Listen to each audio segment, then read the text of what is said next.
maraton. Fix, Hijin tuh jahat ke Minjun. Hijin kan emang gak mau pacaran sama papamu, mamamu, biarkan mereka. Digranat! Bung, ya, gue kena. Ghosting. Terus ditinggal nikah sama Hijin. Padahal mereka udah cium. Anak yang nakal. Saatnya kau dan aku. Pakai simpati buat nonton, musik, games, belajar, sampai belanja. Bisa pilih benefit sesuai keinginanmu. Tenang. Menang kalah, mabar bisa good time. Wah, good time Mobile Legends Bang Bang. Enak coklatnya, bikin semua bisa good time. Ini nih mainnya.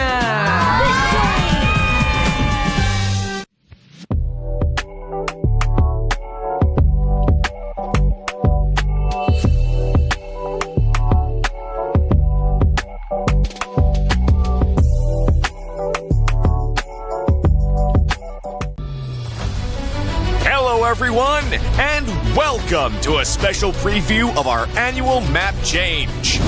In this video, we'll explore more about this exciting new gameplay feature. Now, let's get started. When the annual map change launches, details of the feature can be found here. When a match starts, players will be notified of the battlefield mechanic that's in effect before hero selection. You can view info about the mechanic anytime during hero selection to plan out your strategy. Are you ready for the Broken Walls Challenge? The old walls across the battlefield have crumbled, revealing new paths and giving heroes without blink a chance to shine. We can't wait to see the optimal routes you'll come up with. Danger lurks in every corner when dangerous grass is in play. The battlefield has been overgrown with bushes, so proceed with caution. Will you be the hunter or the hunted? You'll need new strategies to survive this deadly jungle. Have you ever dreamed of soaring over the battle like a cloud? With Flying Cloud, rideable clouds will spawn on the battlefield. Just hop on and take to the air for swift lane rotations, or plunge down for deadly ambushes. Come, ride the wind and own the skies. The river will bring you to victory with Expanding River. River currents will expand into the jungle areas, and new currents will appear when the Lord spawns and when it's defeated. Travel with the current for a massive movement speed boost. Master the flow of the currents and drag your enemies into a whirlpool of defeat. We hope these new battlefield mechanics will break stale metas and deliver new experiences and challenges to everyone. See you all on the new battlefield.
everyone!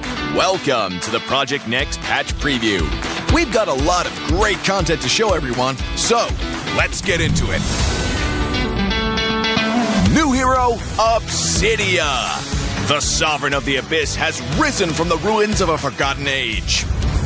As a gold lane marksman hero, her core gameplay revolves around building up bone shards to unleash devastating single-target burst. Her bone shards automatically hit enemies struck by her basic attacks, and she tethers herself to enemies hit by her ultimate. We can't wait to see your spectacular plays with Obsidia. Abyss heroes Alice, Dyroth, and Thamuz have all been revamped. We've updated the visual designs and backstories of these three heroes and completely redesigned Alice's skills. We buffed her early game while preserving her signature life drain mechanic. Our goal is to elevate the gameplay experiences for these heroes, and we're excited to see how they'll perform in the new patch. The annual map changes feature is also coming this patch. Each match will get a random new map mechanic.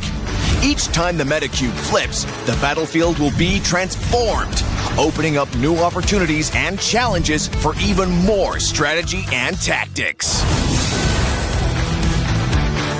The achievement system has been revamped. We've added all new season achievements. Based on your playstyle and match performance, you can unlock varying levels of prestigious flares to show the world your skills and abilities. Plus, the new Wall of Honor lets you showcase your achievements for all to see. Let's see who has the most elusive achievements. In this patch, we've refined the feel and responsiveness of the game's controls. Many of these improvements came directly from your feedback. Through these targeted optimizations, we hope to resolve many of your gameplay issues and deliver a more fluid and responsive combat experience.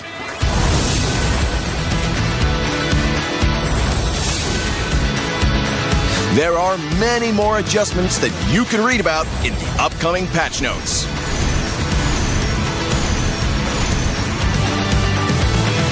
That wraps up our Project Next patch preview.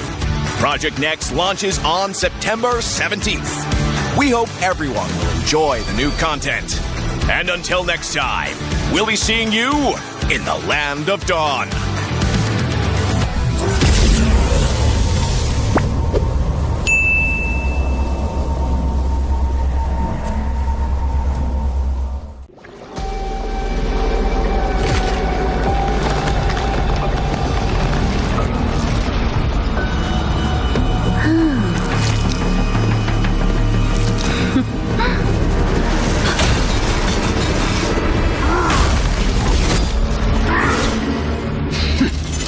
Does the Lord of Lava also crave the Sovereign's blood? Fool! The tyrant's remains will only bring doom! Their brutal dominion, our warriors were corrupted into foul bonds of decay! Sovereign of the Abyss, Obsidia. Her curse still flows within the Sovereign's blood.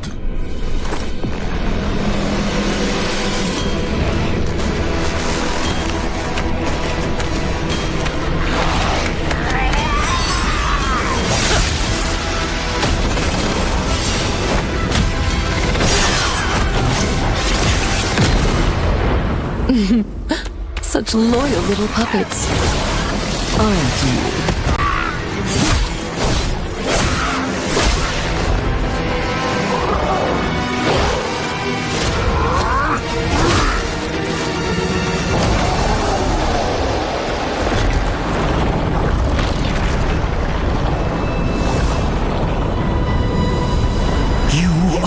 Merely a puppet, no different from my spawns. Bow to me. Keep your throne, or be destroyed. The Abyss bows to no one.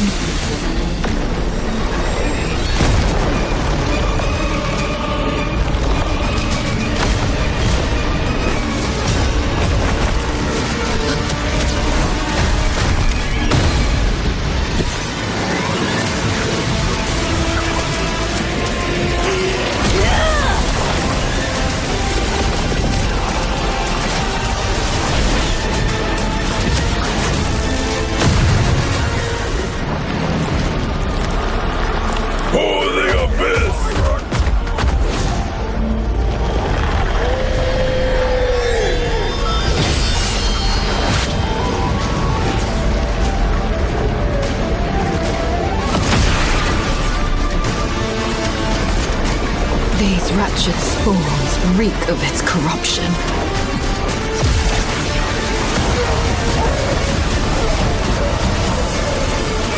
Your sovereign has a god to kill.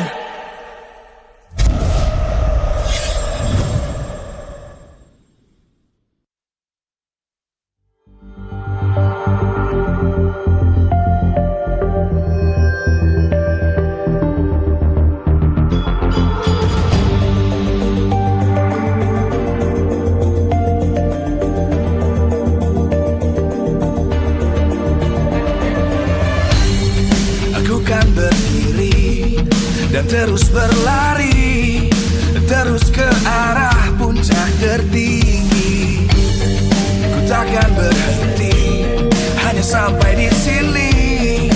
Kemenangan abadi menanti. You know we won't miss if we unite our focus. And if you haven't noticed, we all live. Nyalakan apimu, hadapi semua tantangan. Hadang semua serangan, jatuh bukan halangan. Bakar semangatmu, janganlah engkau menyerah.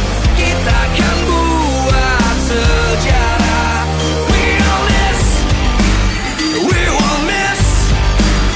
We all this, we won't miss. Saatnya beraksi, jalani ambisi.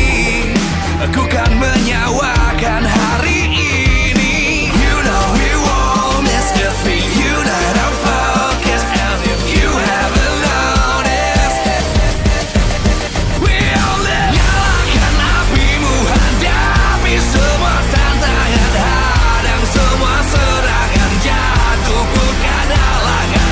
Bakar semangatmu, janganlah engkau menyerah. Kita akan buat sejarah. We all this, we won't miss. We all this, we won't miss. We all this.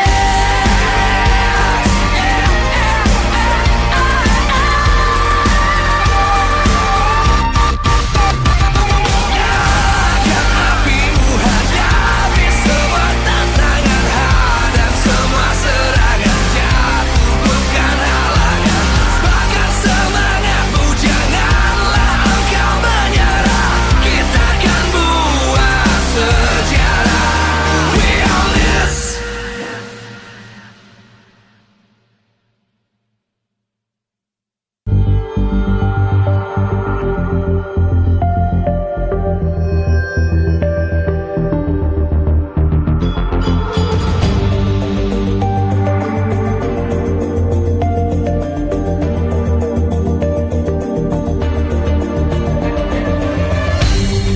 Aku kan berdiri dan terus berlari, terus ke arah puncak tertinggi.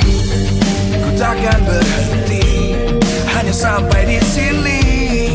Kemenangan abadi menanti. You know we won't miss if we unite our focus. And if you haven't noticed, we all live. Nyalakan apimu, hadapi semua tantangan. Hadang semua serangan, jatuh bukan halangan.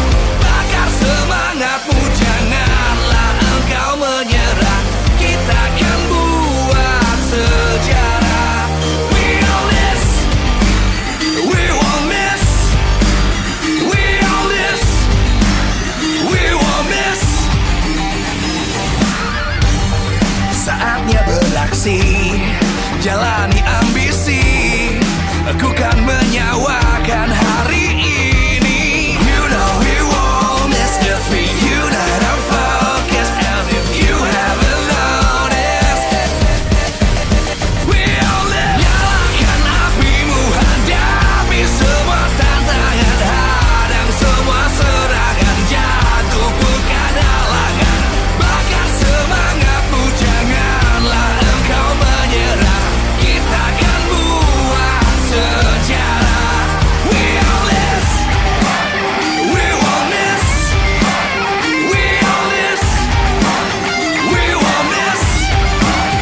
Live from MPL Arena, Jakarta.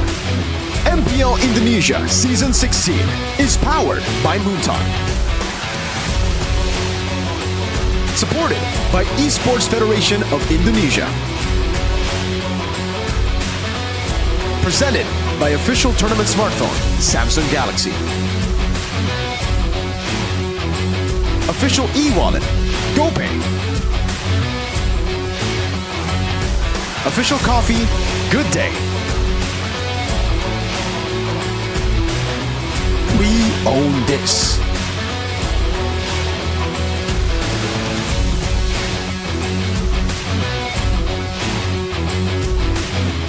Syukur ya, kita hidup di era MLBB di saat individual skill tuh emang dibutuhin, tapi individual skill itu bisa kalah loh sama team play. Yang punya idenya banyak banget itu pasti lebih bagus di meta sekarang. Jadi menurut gua Mobile Legends jadi lebih menarik. Sekarang tinggal nunggu siapa aja sih yang nemu ide yang lebih cepat sih menurut gua. Panggung ini akan menjadi saksi bagaimana 9 tim akan menjawab patch terbaru. Patch sekarang bikin full senyum pemain roamer sih harusnya. Dari item roamnya sendiri aja, nggak ngapa-ngapain aja, tidak dapat full. Jadi ya menurut gua ini patchnya roamer lah. Patch baru ya pasti sangat menyenangkan buat gua. Dimana level 2-nya hampir lebih dahulu didapatkan dengan Keyboy juga ya. Roamer sekarang lebih kaya lah. Tahu cara terima damage segala macamnya itu, penggunaan revi juga kapan, itu bakalan kuat banget lah. Nah cuma kecil-kecil, detail. Jadi mungkin nggak semua bisa dapat. Next week ini ya ntar kita lihat aja hero apa aja gua. Dengan hadir map baru, kita harapkan mereka bisa membawa semangat yang baru. Kemenangan demi kemenangan sudah mereka raih, bahkan poin curian pun dari tim yang kuat sudah mereka dapatkan. Potensi buat jadi Dark Horse ya, kayaknya gue bakal bilang ada di Navi. Mungkin yang pertama, gue suka Navi. Gue ngelihat mereka sebagai sebuah ancaman untuk tim-tim atasnya. Mereka berkembang cukup jauh, aku nggak tahu itu faktor ada pemain PH ya. Semuanya pengen lagi kejar-kejaran buat dapetin slot playoff. Ya oke, mereka sebenarnya di PH, gue bukan bilang mereka dari PH udah jago ya, soalnya di PH biasa aja kalau kita lihat. Tapi kita harus taunya PH adalah region monster. Ketika lu ada komponen kuat di tim seperti Andoryu, Ukir, yang dulunya nggak kelihatan sama sekali, lu nggak akan bisa kayak melihat, oh ini orang punya highlightnya. Sampai ada di tim yang bagus, yang connect semua. Dan makanya PH menjadi masih region yang paling kuat untuk kita ambil komponennya. Seperti Andoryu, Ukir. Yang di sana mungkin biasa aja dengan Omega, tapi pas masuk ke sini dengan Coach Aldo yang ngedraft dan dengan timnya yang saling melengkapi sekarang, bisa kuat banget. Because we always bond and we always talk each other and we always make fun with in practice, so we easily get my teammates trust. In my perspective, that team is like take too long, like we're together. Mulai awal season juga udah mulai klik sih hitungannya, udah kelihatan kayak oh ini bagus nih, ini bisa nih kayaknya. Selalu kan emang gak kasih sama Ronald Rosali kan ya, season ini kayaknya ini Ronald Rosali bisa deh ngasih perlawanan gitu hitungannya. Kali ini kita akan mendapat pertarungan antara Ray versus Sutsujin. Mereka sangat tidak bisa diremehkan. Kalau ngomongin Dewa, wah Dewa bukan cuma kuda hitam sih, Dewa ancaman juga tuh.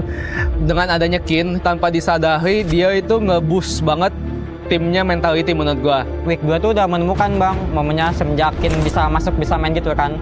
Mereka bermainnya sangat full of confidence sih, dibandingin sama week 1 dan week kedua sebelum Kin masuk sih. Dewa sih gue suka, mereka team play banget orangnya. Timnya kayak nyatu lah istilahnya. Dengan adanya Kin tuh sosok yang sangat-sangatlah bagus dan kuat lah di Dewa sendiri. Gue lihat dari gameplay dia, hero pool segala macem lah.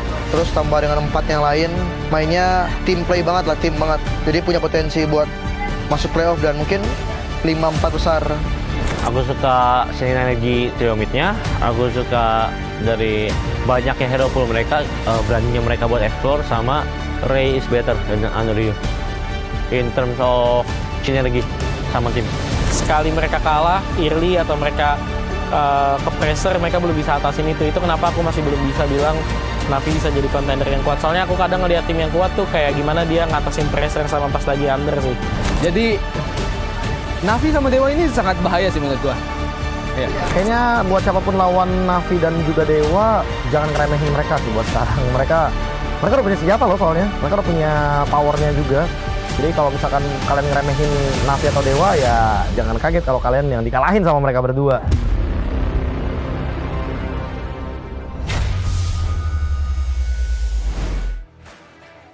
Minggu baru, match baru, dan juga rivalry baru. Selamat datang semuanya kembali ke MPL ID Season 16 bersama aku Eterna di backstage. Dan kita bersama Kin dan juga Andorio. Welcome boys. Halo. Hello, gimana kabarnya today? How are you guys feeling today? Excited. Excited. Baik. Baik, udah bisa bahasa Indonesia sekarang? Belum lancar. Belum lancar, tapi udah bisa ya guys, mulai-mulai ya. You guys learn so quick? Is it similar language or what do you think? I just live and then read comments and then I by bahasa. Oke, jadi dia belajarnya dari live dan baca komen ya ternyata. Oke, tadi kita sempat ngeliat video, we saw a video earlier about how a lot of the talents, a lot of the casters, even the people back at home are considering you both to be dark horses of this season. Kalian tuh terlihat sebagai dark horse season ini. What do you guys have to say about that? Do you guys agree that you guys are the dark horses this season? Let's start with you. Yeah, I agree. Agree. Okay, what about you, Andorio? No, I just want to see us in the top. Oke, mereka cuman pengen ngeliat, Andorio bilang dia pengen ngeliat di atas. Dan kalau misalkan dari Kin sendiri ngerasa dia adalah dark horses. Soalnya berkaca dari season-season lalu udah berbeda banget ya performa dari kedua tim ini. And the changes happened when you guys both went into the roster. What's the key to success coming to MPL ID as imports?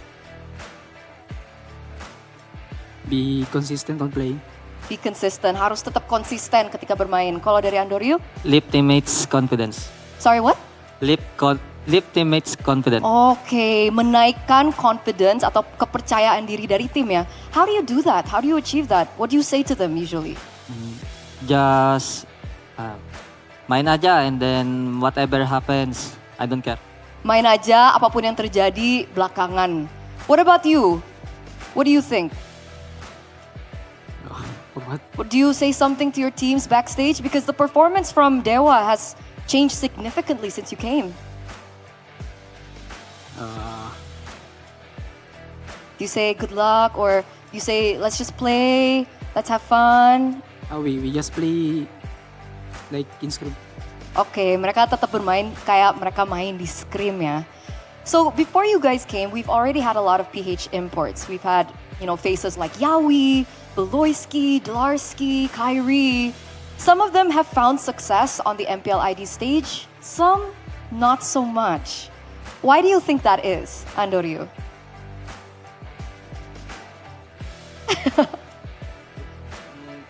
Kin first. Kin dulu katanya. He asked you to answer first. Or do you want him to answer first? It's okay. Throw it back. He throws it back at Andorio. Can you repeat the question? So we've had a lot of PH imports before you guys. Some have found success, some not so much. Why do you think that is? Because some of the success, even they lost, they make them more hungrier to win. Okay. So that's why they can play, they can continue. So what about the ones that aren't so successful? What happens after they lose? Are they not hungry for wins anymore? Yeah, I think they playing for work, not for loving the game. Oh, oke. Menarik. Jadi kata Andorio, ada beberapa PH imports yang mungkin nggak se-successful beberapa nama-nama di MPL ID sekarang. Menurut dia itu karena biasanya yang sukses itu ketika kalah itu menjadi api untuk mereka mencari yang lebih. Tapi yang enggak terlalu sukses itu mungkin mereka cuma ngeliat ini sebagai pekerjaan, bukan sesuatu yang mereka pengen kejar secara passion. What about you, Kin? What do you feel? If you are consistently playing, you can be successful. What about the ones that aren't so successful? Why do you think that they didn't adapt well? Do you think there's problems? Yeah, I think they didn't adapt well. Oke, jadi kalau menurut Kin sendiri mungkin ada permasalahan dalam adaptasi. But you guys don't seem to have problems with adapting. How do you guys feel about your performance this season? Particularly, you Kin. I think my playstyle is fit with them. Kin merasa playstyle dia itu fit. But are you happy with your performance so far? Are you satisfied yet? Still not. Oke, dia belum satisfied ya, dia belum happy dengan performance dia, masih bisa berkembang lagi. Kalau dari Andoryu gimana nih? About my performance? Yes. I don't see myself. I just do my job for the team, and then I'm only happy if I see my teammates perform. Oke, kalau dari Andoryu dia nggak ngelihat dari performance dia personal, dia ngelihatnya secara keseluruhan. Kalau misalkan timnya bagus, mendapatkan result yang mereka inginkan, baru dia ngerasa happy. Now head to head, what do you guys think? Have you guys faced each other off in PH before? Is this your first time? Yeah, first time. Oke, pertama kali mereka akan bertemu. Ada mungkin message, do you have any messages to one another? What do you guys think about each other? Good luck. Go easy on us. Oke, good luck. Expect the unexpected. Expect the unexpected. Aku susah tuh translate ini apa ya? Expect the unexpected. Intinya bakal ada sesuatu yang mengejutkan. GG translate. Oke, Andoryu, thank you so much. We'll talk to you a little bit later. Kin, please stay for a minute. Thank you. So, Kin, there's this tradition in MPL ID. If you're new, Andoryu will do it later, but you first. You have to sing a song. Especially you got rookie of the week 2 and week 5. So do you have a song prepared for us right now? No. It's okay. It can be a Tagalog song. It can be any song. You can sing Twinkle Twinkle Little Star. You know that song? I'm just kidding. We want to sing happy birthday to you, Kin.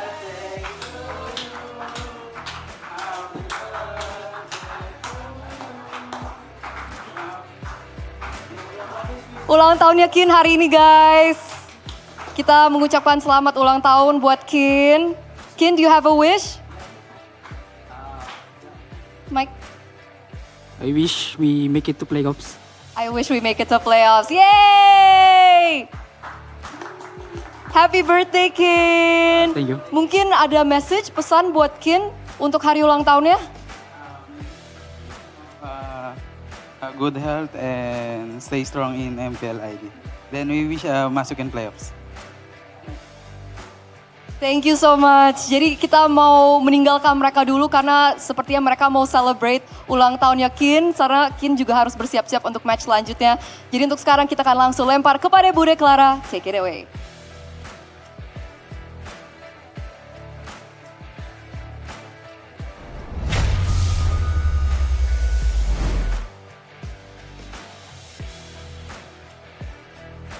Sembilan tim akan kembali beradu di minggu yang ke-6.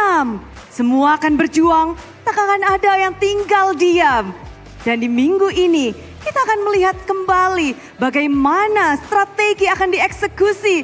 Karena tim-tim tak ingin tertinggal di kursi mereka. Mereka ingin menuju ke babak playoff. Dan inilah dia MPL Indonesia Season 16.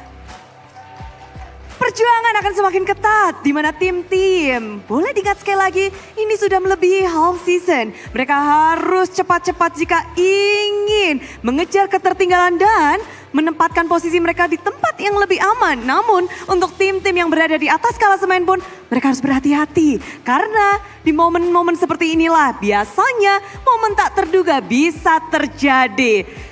Di belakang panggung, Eterna sudah bertemu dengan dua tim yang akan berhadapan satu sama lain. Dua tim ini berharap tentunya ingin menuju ke babak playoff. Navi dan juga Dewa United. Mereka membutuhkan kesempatan ini. Mereka ingin memberikan hasil yang lebih baik daripada musim sebelumnya. Kalau kita boleh lihat, harapan juga tentunya hadir dari para player import yang mereka memang baru debut di sini. Namun dengan mimpi yang besar. Kalau kita melihat bagaimana mimpi-mimpi akan terjawab, tentunya mereka harus melalui babak regular season di mana hanya akan ada 6 tim saja yang akan melaju ke babak playoff. Dan ngomong-ngomong tentang babak playoff, sudah banyak tentunya yang ada di luar sana para super fans yang hadir dan juga yang ada di rumah, yang ada di sosmed, semuanya udah pada tanya-tanya, di mana playoff season 16? Dan langsung saja kita akan intip sedikit bagaimana perjuangan dari 9 tim dan juga bagaimana season 16 ini. Inilah dia. Dan tentu saja kita akan mencari 6 tim saja yang akan mengukir sejarah baru. Perlahan tapi pasti, selangkah demi selangkah setelah regular season mereka akan berjuang untuk menuju babak playoff. Dan kalian kalau lihat kisi-kisinya, playoff baru, venue playoff baru MPL Indonesia Season 16 akan ada di manakah? Jadi kalau udah ada kata-kata baru berarti ini bukan tempat yang pernah kita sambangi. Berarti tidak akan kembali ke musim sebelumnya. Ada sesuatu yang baru, coba tebak di kolom komentar. Dan kalau kita ngebahas juga tentang 6 tim yang telah berjuang di musim 15, kita bisa melihat bahwa posisi 7 dan posisi ke-9 tidak ada perubahan yang terjadi. Tapi bagaimana dengan season 16 ini? Gimana dengan perjuangan 9 tim yang masih tentunya punya harapan karena masih tersisa minggu 6, 7, 8 dan bahkan sampai 9. Mengingat posisi match win yang tak begitu jauh dari antara posisi bahkan dari 3 sampai 7 hanya terpaut 1 saja. Dan inilah dia, kita akan melihat bagaimana tim-tim akan mengukir sejarah baru di venue yang baru di season yang ke-16. Di venue-nya tentu yang baru juga. Jadi semuanya yang ada di sini, semua yang ada di rumah pasti udah mulai penasaran ini akan ada di mana, akankah ada di sesuai yang diharapkan oleh para player-player atau para talent-talent atau kalian. Coba tebak-tebak-tebak dan itulah dia semua perjuangan yang akan kita saksikan bersama-sama dari 9 tim yang masih kejar-kejaran. Tapi kalau melihat kejar-kejaran ini tentu semua ada artinya. Karena kita mencari bukan hanya 6 tim yang masuk ke babak playoff, namun tim yang akan mengukir sejarah bagi nama Indonesia. Hanya akan ada 2 tim saja yang mewakili Indonesia di ajang M7 World Championship nantinya di Jakarta. Jadi, udah sekarang penasaran bagaimana suara dari Superfans. Superfans Choice untuk minggu yang ke-6, inilah dia. Untuk 9 tim yang ada di season 16.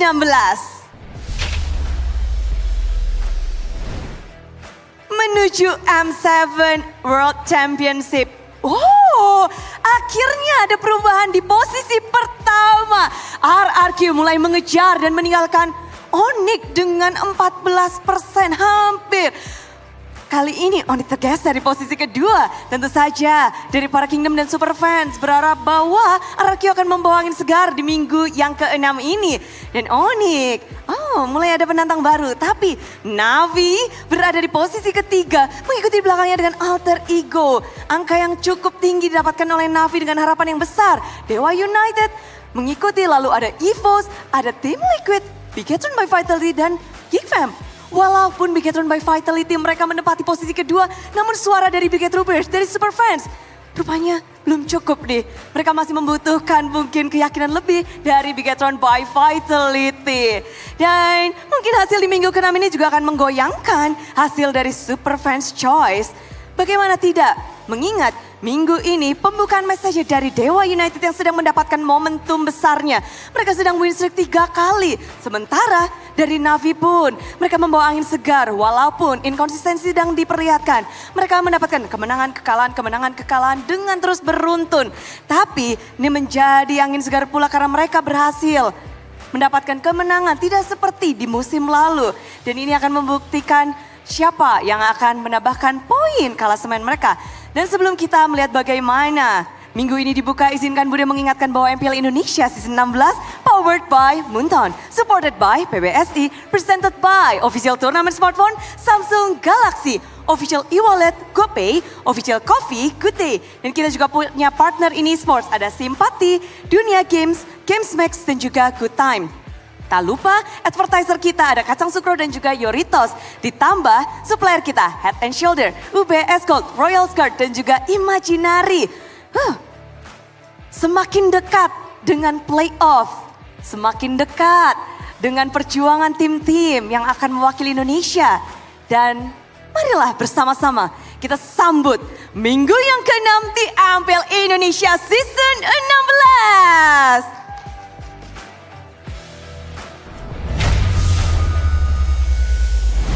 Viewers, Getting Q here with another report from last week's games. Now, the NXT patch had already dropped in, and big changes have come to the Land of Dawn. One of the few changes happens to be Bane Gold. With the change to his skill 2's force multiplier, his magic multiplier has increased, and it looks ridiculous.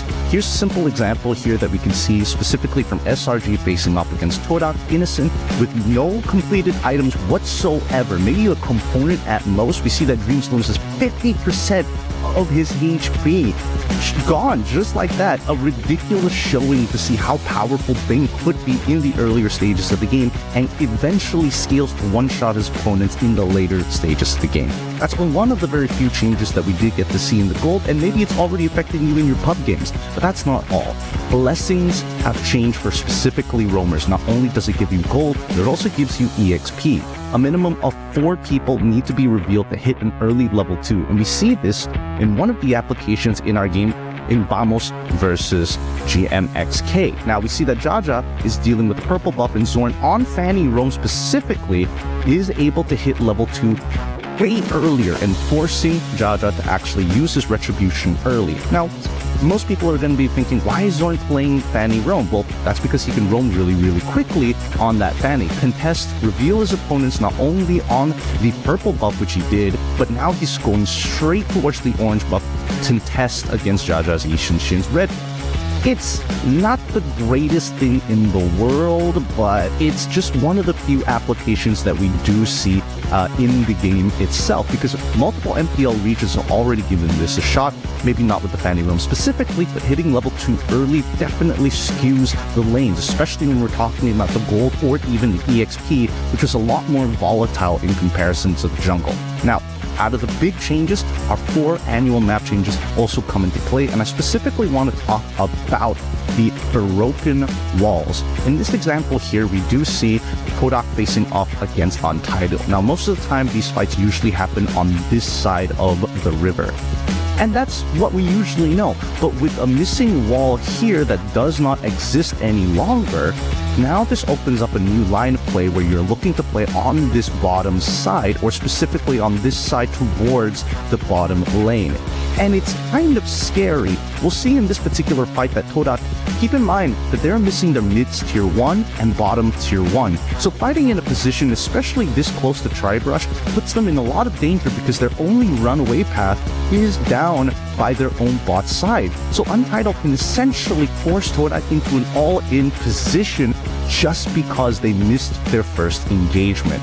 These are only a few of the changes that we did get to see from last week. We are monitoring the other impacts from the other lanes, if not the drafting phase from every other region. But keep in mind that this particular week we will be seeing Allison as well as Obsidia come into play, and that itself could change the meta a lot. So that's my report here. We'll catch you on the next one.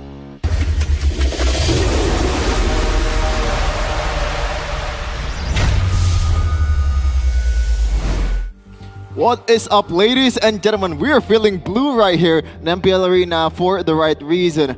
Now going into week 6 with me, Shefin, Mirko, and also Rashi. But first of all, there's maybe 2 congratulations that we need to say. First of all, congratulations on the engagement for Gideon and also Amy.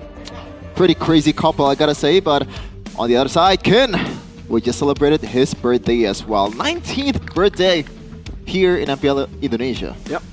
Man, he's pretty much a kid, dude. He's below 20 years of age and he's already styling on all the other veterans in MPL. So I think a lot of people have their eyeballs turned towards him because you can't help but want to see where he's going to go with his career. Yep. As we're going to take a look at the schedule first here for today's matchup, it's Na'Vi versus Dewa United. 2 teams that we might maybe predict early in the season would be one of the bottom tier teams in MPL, but right now they are in a path of resurgence. Na'Vi and Dewa United has been looking really, really good. Alter Ego kinda the same as well. They're 3rd, I believe, in the standings. We're gonna check it out in a second, but Geek Fam, not very... Yeah. 8th place. I don't think not very good is, does it justice. 8th place, Geek Fam are doing horribly right now. Against the predictions of most analysts, against the predictions of most of you guys back at home as well, we thought with the same lineup, with them just building upon the foundations from last season, that they would be up at least 4 or 5, like definitely not 8. But they are at 8. Na'Vi, still their journey to possibly making it to their first ever playoffs. But Dewa, are looking really strong, dude. Coach Wright has done something right in the back rooms. Like, the drafts have been good. The team has felt very connected in the last 2 weeks. Yeah, and what I really like is the Octa's resurgence as well as Rashi. Right. Because in RQ, he was pretty much doubted too, right? Yeah, oh, very much so. I mean, the positioning, the understanding. But he said himself, he's getting a lot of guidance. And he's said on stage in an interview that knowledge-wise, understanding-wise, he is getting a lot of guidance here from the coach. So allowing him to actually play the game on a much higher level.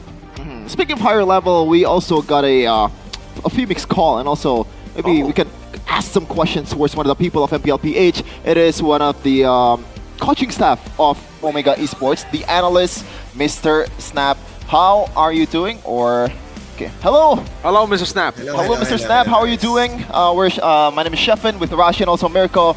And right away, we want to ask you some stuff maybe about what's going on in MPL Indonesia, especially around Kin maybe and Andoryu and Okir and X Omega. Now, do you guys want to start first or? Yeah. Coach Snap, what do you think Andoryu and Ukir brought to Na'Vi for them to skyrocket right now? Having a pretty good performance, you know, especially compared to last season. Honestly, when they step into MPL Indo, I expected that they will perform. They're pretty much superheroes right now if Na'Vi Indo makes it into the playoffs. What do you think they bring to the table? Like when you were coaching, analyzing Andoryu Ukir back in the day, what makes them special? They're both really consistent and they're good with bonding with new people. Okay. With new people? Interesting. So would you say, when you heard that they're moving over, do you think they're going to be influencing the team a bit more? Are they going to be adjusting to their new teammates a bit more? Which I don't know, what kind of style do you think they're going to have on the team? Honestly, they bring. Both of them have huge confident levels, so pretty much they would be influencing the whole team by their attitude. Okay, question for you, Coach Snap. Did you influence in some way or maybe talk with Andoryu and Ukir about the decision of leaving Philippines to Indonesia? Because I think that's a bit of an interesting topic to talk about. Before they moved, I knew a long time back. Ever since Omega, ever since after S16, I knew that the change would happen. So 3 of us are pretty much close in and out the game. So yeah, we pretty much communicated about that. Did you help them make the push? Did you say like, oh, it's a good move, you know, give them some advice? Yeah, I'm always there for them. So yeah. Interesting. What about Kin, right? Like, he's technically from the amateur scene in the Philippines. This guy debuted in Dewa, did an amazing job with Coach Wright. But what is your opinion on Kin so far? And even before he joined Dewa, like when he was still in Maru? During the amateur scenes, especially when they face off against Liquid during the civil qualifiers, I pretty much seen a child prodigy, honestly, and happy birthday to him. Okay, a question for you, Coach Kin. About this Indonesian scene and also MPL PH scene, I want to ask you about the chances of these Indonesian teams going up against the MPL PH teams right now. Which team do you think have the biggest chance out of all of the teams right now? And which is second? Because I think we all know which team that you will answer. Geek Fam? Nah. Everyone knows Onyx Indo, yeah. Yes. Probably the second team, I'm not really sure. Because everyone else seems pretty much the same level compared to Onyx Indo for me. Okay, wow. So, probably not sure. Dewa for me. Wow. Wow. Based on screens. All right then, Coach, right? Dewa are going to go up against BTR, yeah, BTR. Thank you, my goat. There you go. That's the answer I was waiting for. You don't have to lie, bro. You don't have to lie. Thank you, Coach Snap. But hey, I got a question. Since you mentioned Dewa are up against Na'Vi, you know? And Andoryu Ukir bias for you, obviously close to you, but you said Dewa in the top 2. So who you got for this matchup, Dewa or Na'Vi? Give us a score. 2-1 Na'Vi. Ooh, wait, what? Okay. Na'Vi. Everyone has their kryptonites. I like that. I like that. Okay. Do you have any other questions for us? Well, I don't know. Which team do you enjoy watching the most? Because we're seeing a lot of different styles come through from all these teams, right? We know, okay, your prediction for the number 1 and number 2 teams, but which team do you enjoy watching the most, you know, entertainment-wise? Hero pool wise, BTR, because they're ballsy with the drafts. All right. Okay. Last question. Coach Obsidia and Alice are now playable. How prio are Obsidia and Alice? Do you think they make it to the meta right now? Are they up there in the top picks? I'm not sure about this week. Probably not enough time. Okay. But probably Alice. There you go. Obsidia, not too sure. All right. Yeah, I guess anything else that you want to ask? Well, I guess we can ask him about the unique gold lane picks. We've been seeing a lot more Lunoxes, a lot more CCs, Rubies, Cho, like you said, Cho Bane from Iman. Which one is your favorite so far in the unique gold lanes? Or which one would you draft if you were the coach? The Bane, especially the Bane. Yeah. It has a really good buff on him, honestly. Okay, thank you so much, Coach Snap, for the interview. Great insight, and also thank you for your time as always. Hopefully, we can meet again in the future. Yes, sir. Yeah. Thank you, Coach. Thank you, Ezra. Bye-bye. That is Coach Snap. Very chill guy. Sport. Man, a pretty fun guy to talk to, I gotta say. Yeah, maybe Geek Fam can get him, after if they don't make it to playoffs this season. But they will, though. I mean, TikTok, Shevin, TikTok. Indeed, man. Oh, man. Oh, man. Not looking too good, man, but amen, We and Dewa United. This is the matchup that we're going to talk about. We're just going to talk about Geek Fam in match number 2, but man, this is going to be very interesting. Navi, don't care. Dewa number 2, though. What do you think, Shevin? That's wild, dude, I think. I think there is a bit of a recency bias after the TLID game, but obviously it's TLID. Yeah. Still, though, 10 minutes and 24 seconds-ish to a 10 minutes and 6 seconds game? Yeah.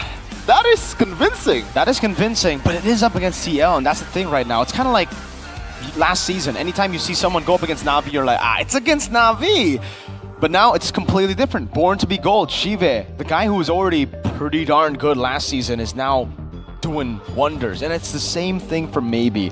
The rookie made his debut last season, was already, the highlight, I would say, in the Dewa United roster. Now with finally a team, a coach that can back him up, he's done amazing, man. Solo kill on Skylar early in the season. That was when Dewa were still pretty bad. Now, the Ruby picks, the Harith picks, the Lunox flex.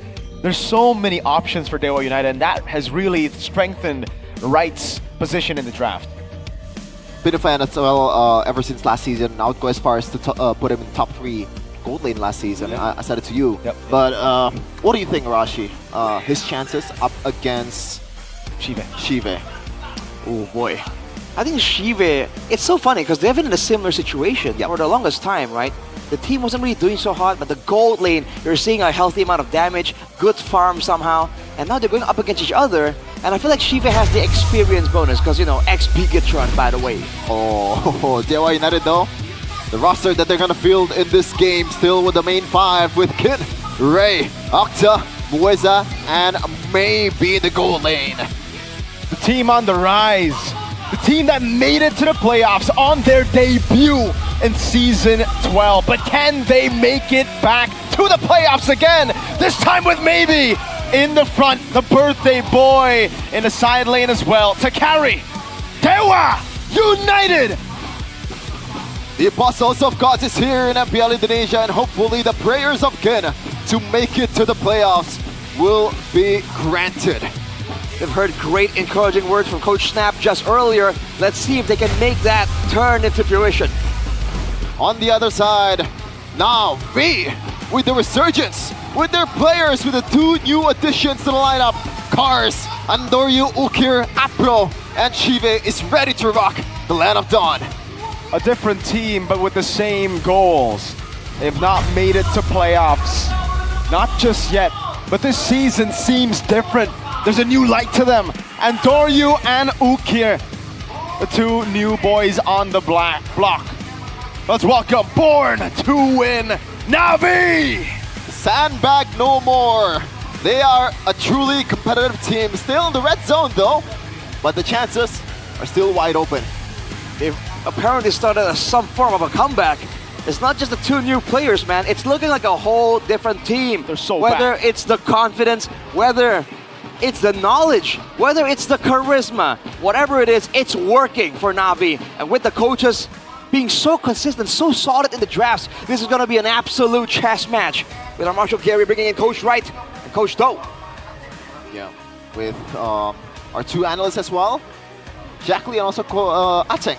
Yes, sir. But you gotta remember, Jack Lee was part of this Dewa squad back in the day, in the debut season when they made it to playoffs. So a bit of rivalry there for sure. Going up against your ex-team, there's certainly a bit of fire that pushes you forward. You want to beat them. Hopefully there's some insight as well for Na'Vi that would really help. But I don't know if it's the same Dewa United as the one that Jack Lee was a part of. Well, some aspects are still going to be there, I feel like. But again, it depends on how well Dewa have been developing. If they are just shaving off bad habits, there's going to be very slim pickings for Jack Lee to really exploit in this matchup. But looking at the audience topic voting.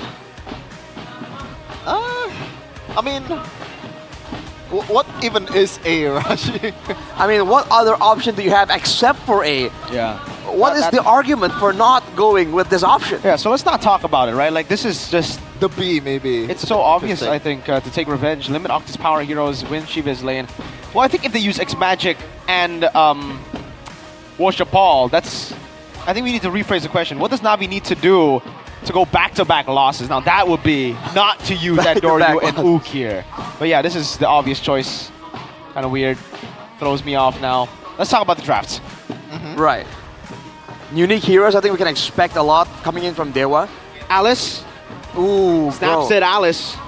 He did say Alice, and we did see that Professor KB and Ranger Amaz over on the Indonesian desk, they were very vocal about how this Alice has a ton of potential, especially in the brawly teamfight meta of the current age. Dude, the crowd control alone allows for some argument to be made for an Alice appearance. Yeah, preaching, man. It feels like a better Beleric when the ultimate is available, in a way. Better Beleric. Yes, it's pretty OP, but another hero that will be available in this week is Obsidia. Now, Coach Snap didn't really rate it that high, but I can see maybe some kind of like matchup with the 1-1 because 1-1 really relies on the dashes and also the jumps. And Obsidia disables you from that.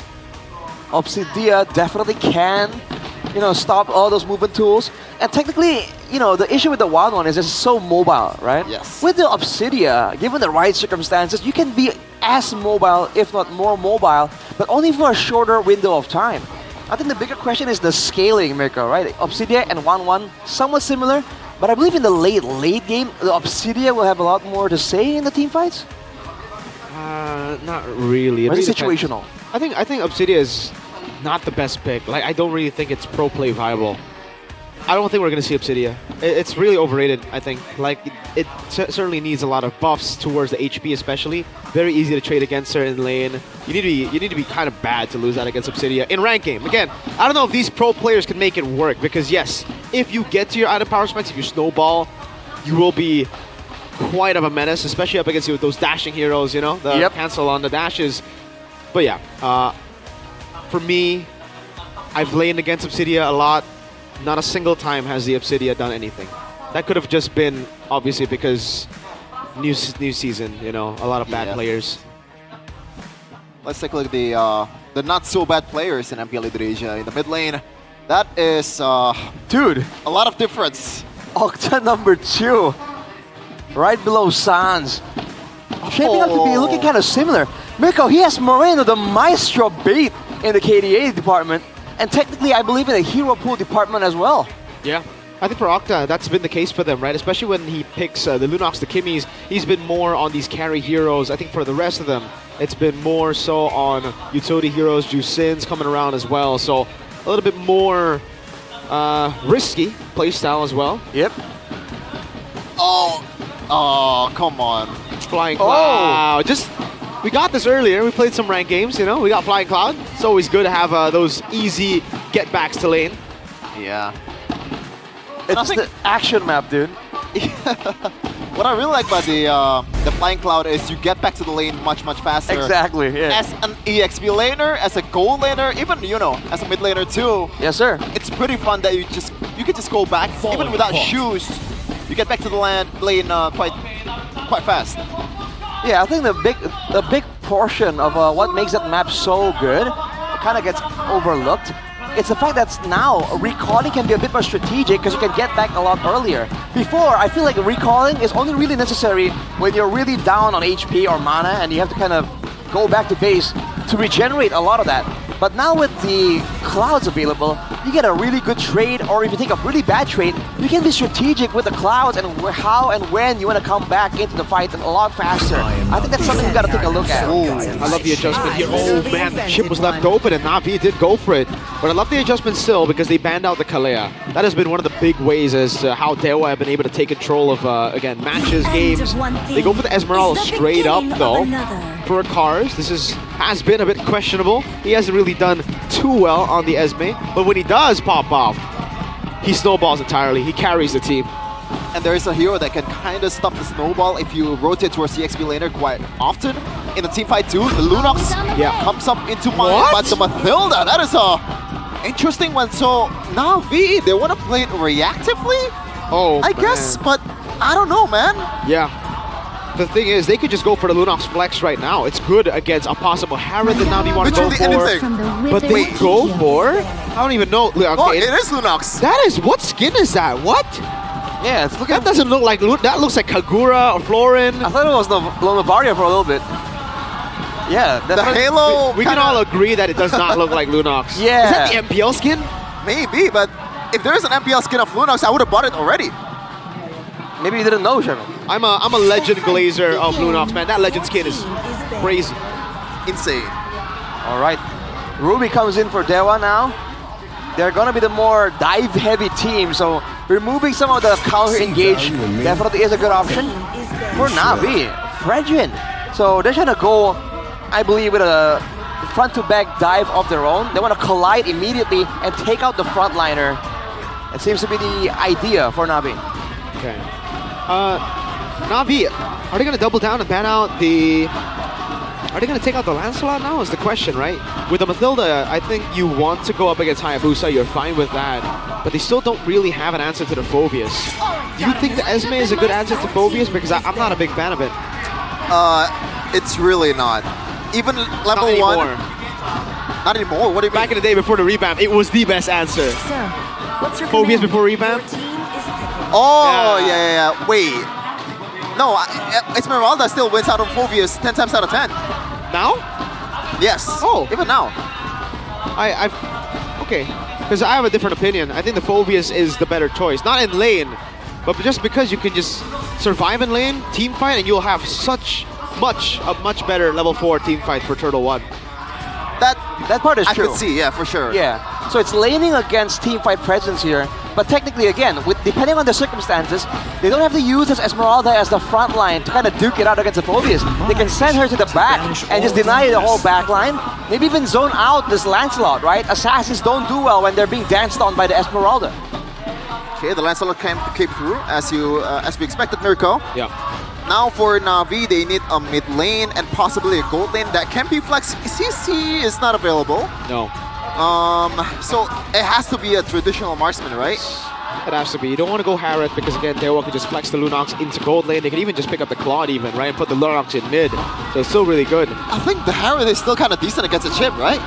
It is. What else is there to kind of like counter the engage from the chip? But you're up against the Lunox, man. Like, it doesn't matter if you disengage from the chip. The Lunox will eat you out alive. Esmeralda too, Mathilda too.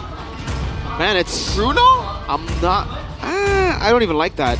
I think the safest choice might be like a Claude or... Dragon is ready. Wait a minute. Gold? I mean, like... I might be biased, but Lu bukan Eman? I mean, I don't think Eman did...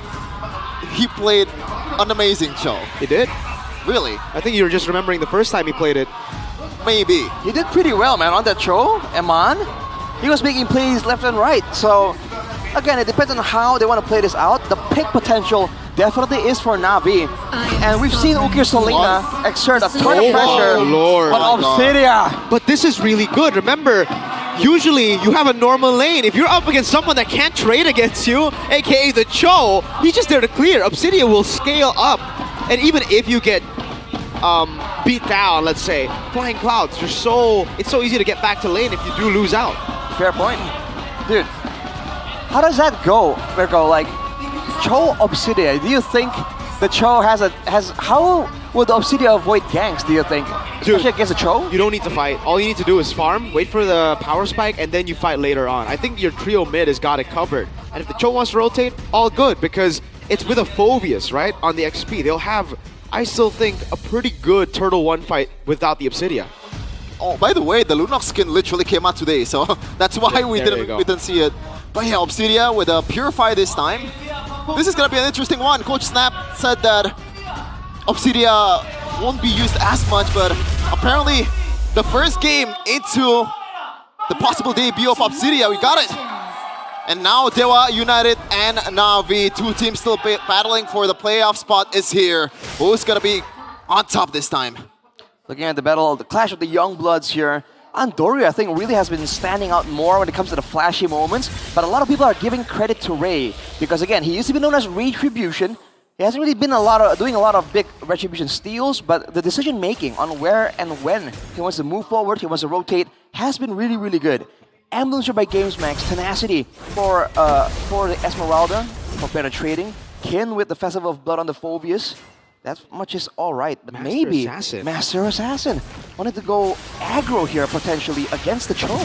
Yeah, Mueza, if he can't, has a flicker. Shive will not go for the flicker, but it is a free gold crab to maybe as Octa. And the mid lane has to flicker out, respecting the Abyssal Arrow of Ukir. Yeah, the Mathilda rotation power is quite insane. And also, the sustain as well. The shields from the Guiding Wind is super underrated to get you around the map. But maybe he's dominating the lane right now, Rashi. Well, dominating, kind of. But we'll see how this one goes, right? The Cho, again, I'm more concerned about the gank potential from Na'Vi. You can really see the skirmish potential they have, especially level 2. I was asking Miko earlier, how will maybe do if the ganks really start funneling over to the gold lane? Because Obsidia, maybe with the Purify, I don't know if it's all that safe. Yeah, not too safe. Good Phantom Execution take there. Tough boots all around. Na'Vi going for more components. It's a lot of brawls, potentially. But after level 4, you can expect Dewa to actually make the first move. With the Lunox and Phoveus, they have so many tricks up their sleeve. The question for Na'Vi is, can they spot out Dewa, right? If Ukir can be so annoying on the Selena, pick off Mueza before Mueza can set up for a shortcut play, that could be the end of it for Dewa's early game plans. Oh, nice Abyssal Arrow. With the trap too, will take Kin to half HP. Bottom wave already there as well. Ooh. Another Abyssal Arrow reveals him. Gets a trap, gets a poke down. Up top, it's still safe. But this is good for Dewa, I feel. You know, Na'Vi have a little bit more urgency to play for Turtle 1 with the Cho up top. Not having the greatest of time right now, Shive, but he did clear the lane first. There's a possible gank towards the Turtle side because Doryu, he wants to go for the purple buff first and maybe set it up later. Good level 5 take there with XP Crab for Cars. Oh, Ukir, man, he does not miss. Really doesn't, and Mueza is forced to use regen. Good. Oh, up top. Wait, the dragon used up. There you go. Let's give the hunt a bone. I don't think maybe we'll be able to solo kill him, though. Shiva doing a good job. Shortcut coming down, and Tori wins out the retreat battle. The Kid is in the back line already. Has it for a pursuit. Will pop it in. Cars chases Mueza in the back. Gets first blood. Shiva up top. Now down below. Takes the shortcut. Interesting maneuver there from Shive. A bit late to the party, but still Na'Vi set it up really, really well, especially with how much arrows and also the pokes coming in from Cars and also Ukir. Talent prediction though by Gope. It looks like Dewa United is a bit dominating, very dominating on the Indonesian side, but split up in here. Let's go Rash, 2-1. Yeah. 2-1 for sure. I mean, dude, they're so close right now. Oh, arrow! That one missed. Whew. Scary stuff here for the side laners, dude, for Dewa. You never know where the arrow is going to really come because the mid pressure is so intense right now. Yep. And with the Mathilda, right, Shive. That was dirty, dude. I'm not sure if you want to go for a gold crab against a Cho like that. Yeah, I think that's a bit, especially because you're on Obsidia. Again, don't really want to go for these fights, but hey, it's okay. You know, he got one already. I think he got two, actually, because Shive was rotating around. All right. So right now, things are slowing down a little bit. both teams really want to have more presence in the neutral objective, but as I say that... Purified, that's going to be the Dragon knocking him down. Oh, missing on a bomb, but still getting out, no kill pressure. The Abyssal Arrow not landing. Maybe, didn't commit anything, so it's a bad trade. Na'Vi lose out Flicker for nothing. Yeah. Still leading in economy and also the objective game though. As Apro, that's a crucial item to help his team scale up in the second objective game with the photo. On the other hand, that's a win talker for Maybe. Trying to elevate the farming speed perhaps, or just trying to get better trades here against Shive, or better clear even. Game fight by Gopay though. Yep, debut in MPL Season 16 makes it the 129th hero used in MPL Indonesia MPL Indonesia history. Alright. Save a lot of options here. But Cars, by the way, went for the Enchanted Talisman, so he's gonna have a lot more pressure in the lane, in a long drawn out fight. But he needs to be careful, right? There's so much burst damage available for Dewa. He's susceptible now to really getting nuked down immediately. As the turtle is up, this is the moment both teams want to make a play here. In the mid lane. All in over to Octa, has a brilliance though. Those are big ultimates used. Ray holding it in, will be able to get the retribution down. Shive walks up with Jikundo, but will not be able to find anyone. Shortcut gets placed down. Kin is here. Infernal Pursuit not used up just yet. He wants to go back to lane, and he gets back to lane. Cars has to take the long way down to bot. Interesting approach, I guess, from Na'Vi, considering that they've won objective number 1. They didn't really... Whoa! Did he even have the vision? Sure, he has, right? I think he did, yeah. He just... Well, there's no way you would land the retry if you don't, right? Yes. Yeah, it looked a bit iffy there, but I guess he's just that clean with it. A small win for Na'Vi there. Overall, a very even game still. If this draws out though, I really do feel like Dewa have a bit more advantage. Yes. Right, with the macro plays available, with the Obsidia scaling up more individual. Ours. Okay. Gets out too fast. A bit too ambitious there. And they will lose out of the mid lane, dude. That was just a bad rotation. Abyssal Arrow landing as well. Kier! So on point, and Doryu finds the follow-up. Bad move. Yeah, a hot potato of CC there towards Octa, and that is the Kin. Birthday boy. Oh my lord, Kin! The Prodigy Snap called it, and he gets a solo. It was technically even better. 1v2. Whoa! You lose the lane against the Esmeralda, but apparently if it's a 1v2, Kin will bite. Yep. Oh, it's a 1v3, then they all will bite. 1v4 make it Ray. Walks up. Unfortunate. Interesting. It's alright, they will go for the turret down below now with Maybe. This will be easy siege. The Abyssal Arrow lands, but Dewa gets the win. By the way, Arashi, Kars is on a sprint. What do you think of that decision? Well, there's not a lot of big card control tools he wants to purify from. Vengeance, maybe there'll be an argument if you're going to shut down Octa. But overall here, I feel like the sprint on a slower cooldown will allow him to get out of fights a lot faster, a lot more reliably as well. So I'm okay with it. Kin, dude. They put a pursuit back to back now going on Ukir. He's just jumping all over the place. And the back line is going to be a good way to drag him. But Shive cannot deal with the damage. Again, it's Ken! Birthday boy going wild on Na'Vi. Seems like birthday buff is real. Dewa United still wants to go for the turret. So arrow lands again, but Kin is right there. Cars taking the damage, will be shoulder bashed and taken down by the Thorn Rose of Ray.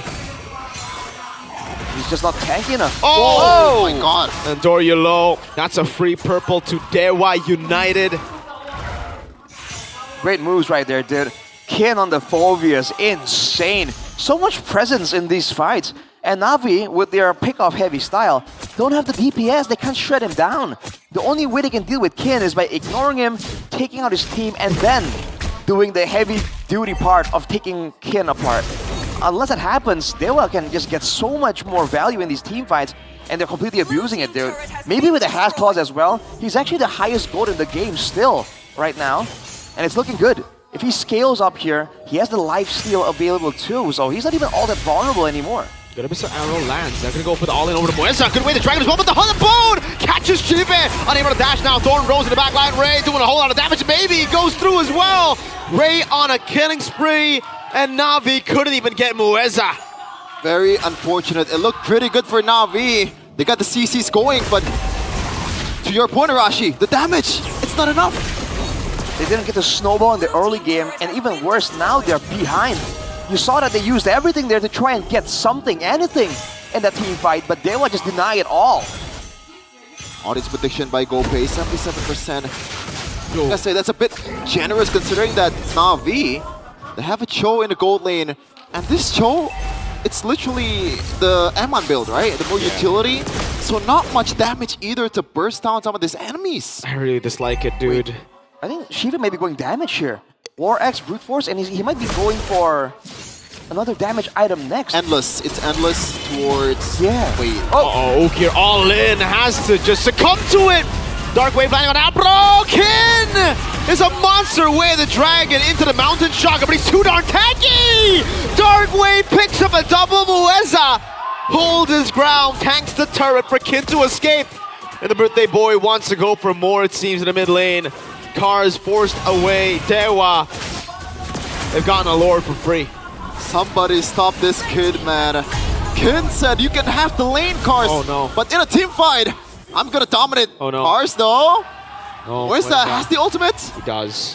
Does he even want to use it? I think they can. Oh, they want to. Bye bye, Cars. Good night. 5 man on Cars. He did not move a finger there. Getting completely locked down. Andoryu. Oh, Mueza walking up a bit too aggressively. At least they get an ambush, a pickoff in the end. But is that enough for them to defend? I think it is, yeah? They should be good. Hold up, Kin. Okay. Yeah, I mean, they can still delay the Lord for Mueza to catch up because he has the teleport. Bro, their clear is abysmal, though. Exactly. And they're up against a marksman. And it's looking very difficult right now. Dewa can just siege this without too much threat. Remember, there's a Purifier on maybe, so they can't even make all those plays happen that easily. Flying Clouds, yo. Shiva, looking for the play, does not have Flick. They clear out mid. Holy Shield still up without Mueza. They can't really dive, can't really walk up. Holy Shield up top will be procced, however. Bang! To be fair, it's already 11:36, so it's only like 20 extra seconds for the Holy Shield. Actually comes down, but we might really continue the track here, Rashi, of I believe last day of last week, when literally all of the matches ended up on a 10k gold lead. We are on track to that. Makes sense, you know? Does meta really favor snowball teams? Yeah, and right now there's not a lot of ways for teams to really come back from a huge deficit. And a lot of teams are more willing to try these early game strats, like what Na'Vi is doing, but again, once you fall behind, it's a whole different game, a whole different story. The Mathilda's going to allow them to sustain the longer this game goes, technically. Right now, Afro has the Enchanted Talisman, but that's about it, right? So, man, they're trying to outlast the damage coming in from Dewa, but to do that, they have to lock down maybe somehow, right? They can't allow maybe to just free hit. What the heck? He's almost full items, dude. And he has the Purify too, so there you go. If he got arrowed or engaged with a lockdown of CCs, he can get away quite easily and actually punish better. So the only real target is Octa. Even then, he has the Brilliance too. Yeah, this does not look good for Na'Vi. They don't have enough damage. Yeah, I feel like every time we get to this point, Mirko, we always say it's kind of over. Yeah. There's just no catch. If they get an Abyssal Arrow like Arashi says, there's a Purify, there's Brilliance, and then there's a Shoulder Bash from Kin to disengage too. Not to mention, like, there's still the chip to consider. Yeah. Do they run the shutdown? They can't even play side. Well, do they want to shut down the Phobius, right, in the fight, so that Kin can take control of the team fight? But if they do that, Mueza gets to the back line. If they take out Mueza to avoid the shortcut play, then there's Kin and Doryu though. Good shots from Andoryu. I don't even think you can burst down Kin at this point. No, I don't think so. No. And he is built. Oh, he has on a tough vertical. boots. Okay, so he should really be building towards an Immo, or does he even need it? I don't even think he needs it, actually. He may go for just even more tankiness. That's still a valid option. Lord up. The wave setting up for Na'Vi, I believe. Ooh. Oh, her pursuit into the midst of it all. Look at the respect, dude. Yeah, they got That's forced from them. Whoa, whoa, whoa. Kin wants more. The Abyssal Arrow lands. That might be the angle, actually. Now the shot coming down. Kin forced to play. They? They go for the G Kundo, but the brilliance is used up as well. Wait a minute. That's a window. Those are the big resources we were talking about. For they want to utilize a missile arrow. Who care? What a read! Mueza still gets a shortcut down. Kin gets a dark wave on to us now. Maybe walks forward, dashes across the place. Cars still able to survive with the helmet guy. Oh my lord! I was gonna say the guiding win, but it wasn't enough. Cars down, and Doryu now holding on against Kin, but Kin wants some more, man. Oh, the damage! The guiding win gets him to safety. Free Lord for Dewa. That is super unfortunate. Mueza was like so low. Kin, I don't think he's gonna die. Oh, now. dark wave, baby, goes in as well, and then Doryu slips the sliver of HP. Free Lord, and almost a free kill. He has more health after the engage. What? Dude, the follow-up here from Dewa is so good. At any point, whenever Kin gets jumped on, you can see maybe Octa, they all spring into action, and vice versa. So either it's the comms or it's just the built-in chemistry from this team, but they are really on the same page. And to an extreme degree right now, Na'Vi can't catch them off guard at all. And now with the Lord, there is an end angle for Dewa. Oh, there is a big end angle right now. You mentioned it, Mirko. The wave clear is absolutely abysmal. And Cars, there's not much he can take, man. He's a Esmeralda that doesn't snowball. And that is a tough position to be in. Oh, man. Cars up top, take the Thorn Rose. Dark Wave lands, but it's only onto Apro. The Missile Arrow will land on Mueza. No shortcut just yet. The base very soon will be attacked. Good Purify bait. Ray goes in for Phantom Execution. They still have a base turret down below. They're still able to defend. Systemic gaming here for Dewa, taking the far side of the map's base turret down and then backing away immediately. No risk required, no urgency. They have outscaled. You're seeing now Na'Vi, they try to go for Kin, but every single time Maybe shows up, everyone is forced to go back immediately. Even the photo proc isn't enough to save anyone if Maybe is going all in. There's just no damage. Even with the Wind of Nature, dude, like there's such a specific win condition here for Na'Vi if they want to win against Dewa, and it's not all in their hands. Yeah. Right? A lot of the factors depend on Dewa and whether or not they're willing to use some of these resources before the fight even kicks off. It's super tough. I mean, look at the wave too. Still 3 turrets Ray? up top. Oh, hold up. Ray, you have to respect that, man. Mueza walks up and the Missile Arrow there, and the Immo. Oh, that is such a big win for Dewa. Again, Mueza has just been barely able to pop in shortcuts before he gets bursted down. Now with the Immortality, he doesn't even need to come in clutch with the shortcut. He can just be like, alright, and then respawns, pops Immo. I love the discipline shortcut. from Dewa United, by the way. They know that it's a Mathilda, so the disengage is actually quite insane. Yeah. And we won't see this from Dewa United for last season. Yeah, They're definitely. brawly, and now Coach Wright, he's doing something that's definitely right with this team. Yeah. Definitely taking them in the right direction here. I gotta highlight Navi's Cars from Na'Vi though. He is technically the only real frontline. Shiba is building damage. He's going for BOD, I believe, next. There you go. And Andoryu, Mathilda going for just more magic, for more shielding. The only real frontline is Cars, and he is going with an Oracle and Dominance Ice, like utility defensive items. He is not catering to avoid burst damage, and I feel that's dangerous. He has a Blade Armor now to deal with maybe, but I feel like he needs a lot more tankiness, especially with Octa in the picture. He'll be fun against maybe, but Octa can still Hellberry? Wow. Wow. He made out the brilliance, but it came through a Mountain Shocker. They can just cycle again, Dewa United. It's very difficult, man. They like Na'Vi are really just trying. This Evolve Lord will get them a chance. If they get this somehow, then there's an angle. Mueza, by the way, look at his positioning, bro. Like, Just needs a shortcut. Yes, but the fact that he's respecting Ukir's arrow, you know? I mean, it already happened once. I wish it happening again. Ken, as always, being really forward. Needs to be careful with the distance management, though. Uh-oh, a little damage from Octa as well, though. Not even with ultimate yet. Taking him to half HP. Maybe an Octa have scaled. Kin wants to go in. Dark Wave lands. The Mountain Shocker as well. They're going to be kiting back in. Oh, my lord. With the Dragon there as well. Good hunt of Bone, and Doryu runs away. Kin still jumping in the front. Will finally die. Gets the Thorn Rose, assassinates Andario. And it should be GG right here. No Ukir on a Selena. No chance to defend. GG, well played to Dewa. Ladies and gentlemen, welcome to Dewa's Kins Dynasty. What is this kid on? Because that is not normal. I guess it is normal for Kins standard. Oh, golly. I'm telling you, man, this kid, man, with the Phobius, you need to get rid of these picks for him. He's just so good. The tempo is set by him. At least when he's on a Terizla, at least when he's on a Uranus, the team has to make plays. But when you put him on the proactive hero, oh man. Dude, that was straight up insanity, dude. Like, what the heck?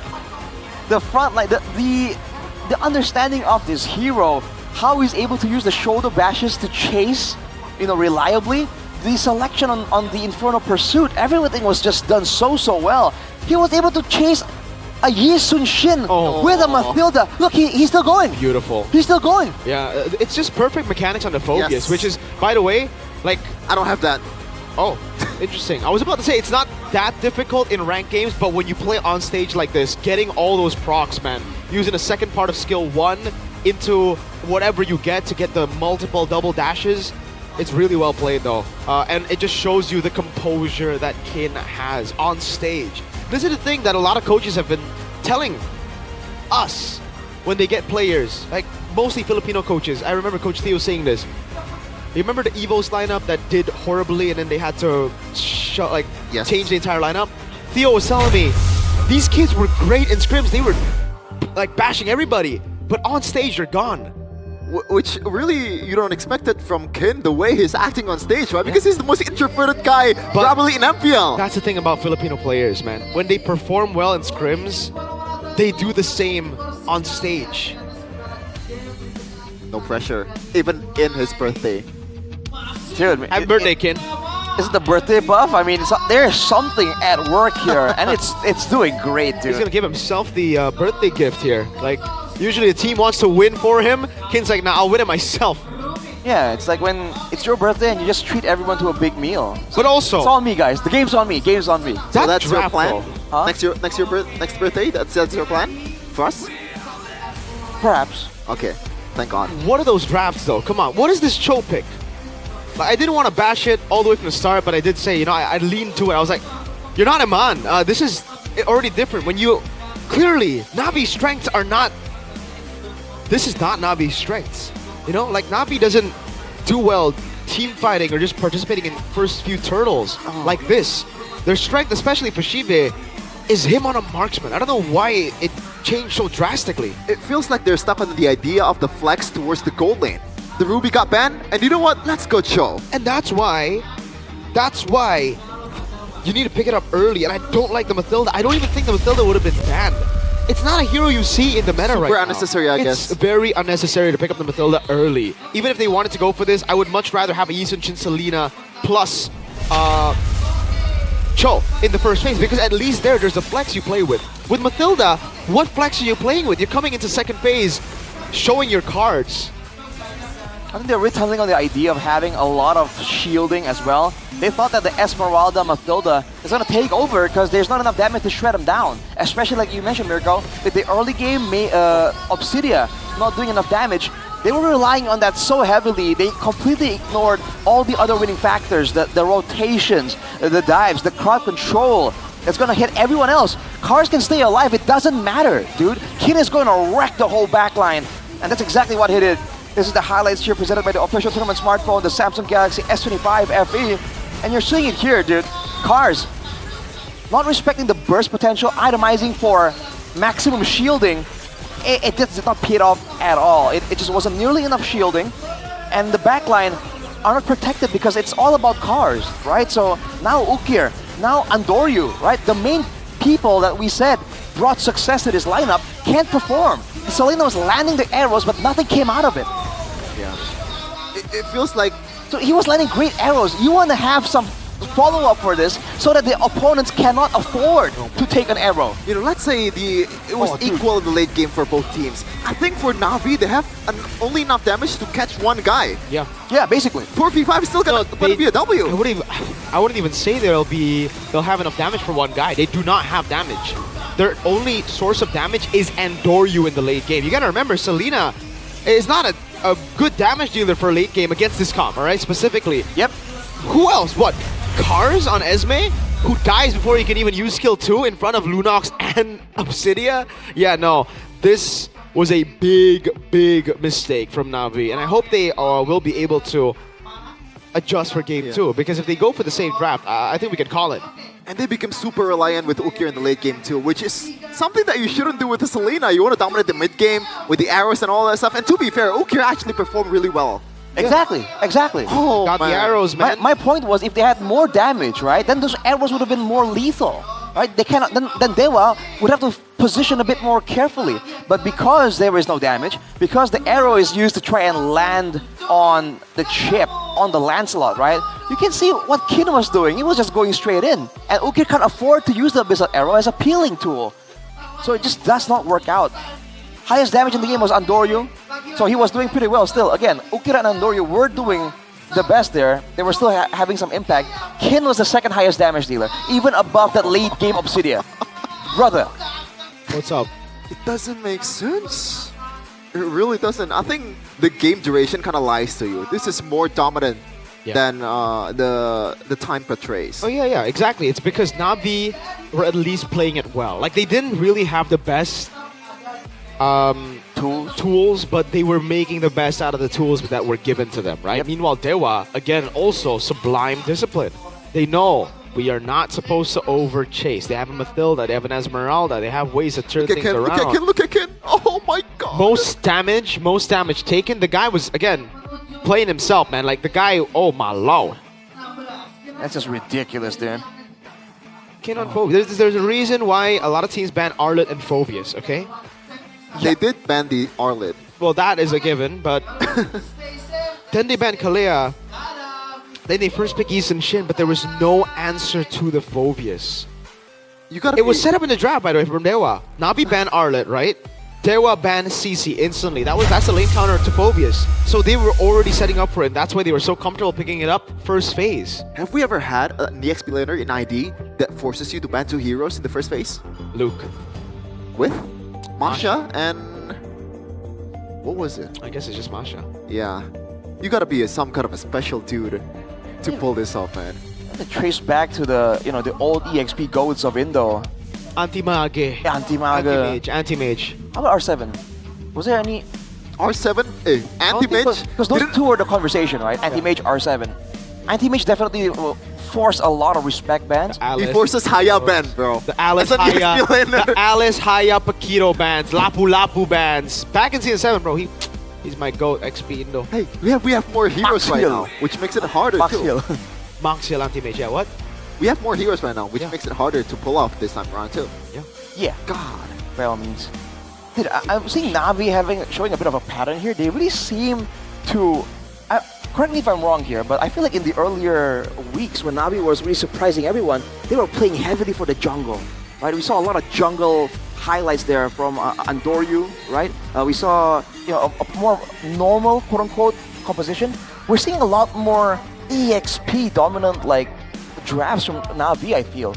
Right, where like the main key, the main tool, the main deciding factor is in the EXP lane, and then I'll be honest, so far it doesn't look all that good. Why are they changing everything that made them good? This is what I'm saying right now. Like, for Na'Vi, it's a marksman for Shive, okay? I'm sorry, I know it's cool to play Ruby, and maybe he has done well in scrims, but this is different. This is on stage right now, and Shive clearly is comfortable when he can farm, when he can play in the back, not when he's in front. That's why I said Bruno, I think, would have been a bit better. Hey, I'm not a fan of that pick, but I would say yes, better than the Cho, for sure. I think anything you pick there would be better than the Cho. You can pick a carry and it'll be better. You shred the Phobias, technically, I don't know. That's, dude. I think they're stuck on the idea of like, you see those TikTok videos of Mathilda and Easton Chin farming together? Were they hoping for a farm dominance in the early game? They don't have mid. You don't have. Okay, I guess you have mid prio because of Selena. That's why I said it's like. But like Chip gets level 2 so easily then because of that, right? If you want to clear together, Chip's just like, oh, thanks for the gold, buddy. Oh, brother. Oh, brother, indeed. This game, they did not even abuse the Chip. They were minimal shortcut plays. I think there were quite a bit. I don't know, but there wasn't any big like moments from the Chip that kind of sealed the deal for Na'Vi. You get what I mean? I'm not sure about that, Rashi. I can agree to disagree, but we No, got I'm not new saying heroes. I'm not saying he didn't have any impact with the shortcut. I'm saying he wasn't like the main thing that kind of shut down Na'Vi. My point is, if they were able, let's say Na'Vi put up a better fight, they're still the chip to consider. You know, it's not just the Phobias. It's not even like the damage we're seeing came from Maybe, right? If Maybe was kind of, you know, zoned out, was kind of threatened, there was still Octa. My point is there were still so many weapons available for Dewa, and they weren't even forced to use them. Yeah. And we got a new hero, by the way, in that match, or in that game, Obsidia. He actually dealt quite a bit of damage, 50 plus, I believe, just second behind Kid. And it feels like it's a peel marksman. Yeah, because you stop any, like when the Cho went for the kick, boom, Hunt of Bone. He's just like, all right, I'll take it like a good boy. He got boned. That Got mobility in the bot lane dive was crazy though. You can go so far in Dude, the when right you land your circumstances. skill, when you land your ultimate, woo, you follow the guy all around, bro. It looks so, I guess, like annoying in a way. Yeah, yeah, yeah. Like Oh, it is. dancing around you. It's that mosquito at night that you can't seem to get rid of. There you go. Personal experience for Rashi, but Oh yeah, I hate mosquitoes. same. But yeah, I really like the new maps, especially the It's cool. Dangerous Grass, which is quite sad too. We only got one Dangerous Grass so far. So far, only one. We got Flying Clouds again. Maybe if you guys get a Samsung phone, then you guys can experience all the maps equally. Because I have heard from other boys that if they play on their non-Samsung phones, they lag on some of the maps. There are too many effects, there are too many new mechanics. But with Samsung Galaxy S25 FE, this is different. This is for those of you who want some really prime gaming experience. Yeah, And do you it's want not prime that. gaming experience? This is S25, by the way. How much it costs? Guess. Guess. 10 mil? 15. It's 8. What?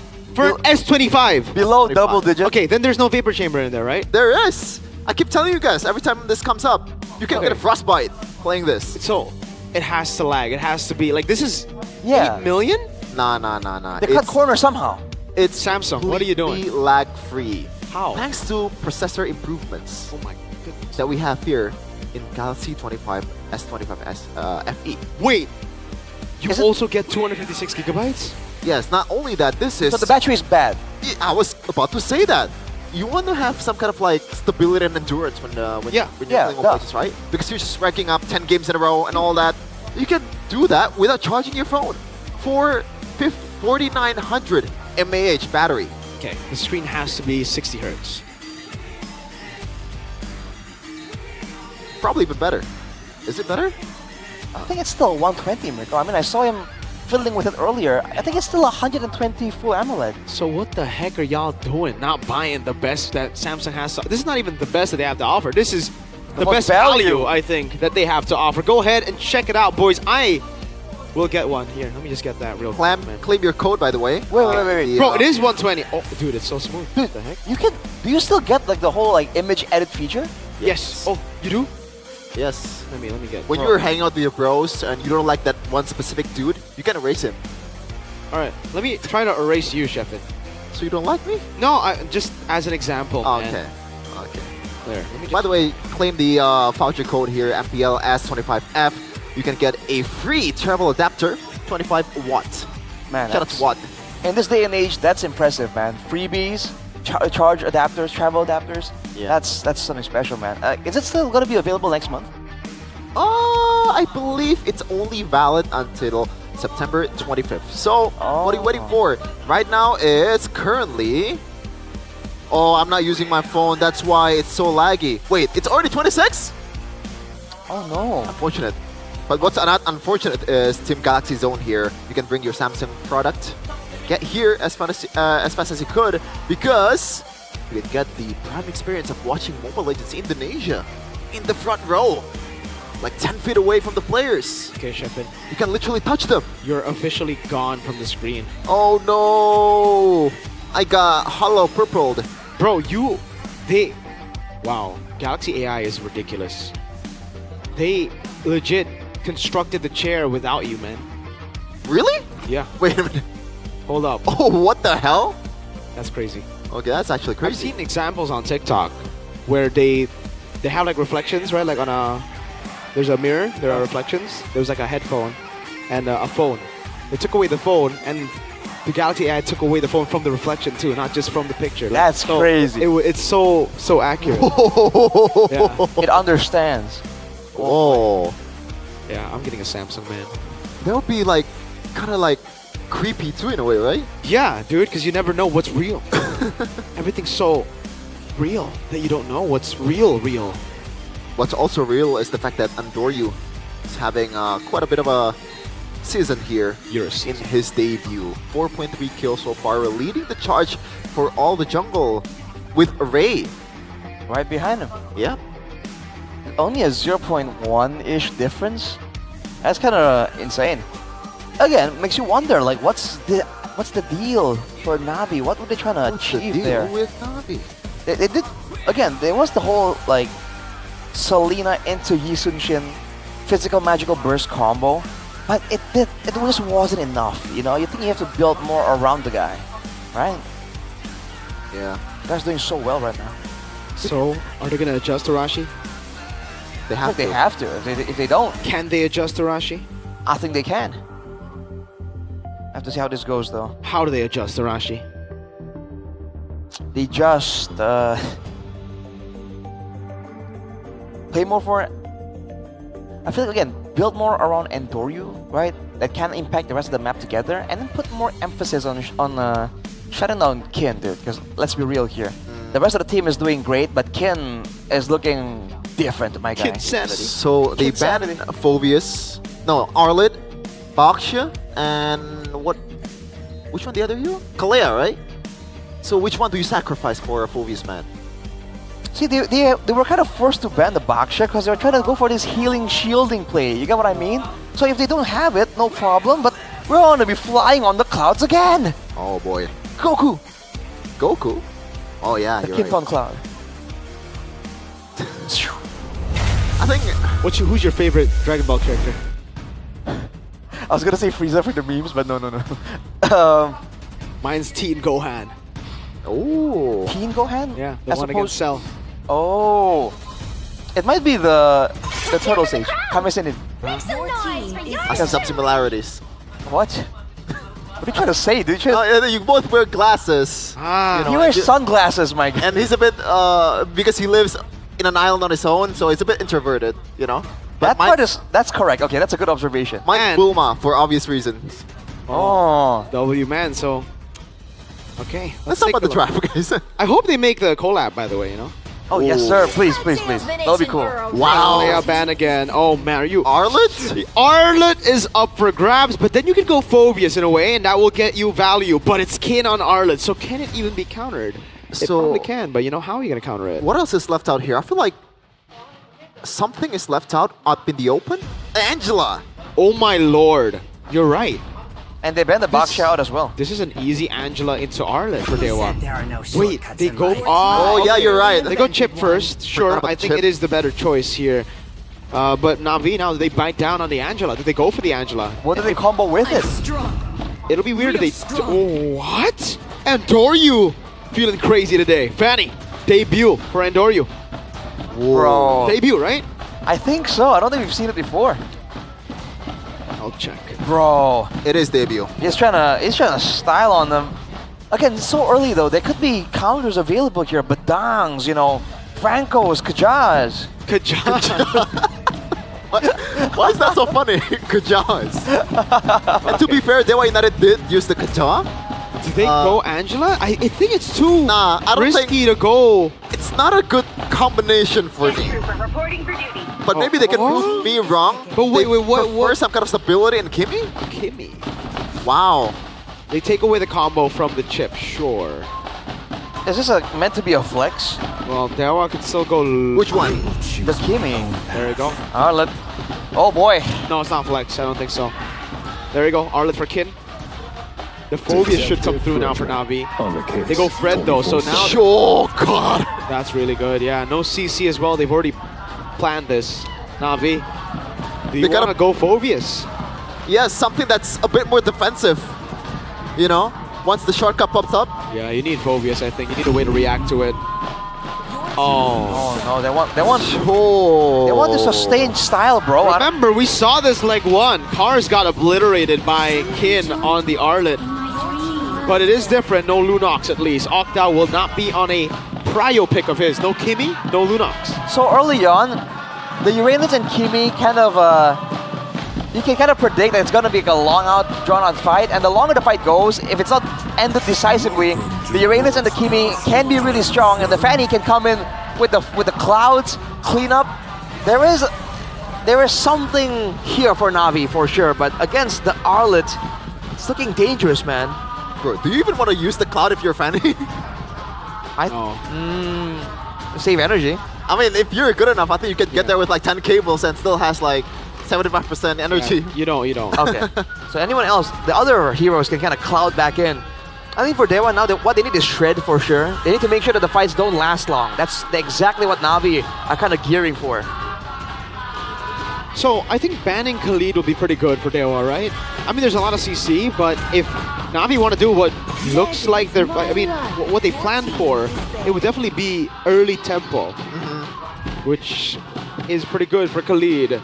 But again, Dewa might not ban it just because they already have enough CC to deal with the Khalid. I mean, honestly, Badang is not that bad of a choice for Na'Vi. Oh, Badang is a great choice. You're right.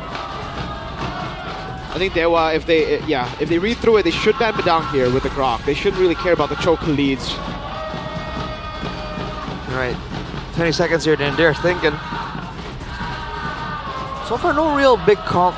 They kind of lack in the clear, I feel like. Katot Kacha is the option here. Should be Badang. I think Dewa might actually struggle to have Fryer in the early game. Oh, from the looks of it. Granger. Yeah, solid choice here. They don't need to go Badang yet because Dewa have all of the XP and Roam filled in, right? So there's no Badang take for sure for Dewa. Now they have to respond with a gold lane, and it'll be tough. I think right now, Claude. Moskop against the Fanny. You're right. You get Arlet a free stack as well. Mid lane though, that's where it gets tough for Octa. Is Faramis viable here? I don't think you want to go up against this AoE with a Faramis, dude. That'll give Na'Vi even more value, you know? And a Badang, remember. We're still thinking Badang. Wait, Lucian? Okay, that was a bit... Oh! I was thinking something that has kind of a dive, and it's an instant damage deal type of mage. Rashi. Oh, that didn't come to mind. That's a double O. That's also really the wisest call here. Yes, sir. All that showing up in the land of Dawn. It's a full-on dive team fight for Dewa. What's Na'Vi's response here? A respawn kind of hero. What? Badang? I feel like it has to be Badang. What else? They need a bit more tankiness as well, though. Like this. Hilda? Nah, I don't think Tanky Hilda. disengage. What's the tanky? Hylos? Hylos is the tank with engage, disengage. It's like a full... Do you want to just dominate early and go Khalid, dude? Like, it is bad here if you don't win out early. Or maybe Tigreal would be crazy. Yo, Gani! Good Gani! respawn pick. Yo, I can't believe I forgot about this pick. Gani just has been because abusing it's kind of Minotaur. Irrelevant in a way. I think it's actually not bad, especially against this. Well, against the ship, it's really good. It's a dive composition. Minotaur is amazing against dive. You know what? I'm rooting for Na'Vi this time around, man. I think they have got a pretty okay draft to make things work here. Oh, great, Rashi. I think Na'Vi's got this, man. They have the range advantage. They have the sustain advantage. They're gonna be pressuring Dewa to start engaging, and when the engage comes, the Minotaur is there. I don't even think you can properly do a shortcut play with the Minotaur in the way. Right? The Minion Fury is gonna deter so many of those portal plays. All right, it's 1-0 for Dewa United. Can they close it out against Na'Vi? Kin is looking to propel his team towards that playoff contention, just as he said in his birthday wish. Can Na'Vi keep their dreams alive, though? They're in desperate need of a win, now on a lose streak. Here we go. Oh. What? Okay. Whoa. Shot it. Might share it to Facebook. What was that? All right, ladies and gentlemen, match point for Dewa. With Andorio on the Fanny, though, we've seen him style on the Hayabusa. Well, let's see what he's got on the Fanny, because Ray understands how to play this hero as well. We'll be able to lead his team, guide the team to deny. And with Octa on the Odette, we'll have to see, man. It might come down to a full-on AoE clash. Whoa. Oh! No purple buff. They still want to go for him. Weza's taken low. Okay, Ukir doesn't want to go for it. Free Lethal Wanderer and an early win for Na'Vi. Wow. All right. As I was saying though, it's gonna be an AO. If it's coming down to a full-on AOE team fight, they'll have a lot more tools, man. Final Slash, Swan Song, the taunt of Frederick can hit multiple people as well.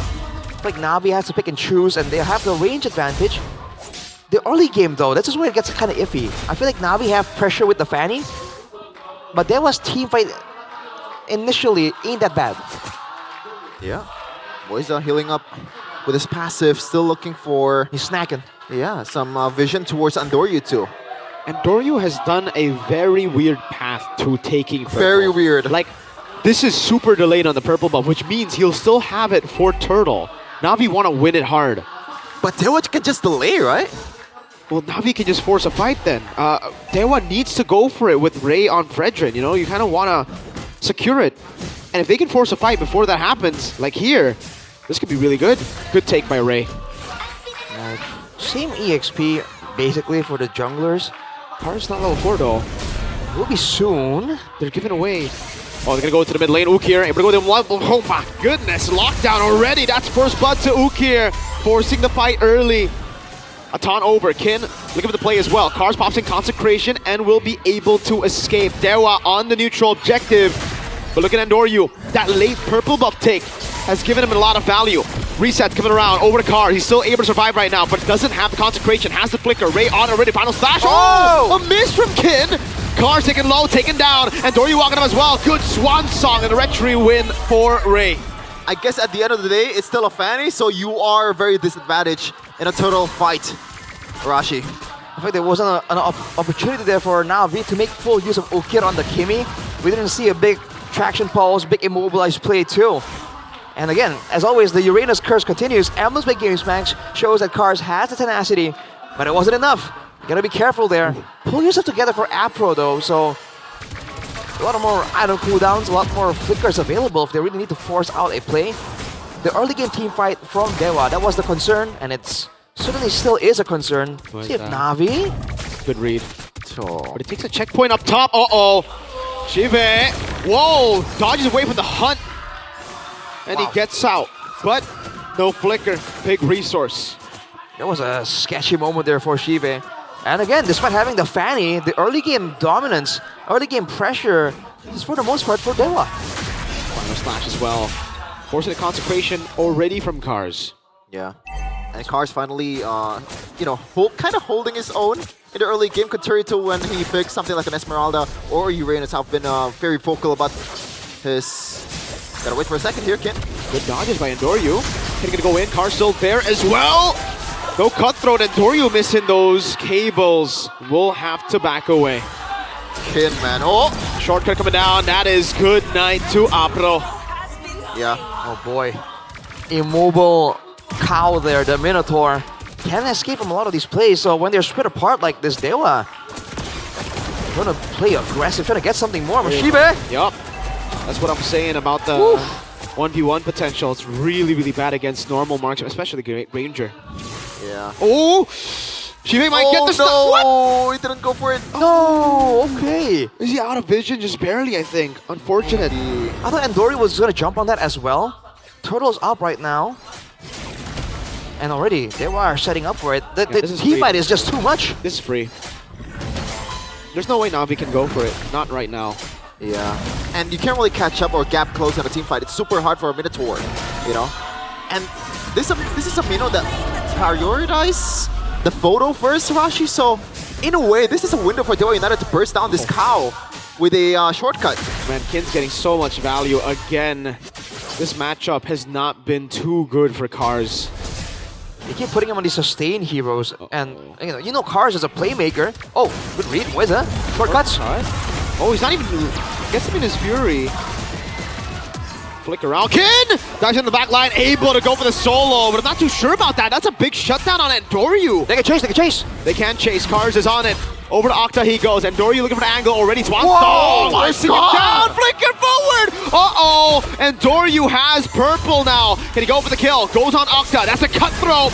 2 kills for Andoryu. Might be looking for another one, but Hanabone locks him down. Andoryu still doing a lot of damage. That is going to be Apro. Coming in clutch, Mueza. Conceal out Shibe. Doesn't get the shot.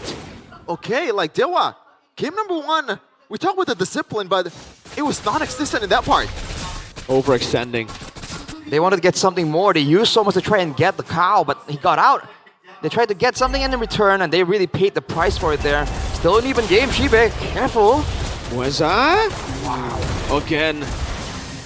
Traction pulse pulls Mueza back, but there's no one there to follow. All right, on the other side though, Cars, it's his turn right now. Yeah. This is going to be a pure lock, I think. Oh, there he goes. Still one. Final slash. Brings them back. That's free vengeance. And good night, Cars. Maybe it is? Wait a minute. Wait a minute. No, he's dead. Ooh. It's unfair. Vedrin and Arlet, it makes Vedrin kind of like an assassin too. I guess the Arlet. All right, well, we're seeing this again. Cars on the Uranus. Oh. And Kick Pures. Good one. All right. Again, battle skill for the... Oh, whatever, mind. Oh, my lord. And the purple's gone. Ray's on it. Wait, Kin? Yeah, Kin wants to just push him back because he knows the purple will be taken, and it is. No turtle 3. Oh, boy. Clean plays from Dewa there. And look at Mueza still. Covering all bases there, looking for some opportunity on the top side. And now we are tunneling on this turtle, but they don't have the setup. I don't know. And Dory doesn't even have purple. They still want to go for this? Opto's going to be walking up. That's a vengeance. Oh, almost good. Venus Fury not even able to proc it. Octa, Swan Song. Now it's Cars on a chopping block. Mueza with the crash course, and Na'Vi will have to just play it safe. This is the, I guess the beef in that beefy, Rashi? No, not at all. Right now, only with the photo, like you mentioned, Shevin, not nearly enough damage tanked up by him in these fights. And Na'Vi, I thought the idea was to poke using the Granger, right? But they're so forced to try and go for a definite surefire committed engage that they're using out the traction pulses and all these big ultimates to try and get catches. No, Mueza not overextending just yet. Missed out on the traction pull. And it's kind of weird that maybe, two maybes. I guess Andoryu didn't really go for a gold lane gang at all. Uh-oh. I think you win here, yeah. He's gonna have to walk back. Dude, that's tough when the EX Pin can just do that, technically. Oh, solo play, solo play! That's a solo kill up top, almost. Can ask Flicker? Oh! He knows he can't do it. He gets taken low by the turret too. Ray zoning Apro already. And when you're behind on a Minotaur, you're super squishy, man. Cars taking a lot of damage as well. And the Uranus is able to cancel the conceal. Mueza looking to play. Minus Fury going to be able to knock him up already. That's going to be the back line. Targeted down with the Swan Song as well. And Dory gets away, but look at the damage! Cars walks out, but it's a win again for Dewa. They take the purple. Oh, man. Split push attack from Andoryu here. Can't really join in to do much. His fanny hasn't really been paying off. Look at this defense, though. Dewa are still trying to move forward. Yeah. Good clear at least. They get a turret up top, I think. All of them are still in the bottom lane. So Na'Vi are trading. It's going to be a 1v1 like angle, technically. Right. Oh, the clouds. He's floating on a cloud. Yeah. Bit unnecessary. in later on in this game, if Na'Vi want to play the split angle using Andoryu, is that even possible? With the chip, technically, you can't really catch the Fanny that easily anyhow. Right? It's no longer that long of a lockdown.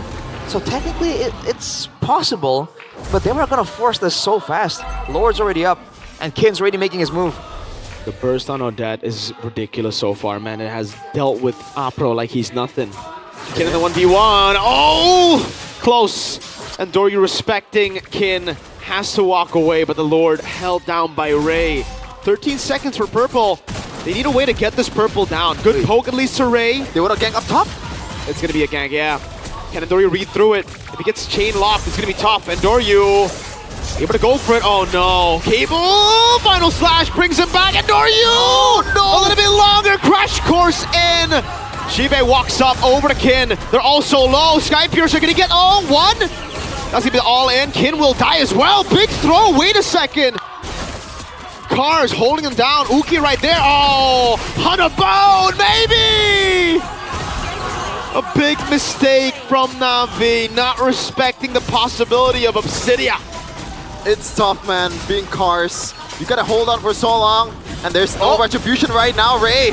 Oh, Shive can go for the Sky Piercer now. Minus Fury doesn't land. Reset. The Lord reset. Fanny is up.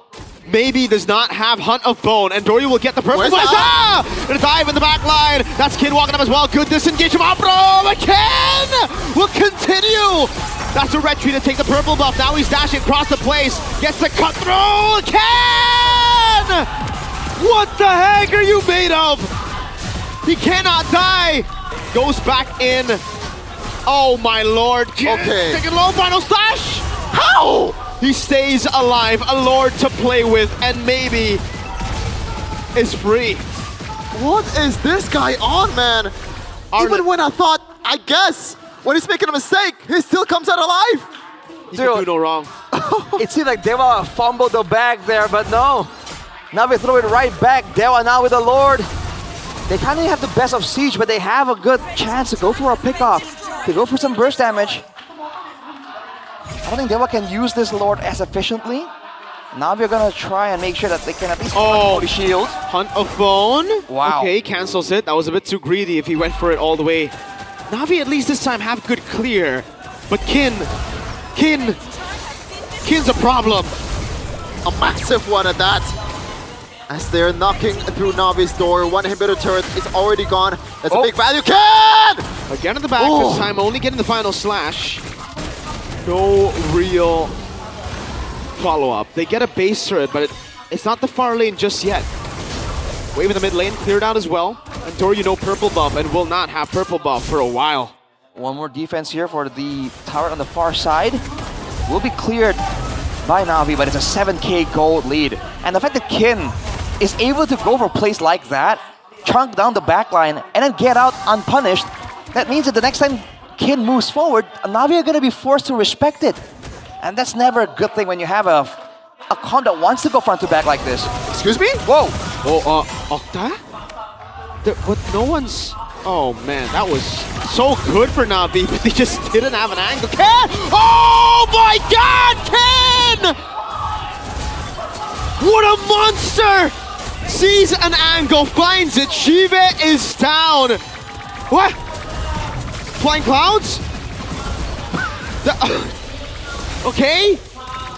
Can they even defend? 12 seconds. Oh, and Doryu, good move with the Lord. Or sorry, the wave is still there. Cars trying to buy a time, a lot of it, but will not be able to get a lot of time down. This is over. It's 2-0 to Dewa. Kin. Oh, wait a second. This could be a bit of a throw. Hold up. They got no minions. They got to respect it. And Doryu walks out. Gonna be stunned up. Kin walks up again. Oh, doesn't get the final slash this time. And the rose gold gets him to safety. Na'Vi, they're against everything right now. I'm telling you, man, ever since the first debut of Kin, I see a hint of, it's like Eman in the XP lane. He can do no wrong. Literally, the hand of Midas, everything he touches, it turns into gold. Especially he got the Aura this time. Man, now they're able to hang on to the turret on the far side of the Lord, but they were already on it. This is gonna be a final ditch effort for Na'Vi. One team fight to end it off. Andori is going for the purple for now, and they were taking their time with this. Is that a mistake? They're taking a lot of damage. The Lord now isn't really as friendly to hang on to for these Lord dances. Thankfully, it is a Fredrin, so he What's is that? still What's that? okay. And Doryu still didn't spot him, but they were showed. Yeah, the minions I think spotted him. Doesn't matter. Yeah. What's the... What? Cars gets away with the concentration. Hunt of Bone! Cars down. What was the play? What was the call? What is he waiting for? Maybe. Hail Mary play. And Doryu looking to burst maybe down. Okay. Cutthroat. Oh, with a nature. There you go. Does he get the Hunt of Bone? Flickers in. No Hunt of Bone. He's still hunting. He is. Recall. Can he get the right angle? Oh. Checks the wrong bush. Unfortunate. Gives Na'Vi a fighting chance, but with a Lord, I'm not sure. They will have crazy dive. And Doryu looking for the play over to Octa. Cutthroat as well. Oh, Winter Crown. Baited out as well. No Swan Song. He's baited out quite a bit. Can they defend? There's still a portal coming in from Moeza. Can they do it? They're still 5 men strong. Opera holding on. Cars walking up as well now with the consecration not used just yet. There he goes. He's going to find a minute. Fury locking all of them down, but there's no damage just yet. Ashibe is still dealing with the lore now. Skin in the back line. Looking to play with the final slash 2. There we go. Fraser's Wrath coming down to GG Dewa. Take 2-0 on Na'Vi. I guess Coach Snap in Lion. They might be them. And Kin is most definitely him. Wow. Birthday boy. Got his birthday wish. Even more. Brother's just insane. Credit to Dewa for, right to now, V actually, for giving him all these gifts, man. The Arlet. Oh boy. The Phobius. All the signature heroes left open for the birthday boy. Could you ask for a better gift? Happy birthday, Kin. What a kid. Child prodigy really suits him. And that might be an understatement. Absolute Kinsanity, bro. Kinsanity. Oh boy. Bro, Kin is ridiculous, man. On the reset heroes, Phobius, Arlet. Find so much value. Oh, play that again. Play that again. The resets is one thing, but don't forget the plays. I'm sorry though, but catches. Why Uranus? I have no idea. Stop. Especially its cars. Yeah, he's just on Uranus and Esme. I don't know. Well, we'll see though. The winning interview with Dewa United on the stage with Bude Clara Mongstar and Arashi translating. Dan Dewa United melanjutkan win streak mereka. Dewa continues their win streak. Masih dengan kemenangan yang begitu indah 2-0 lagi nih. Maybe congratulations. Gimana hadir ke minggu yang Congrats for another 2-0 maybe. Dewa lebih siap lagi. Is Dewa more prepared? Sama aja sih guys, kayak biasa. Same as usual, maybe says. Kamu menggunakan hero debutan yang baru bisa.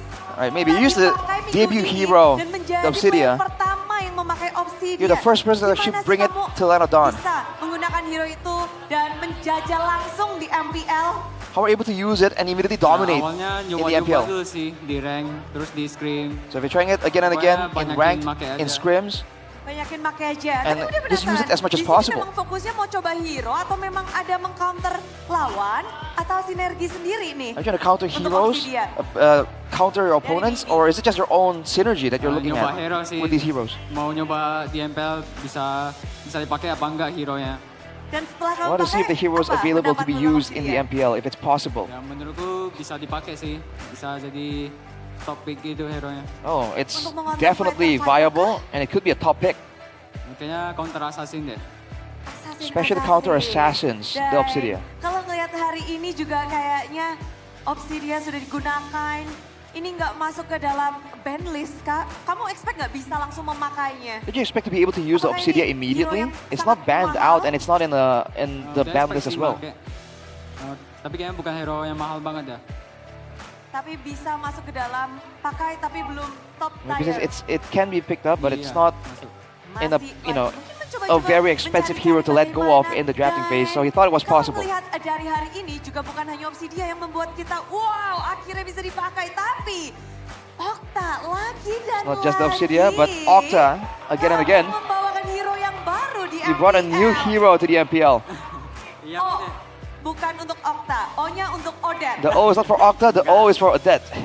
Ini ada apa gerangan membawa Odette ke Land of Dawn di MPL Indonesia? Ya, karena Lunoknya di ban, jadi pakai Odette. Lunok was banned, so you gotta bring out the Odette. Ya, opsi kedua.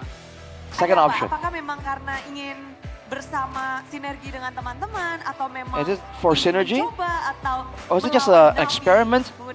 Or is it something you want to use against Na'Vi? Coach Rek bilang, Okta kamu pakai Odette-nya. Iya, saya setuju. And Nota said, the coach said use Odette, go. Ada apa? Soalnya kan season 13 setelah pakai Odette, besoknya saya di inactive.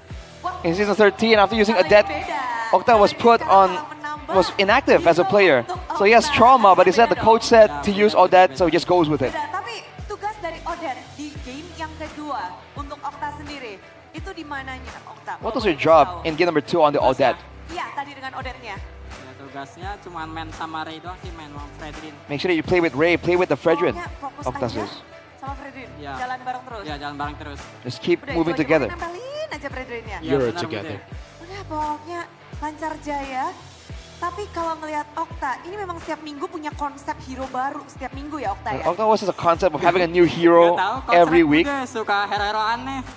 And Octa is saying, it's the coach Bude, like, Daripada he saya just likes his dibanting. weird heroes. And I have to follow him if I don't want to get replaced. Enggak salah spell. Enggak sampai dibantu diingatkan teman-teman atau emang fokus-fokus? Diingetin sama Kin, Bude. Katakin jangan salah spell lagi ya, Octa. Wow, pakai bahasa Indonesia I think tuh. Iya. Kin's telling him, don't use the wrong spell again, Octa. Watch out. So Kin's been reminding Octa about that. Happy birthday, Kin. As you wish. Kita melihat bahwa Dewa United mendapatkan kemenangan dan mungkin bis keduanya nantinya untuk masuk ke babak playoff semakin besar dan anak-anak Dewa pun sudah bernyanyi. We have something for you and Dewa United. Something that will make you happy. An update for Dewa United.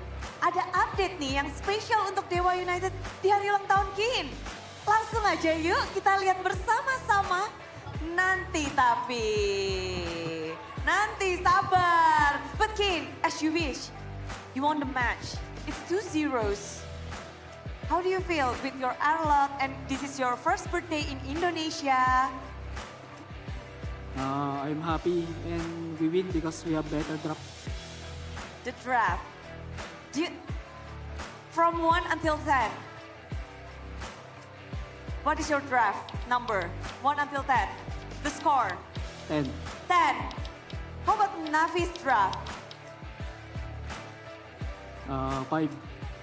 Oke, jadi kalau dari kata Kin, ini karena dari segi draftnya. Tapi ada yang menarik, setelah Kin bilang happy, senang karena bisa menggunakan draft yang lebih baik, mendapatkan kemenangan 2-0. Ada yang spesial untuk Kin dan juga Dewa United. This is something special. First for Dewa United, the one and only first match in week 6. Ayo kita sambut bersama-sama, inilah dia update untuk klasemen dari Dewa United. Alright. It's the standing updates here for Dewa. United merangkak naik ke posisi 3. Climbing up to the 3rd position. Previous season, Dewa United was struggling. But in this season, you guys on the 3rd place. Now, how do you feel about that? Yeah, I'm happy. You're happy. How are you gonna celebrate your birthday?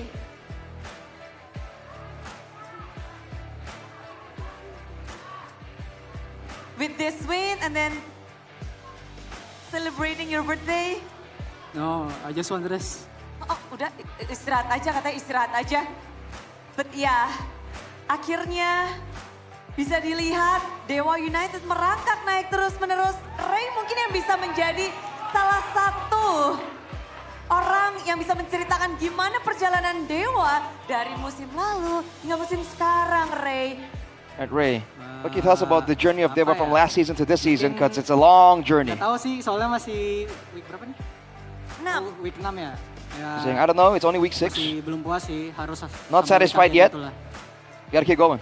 Pokoknya harus kalau bisa disiplin terus, disiplin terus. You gotta keep being disciplined. Kalau sekarang kan udah ada di posisi 3 nih. Ya. Ray ngelihatnya proyeksinya ada di mana nih Dewa United?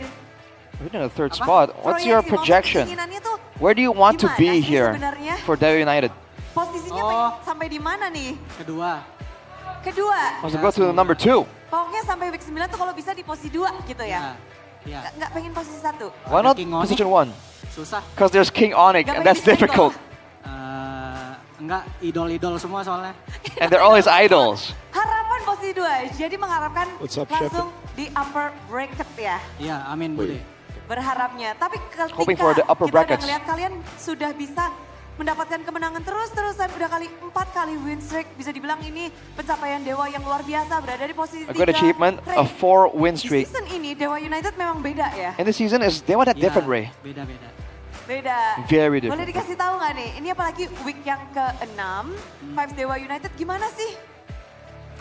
Mungkin bedanya player kita lebih try hard sih season ini sama coach sama manajemen percayain full ke kita. Jadi ya bersyukur lah kita dipercayain sama anak-anaknya try hard, jadinya kita deserve lah. Right, they're tryharding and they're trusted by the coach and management. So it's a good combo there. The try hard and the trust. So we're having a good time. Melawan Andoryu, melawan player-player komposisi yang berbeda dari Navi. Jago. I think but Andoryu and the other compositions Navi were able to bring in. Apa nih? Ray says kedua, pretty good. Kayaknya memang Dewa yang lagi kuat-kuatnya. Sama aja sih, sama-sama menang. Sama-sama menang. Oke, sama-sama menang. Tapi kalau ngelihat sama-sama menang, mungkin Moeza yang bisa jelasin lebih dalam lagi karena Can you explain a bit more, Moeza? telah kalian kuasai. 3 maps. Mendapatkan 100% win rate di 3 map yang berbeda. In 3 different maps, you've gotten a victory. 2-0 juga udah ngedapetin, Broken Wall udah. Lalu satu lagi, kalian juga udah yang River, Expanding River. Moeza, Broken Walls, and the Flying Clouds. You've won on all 3 maps. As a roamer, Moeza, bagaimana perjalanan Moeza what's your journey trying to conquer all the maps right now? Ya karena latihan di scrim aja sih Bude, jadi kayak ya main terus kan mapnya kan tiap hari, jadi kayak ya dikit pelan-pelan kuasain. You gotta keep playing beda the maps in the scrims, and slowly but surely you'll get to understand the maps. Gak tahu sih, kayaknya tergantung coaching staff strateginya gimana. Kayak ya kalau aku cuma main aja sama tim. I just play with the team, man. The decision and strategy, that's the coaching staff. Apakah memang ini kamu merasakan, kan kita tahu item roaming sedang enak-enaknya nih. Ngedapetin level 2 begitu cepat. Can get level 2 really fast on the new, really nice roamer item. Tadi dengan Flying Cloud. On the chip with the Flying Cloud. How do you feel, Moeza, about that chip? Tadi? Ya main kayak biasa aja sih Cip, cuman kita bisa naik-naik awan kan kalau misalnya habis recall. Just play your usual chip, but now you can fly on the clouds, which is pretty cool. Enak banget ya, chip dilepas, bisa langsung ngintip-ngintip, ngedapetin level dan gold. Iya enak Bude. Enak. Jadi sebuah kesalahan gak sih ngelepasin chip untuk Moeza 2 kali? Is it a mistake letting go of the chip twice against Moeza? Gak tau sih, kayaknya nggak, soalnya digendong sama tim. Moeza says, oh, I got carried by the team, so I don't know.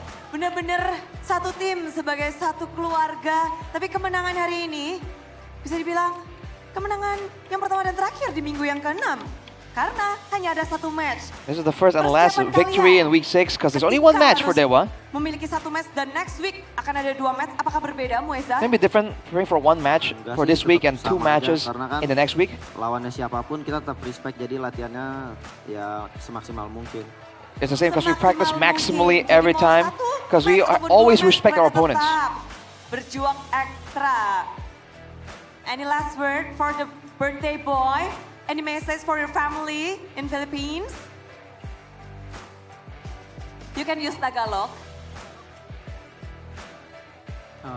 Para sa pamilya ko, maraming salamat sa suporta. Okta, Well, I can't translate that, so. Okta, translate please, Bude says. And Okta doesn't understand it either. Makasih anak Dewa sama keluarga udah dukung gua. Thank you the anak Dewas and the family. Tapi inilah dia, Ray sekali says. lagi anak Dewa harus merayakan kemenangan win streak ditambah ulang tahun dari Kin. Mari sambut Dewa United. Shout out for Dewa United.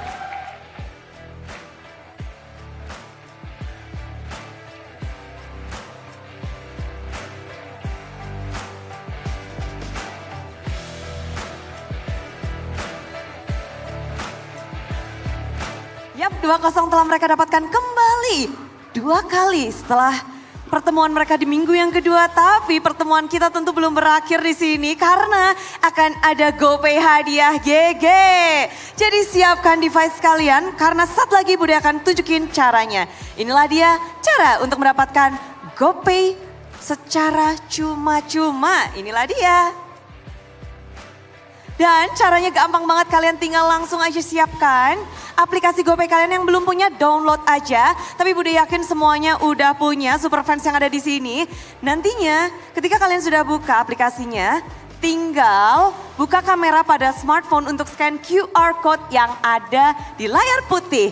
Selanjutnya klik buka hadiah dan congratulations. saldo GoPay akan langsung masuk ke akun kalian. Pasti GG di GoPay Games, jadi inilah dia. QR code-nya udah siap?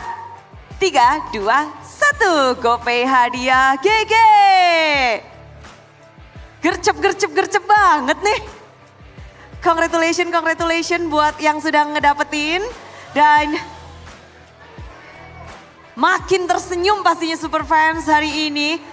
Begitulah keseruan di GoPay hadiah GG, dan pasti semua yang ada di sini makin happy dan makin penasaran juga gimana game yang kedua telah dijalankan oleh Dewa United dan juga Navi. Dewa menekuk lutut 2-0 dan game yang sangat memukau. Langsung kita tanyakan kepada para caster apa yang terjadi. What happened ya non? Monggo caster.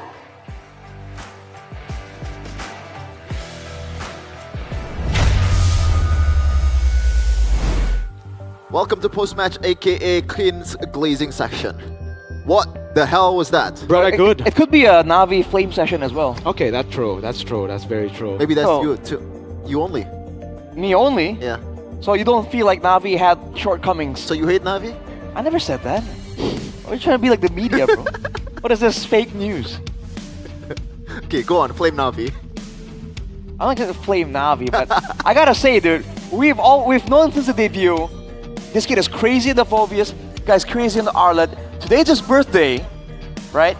And we let both go. That's why. I said that, right? Like, oh, it's like, you know, Yeah. the best birthday gift. Yeah. But still, dude, do you want to win? Because, dude, the guy was... You want to win, but you don't want to ruin that guy's birthday, you know? Like, so... man, the word in Indonesian is acak-acak. Yeah, he messed them up. The guy was like wreaking havoc in the back line, dude. Player of the game, player of the match, obviously, without any doubt, you know who was the best. Bro. Player of the game presented by official of my smartphone, Samsung Galaxy S25 FE. Yeah. Like, What can top him on Phobius? Him on Arlet. Ridiculous, dude. literally, bro. Like, I saw Kin performing really well in the first week of his debut, and I said immediately, this is the best EXP in Indonesia, and it's not even close. Then Lutfi and Shogun started playing really well too. Now, I'm starting to second guess myself, and this is the point where I say, yep, it's not close. I mean, we have to wait and see. It's only week 6, but dude, Nah, bro. I'm standing by my word. I think on the Arlet and the Phobius, no one gets close to this guy for sure. But on Yeah, other picks, I that's think fair. that's where the other XP laners could come in. This moment from Shive, it really looked like, okay, this was the point where Navi's gonna get something, right? Finally, this composition. But then they... And then they just kept walking forward. Why? What was the need? What was the necessity? Dude, exactly. They could have just waited, man. We were talking about this. We were confused on what was the actual game plan overall towards the end. They have the Uranus, they have the Fanny, they have the Kimi, and overall, we still have no idea, no clue what this draft was supposed to do. It's supposed to fight. That much is clear, right? And they were trying to fight. But how were they supposed to fight? You know, who was engaging? Who was disengaging? Who was shredding? Who was supposed to tank the damage? So many questions here that, you know, if you look at the draft another time, it's just confusing. And then the... Man... it's just super unfortunate, I guess. Final slash landed him in his Fury as well earlier. Boom bang bada bing, it was just them. Blah, blah, blah, blah, blah, blah. I have to wonder if that was the main reason. Shepard was kind of questioning in game what happened to this assassin. Why is it not hitting the gold lane? Usually the most vulnerable lane to try and get ahead, to shut down the late game. But maybe it's because of the answer we got in the interview, right? They were saying that Obsidia is actually really good against assassins, technically. You can use it as a protection hero instead of a dive hero, and it works out. Do you think after this game, Mirko, after watching the two Obsidias after this match, that this Obsidia has a bit more value in the current meta? Or Hasn't is it just... died, by the way. Huh? Hasn't died. Yeah, I think in this particular matchup it finds a lot of value, but also I think Navi failed to recognize we can't really take game 1 into account, right? Like that was a Cho matchup against the Obsidia. I think that was just a bad pick. Game 2 though, however, oh man, Navi had the winning lane up top. Literally, before we started, you guys asked me about Obsidian. I'm like, dude, I've never lost in lane against Obsidia. Shive shows that he wins out in lane almost every single time in the trading department, but then Navi just never capitalized on top side winning. Yes. It's just like, after Turtle 1, after Cars, you know, dies the first 2 times, I think you want to shift your focus over to the winning lane instead of again doubling down on a losing XP side. And I think the Uranus pick is kind of like a way to delay the game towards the late game because they have 2 marksmen. But like, then what's the Fanny pick for? Yeah. It feels... If they wanted to snowball off the early game... It's like the game plan, oh, we're going to play a Fanny comp, then, you know what, let's just rush that off. Like, we switched to another game plan in the second phase of the draft. I've got no clue. Well, do you think that they had some kind of game plan going on until the Odette popped up? Because that's also like a surprise pick, and technically, that means that he's going to be tanky enough to deal with the Fanny if Andoryu doesn't snowball, and technically it kind of shuts down. Like, if Navi was going to have some angle moving forward in these fights, that's Swan Song just denied everything. I think with or without the Odette, it's still the same thing. You're playing into Arlet and Fredrin, and yeah, again... What is the damage, my guy? The damage dealt, the damage taken. It's the Arlet that's the main issue. Whoa. And it's through the top lane, and it's through the Fredrin. It's the combo that I think we've seen for so many months now. You know, over from MSC, it was Arlet Fredrin, Arlet Fredrin, Arlet Fredrin. Yeah. It's just like a birthday gift, you left the Arlet open. And the Fredrin. The icing on the cake. Cherry on top. Oh my god. Dude, hit more damage to the Obsidian. It wasn't exactly like a snowball type of game. Yeah. It was like a long... I mean, that's what happened in game number 1 too. What I'm really surprised about is it's 80k compared to like the damage dealers of Navi. It was like 40k, 50k. Brother, this is an EXP laner. Happy birthday. Oh my god. You're so good. Freaking. Okay. Yeah. It's kind of crazy, man, honestly. Yeah. Man, oh. Make a pun. Nah, I don't. Man, you're really making him... Oh, no, never mind. He's not making any sense. You're not thinking. Why my brain not... Well, it's... You're going numb like that song from Linkin Park. I feel like I'm dyslexic in the brain. What the heck? What? What? That's just... As opposed to dyslexic in your fingers. Like, what is that? What do you mean in your brain? I can't find the right word. Wow. Maybe I'm speechless Your mind is break-in. Yeah, I guess. And we have a trivia quiz, by the way, guys. We're making them. Yay. Name the Indonesian teams that have reached the grand finals of the M Series. All right, who do we ask here? Do you know? All right, one question first. Chefin, one team. Onyx? Okay. Rashi. RQ. Okay. Now oh me. yeah, I forgot. Now me. Evos. Shut the hell Evos. Next. How dare you? That's it. No. Oh, no. One more. Wait, one grand more. finals of M Series? Yeah. Yes, sir. Indonesian teams. Wait, 6, 5. For once, I actually know. Wow, that's crazy. No, 3, no. I guess I'm not that old after all. 2 is no. 1? What? Comment down below. Am I getting gaslighted or? No. We're not gaslighting. When it's quiz. It's RQ, Onyx, Evos. And? Indonesian teams, right? Yes. What? 3, 2, 1. And all right, Arashi, tell him. MPL ID. Yes, sir. Oh yeah! Oh my God! It might be 08. Holy! Chefin, they might be 08, but that doesn't mean you can disrespect them like that, right? See, MPL ID. Because they're all the way down, man. They still made it to the finals. It's okay, bro. How did that not cross my mind? Yeah, it was the the recent one, dude. What? And I mentioned it before. Yeah. Over and over again. Yeah. Yes, you did.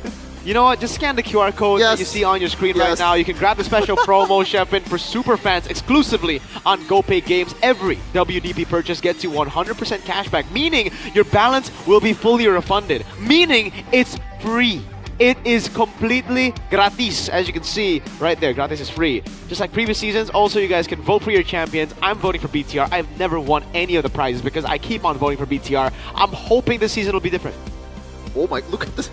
Look at the zoom, bro. Yeah, it's so crystal clear. Zoom is crazy, honestly.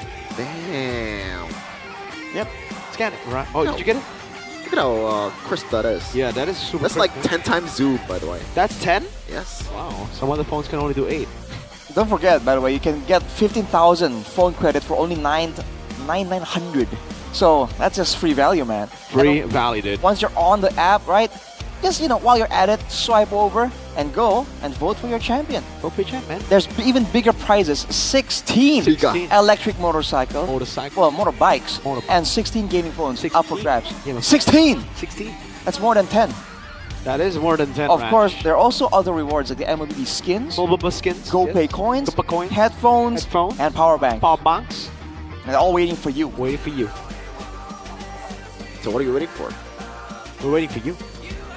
To? Yeah. To vote for your champion. You, Geek Fam. I've voted for a while. I've tried a lot of things, man. And it didn't work. Realize and Ghani have been, getting a lot of rewards. We have been. Who's we? Who's we? Who's we? Okay, you. All of us. Vote for your champion. I'm not having a good time right now. Yeah, well. Yeah, so it's not we, it's just you then, Shevin. Here, Shevin, have a good time. Literally, have a good time here. Gonna open it.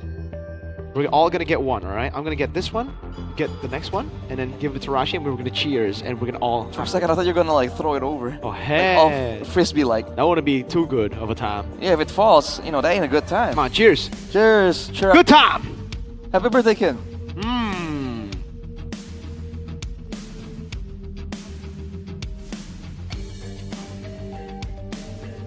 Is this a double chalk?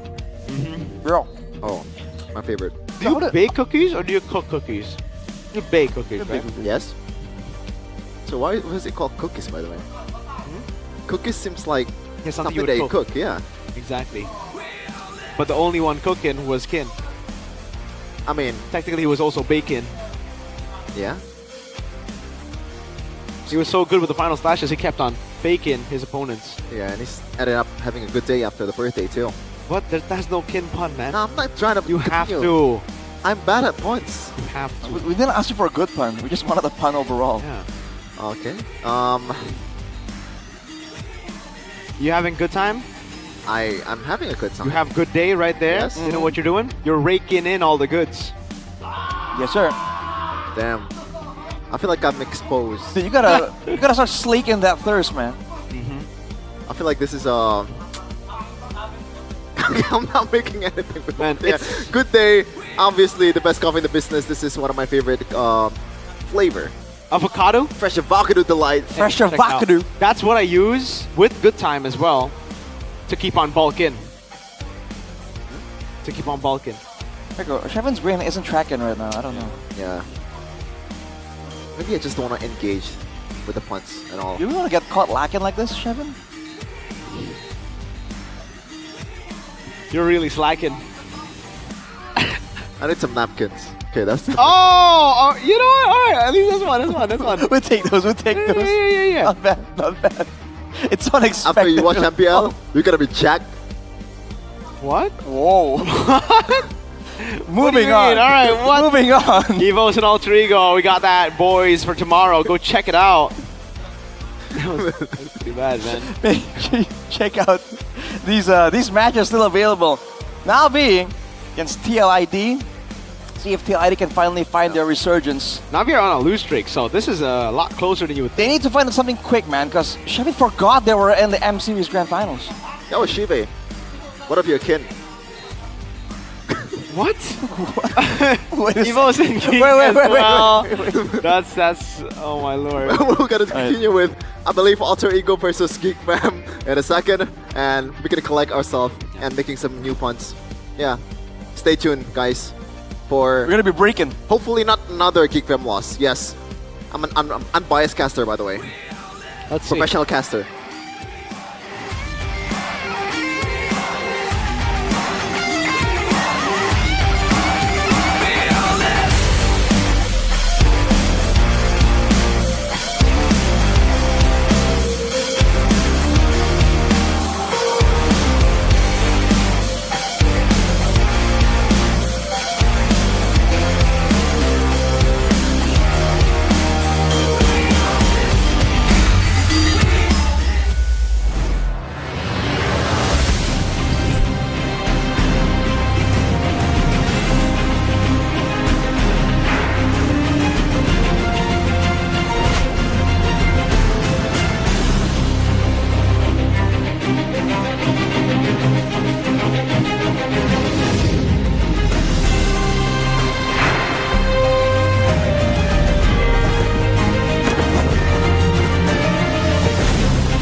music don't stop.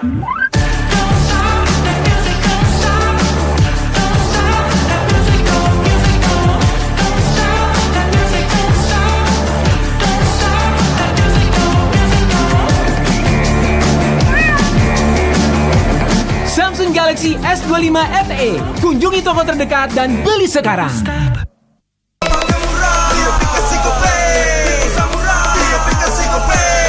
Walau yang lain terus berubah, GoPay konsisten, kasihnya pasti murah. Bayar tagihan murah di aplikasi GoPay. Transfer 100 kali per bulan. Download aplikasi GoPay baru, nggak pakai lama. Dompet andalan gamers banyak damage-nya.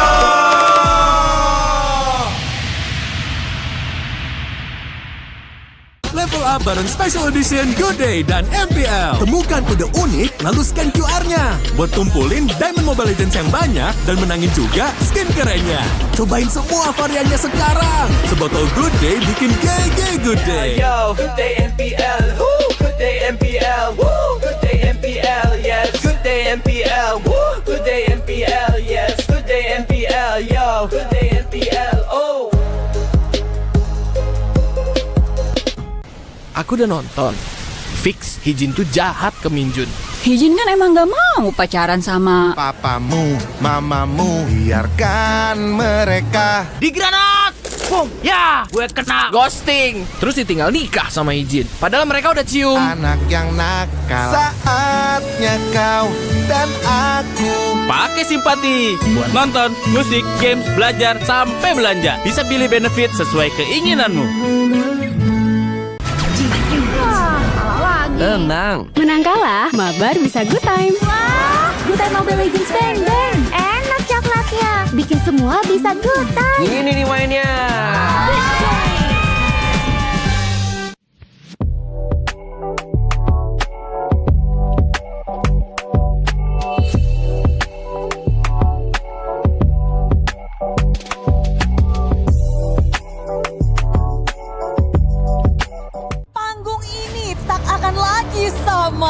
Kita harusnya bersyukur ya, kita hidup di era MLBB di saat individual skill tuh emang dibutuhin, tapi individual skill itu bisa kalah loh sama team play. Yang punya idenya banyak banget itu pasti lebih bagus di meta sekarang. Jadi menurut gua Mobile Legends jadi lebih menarik. Sekarang tinggal nunggu siapa aja sih yang nemu ide yang lebih cepat sih menurut gua. Panggung ini akan menjadi saksi bagaimana 9 tim akan menjawab patch terbaru. Patch sekarang bikin full senyum pemain roamer sih harusnya. Dari item roamnya sendiri aja, nggak ngapa-ngapain aja, dia dapat full. Jadi ya menurut gua ini patchnya roamer lah. Patch baru ya pasti sangat menyenangkan buat gua. Dimana level 2-nya hampir lebih dahulu didapatkan dengan Keyboy juga ya. Roamer sekarang lebih kaya lah. Tahu cara terima damage segala macamnya itu, penggunaan revi juga kapan, itu bakalan kuat banget lah. Nah cuma kecil-kecil detail, jadi mungkin nggak semua bisa dapat. Next week ini ya ntar lihat aja hero apa aja gua. Dengan hadir map baru, kita harapkan mereka bisa membawa semangat yang baru. Kemenangan demi kemenangan sudah mereka raih, bahkan poin curian pun dari tim yang kuat sudah mereka dapatkan. Potensi buat di Dark Horse ya, kayaknya gue bakal bilang ada di Navi mungkin yang pertama. Gue suka Navi, gue ngelihat mereka sebagai sebuah ancaman untuk tim-tim atasnya. Mereka berkembang cukup jauh, aku nggak tahu itu faktor ada pemain PH ya. Semuanya pengen lagi kejar-kejaran buat dapetin slot playoff. Ya oke, mereka sebenarnya di PH, gue bukan bilang mereka dari PH udah jago ya, soalnya di PH biasa aja kalau kita lihat. Tapi kita harus taunya PH adalah region monster. Ketika lu ada komponen kuat di tim seperti Andoryu, Ukir, yang dulunya nggak kelihatan sama sekali, lu nggak akan bisa kayak melihat, oh ini orang punya highlightnya. Sampai ada di tim yang bagus, yang connect semua. Dan makanya PH menjadi masih region yang paling kuat untuk kita ambil komponennya. Seperti Andoryu Ukir. Yang di sana mungkin biasa aja dengan Omega, tapi pas masuk ke sini dengan Coach Aldo yang ngedraft dan dengan timnya yang saling melengkapi sekarang, bisa kuat banget. Because we always bond and we always talk each other and we always make funs with in practice, so we easily get my teammates trust. In my perspective, that team is like take too long. Like we're together. Mulai awal season juga udah mulai klik sih hitungannya, udah kelihatan kayak oh ini bagus nih, ini bisa nih kayaknya. Selalu kan emang gak kasih campur lawan full sekali kan. Ya season ini kayaknya ini Rosa ini bisa deh ngasih perlawanan gitu hitungannya. Kali ini kita akan melihat pertarungan antara Ray versus Sutsujin. Mereka sangat tidak bisa diremehkan. Kalau ngomongin Dewa, wah Dewa bukan cuma kuda hitam sih, Dewa ancaman juga tuh.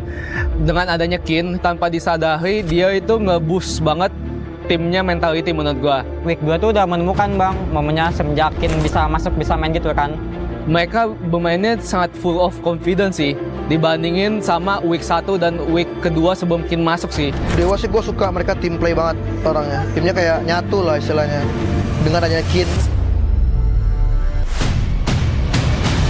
Kin tuh sosok yang sangat-sangatlah bagus dan kuat lah di Dewa sendiri. Gue lihat dari gameplay dia, hero pool segala macem lah.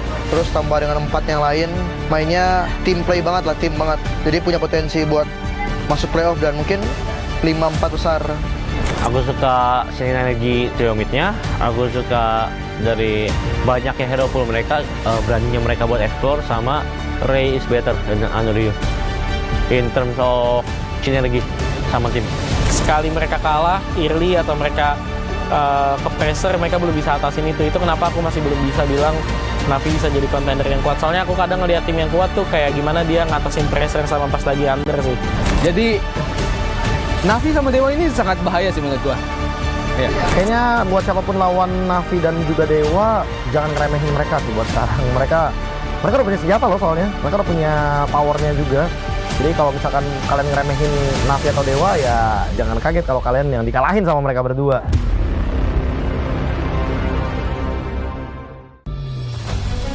Hello everyone, and welcome to a special preview of our annual map change. In this video, we'll explore more about this exciting new gameplay feature. Now, let's get started. When the annual map change launches, details of the feature can be found here. When a match starts, players will be notified of the battlefield mechanic that's in effect before hero selection. You can view info about the mechanic anytime during hero selection to plan out your strategy. Are you ready for the Broken Walls Challenge? The old walls across the battlefield have crumbled, revealing new paths and giving heroes without blink a chance to shine. We can't wait to see the optimal routes you'll come up with. Danger lurks in every corner when dangerous grass is in play. The battlefield has been overgrown with bushes, so proceed with caution. Will you be the hunter or the hunted? You'll need new strategies to survive this deadly jungle. Have you ever dreamed of soaring over the battle like a cloud? With Flying Cloud, rideable clouds will spawn on the battlefield. Just hop on and take to the air for swift lane rotations, or plunge down for deadly ambushes. Come, ride the wind and own the skies. The river will bring you to victory with Expanding River. River currents will expand into the jungle areas, and new currents will appear when the Lord spawns and when it's defeated. Travel with the current for a massive movement speed boost. Master the flow of the currents and drag your enemies into a whirlpool of defeat. We hope these new battlefield mechanics will break stale metas and deliver new experiences and challenges to everyone. See you all on the new battlefield.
everyone! Welcome to the Project Next patch preview.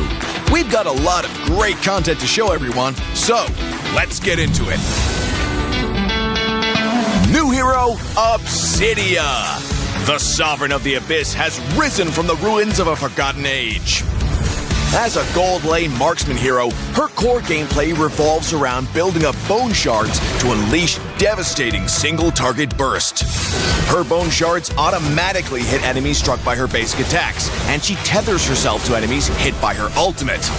We can't wait to see your spectacular plays with Obsidia. Abyss heroes Alice, Dyroth, and Thamuz have all been revamped. We've updated the visual designs and backstories of these three heroes and completely redesigned Alice's skills. We buffed her early game while preserving her signature life drain mechanic. Our goal is to elevate the gameplay experiences for these heroes, and we're excited to see how they'll perform in the new patch. The annual map changes feature is also coming this patch. Each match will get a random new map mechanic. Each time the meta cube flips, the battlefield will be transformed, opening up new opportunities and challenges for even more strategy and tactics. The achievement system has been revamped. We've added all new season achievements. Based on your playstyle and match performance, you can unlock varying levels of prestigious flares to show the world your skills and abilities. Plus, the new Wall of Honor lets you showcase your achievements for all to see. Let's see who has the most elusive achievements. In this patch, we've refined the feel and responsiveness of the game's controls. Many of these improvements came directly from your feedback. Through these targeted optimizations, we hope to resolve many of your gameplay issues and deliver a more fluid and responsive combat experience.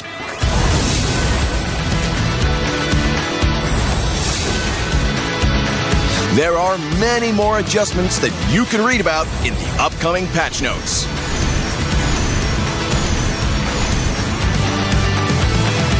That wraps up our Project Next patch preview. Project Next launches on September 17th. We hope everyone will enjoy the new content. And until next time, we'll be seeing you in the Land of Dawn.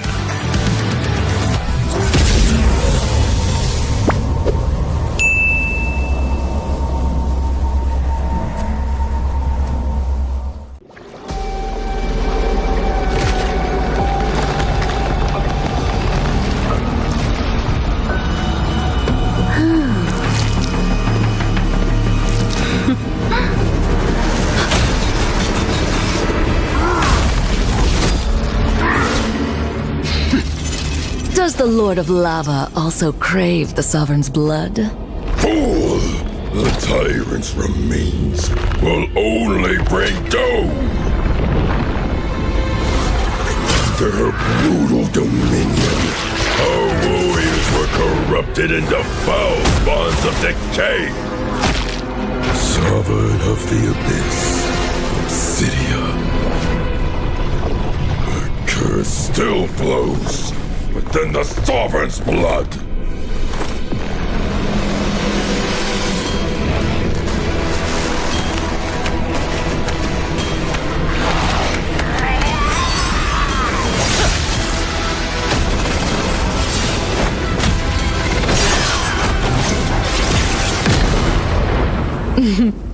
Such loyal little puppets, aren't you?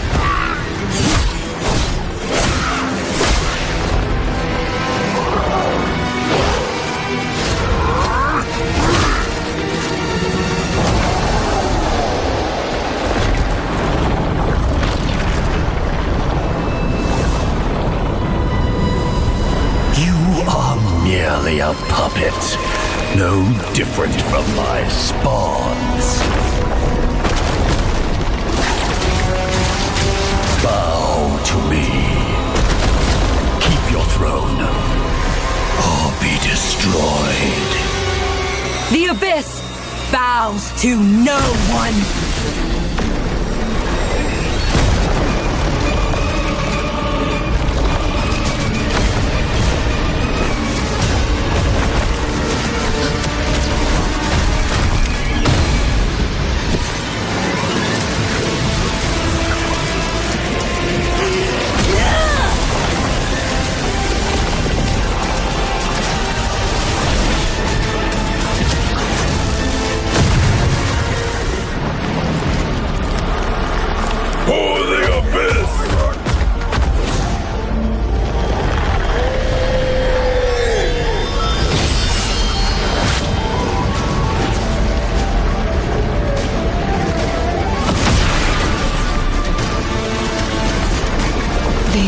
watch its spores reek of its corruption.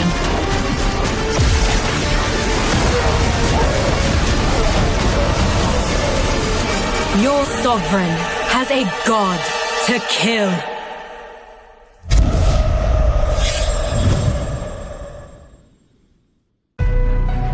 I see desperation. I come to crush my enemies. I reap the strong rise, the weak crumble. My will is absolute. The abyss shall meet.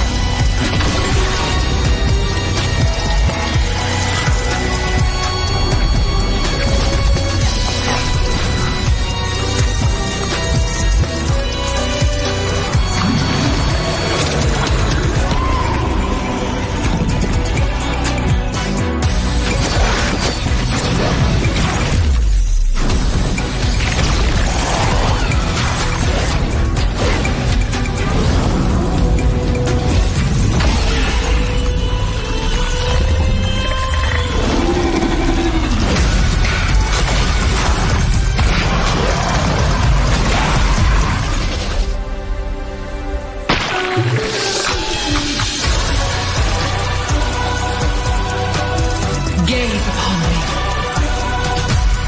Become me.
music don't stop.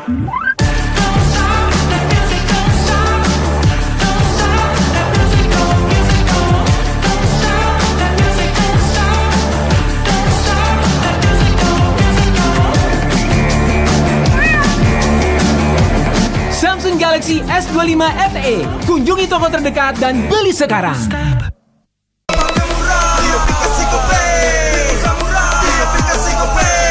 Walau yang lain terus berubah, GoPay konsisten, kasih yang pasti murah. Bayar tagihan murah di aplikasi GoPay.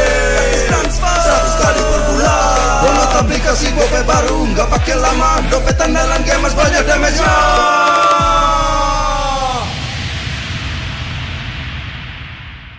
Good day MPL, yo. Good day MPL, woo. Good day MPL, woo. Good day MPL, yes. Good day MPL, woo. Good day MPL, yes. Good day MPL, yo. Good day MPL, oh. Aku udah nonton. Fix Hijin tuh jahat ke Minjun. Hijin kan emang gak mau pacaran sama papamu, mamamu, biarkan mereka. Di granat!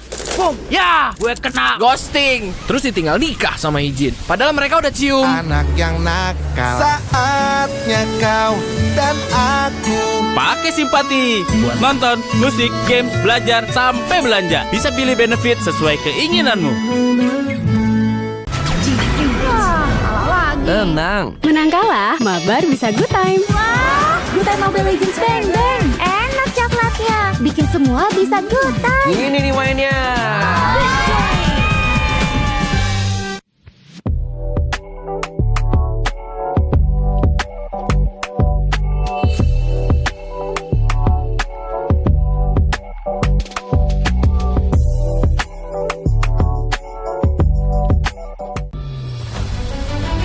Everyone, and welcome to a special preview of our annual map change. In this video, we'll explore more about this exciting new gameplay feature. Now, let's get started. When the annual map change launches, details of the feature can be found here. When a match starts, players will be notified of the battlefield mechanic that's in effect before hero selection. You can view info about the mechanic anytime during hero selection to plan out your strategy. Are you ready for the Broken Walls Challenge? The old walls across the battlefield have crumbled, revealing new paths and giving heroes without blink a chance to shine. We can't wait to see the optimal routes you'll come up with. Danger lurks in every corner when dangerous grass is in play. The battlefield has been overgrown with bushes, so proceed with caution. Will you be the hunter or the hunted?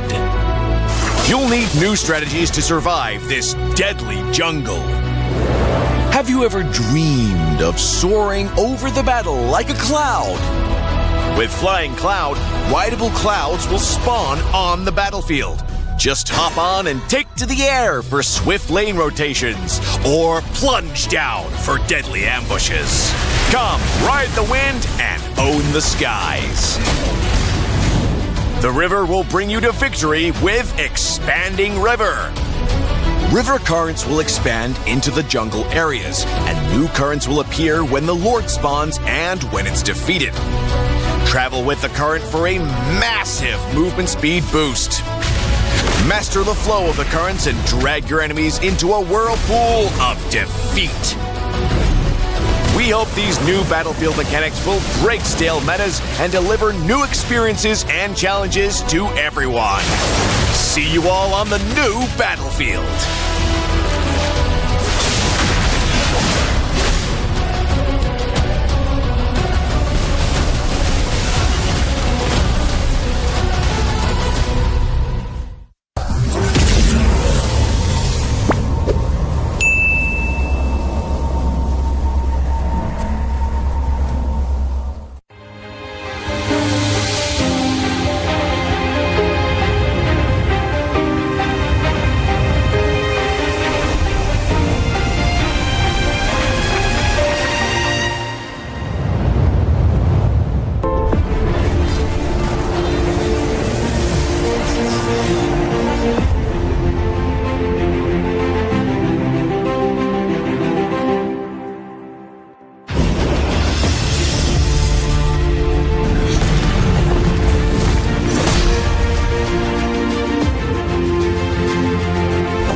everyone!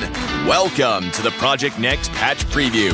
We've got a lot of great content to show everyone, so let's get into it. New hero, Obsidia. The Sovereign of the Abyss has risen from the ruins of a forgotten age. As a gold lane marksman hero, her core gameplay revolves around building up bone shards to unleash devastating single-target burst. Her bone shards automatically hit enemies struck by her basic attacks, and she tethers herself to enemies hit by her ultimate. We can't wait to see your spectacular plays with Obsidia. Abyss heroes Alice, Dyroth, and Thamuz have all been revamped. We've updated the visual designs and backstories of these three heroes and completely redesigned Alice's skills. We buffed her early game while preserving her signature life drain mechanic.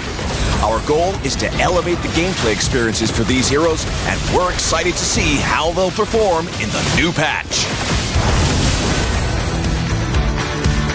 The annual map changes feature is also coming this patch.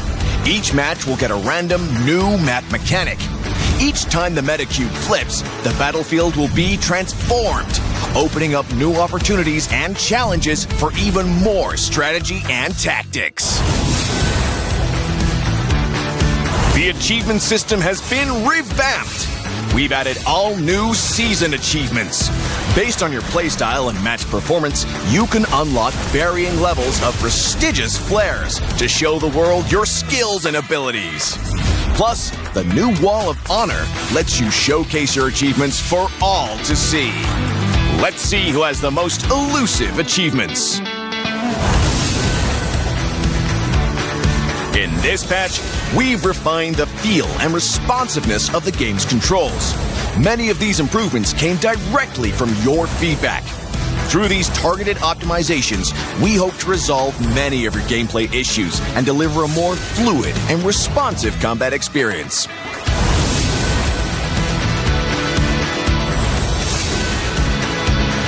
There are many more adjustments that you can read about in the upcoming patch notes.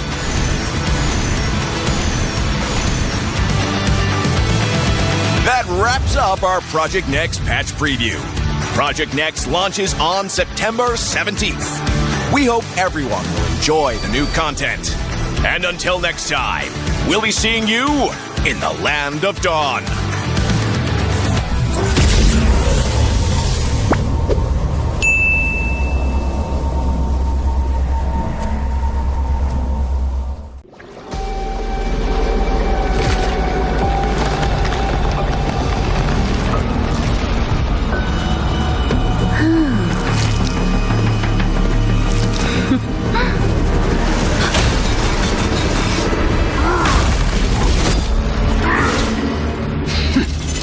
Does the Lord of Lava also crave the Sovereign's blood?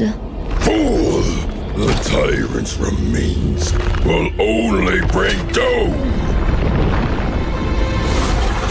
Their brutal dominion, our warriors were corrupted into foul bonds of decay! Sovereign of the Abyss, Obsidia. Her curse still flows within the Sovereign's blood.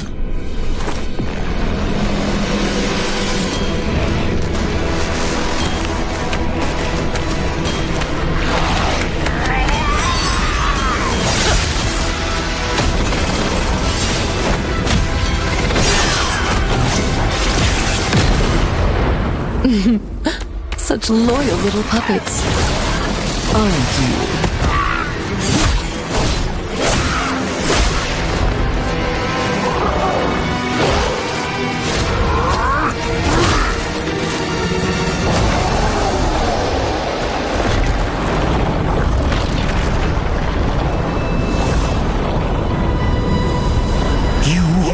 Merely a puppet, no different from my spawns. Bow to me. Keep your throne, or be destroyed. The Abyss bows to no one.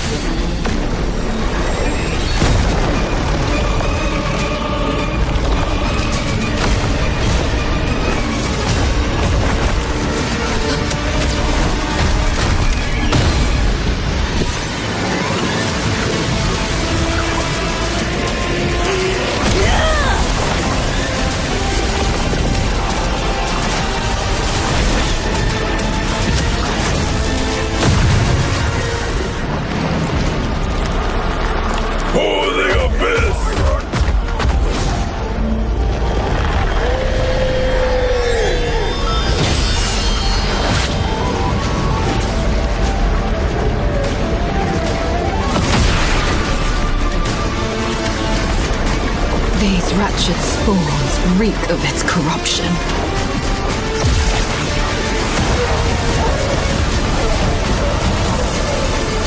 Your sovereign has a god to kill.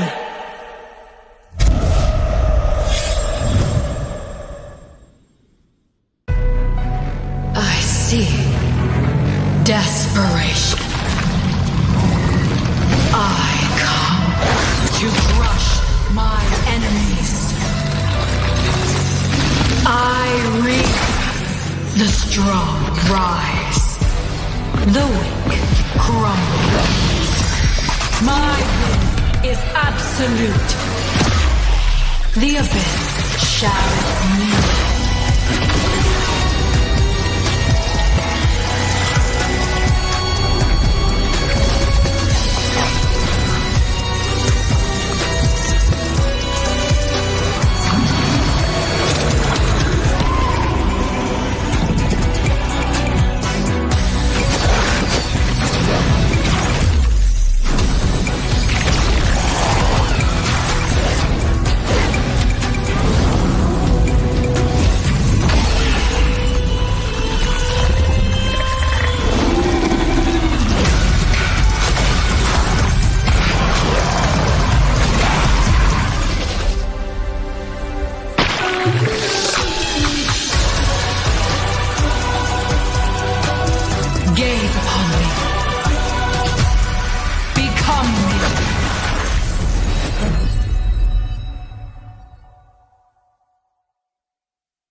that music don't stop.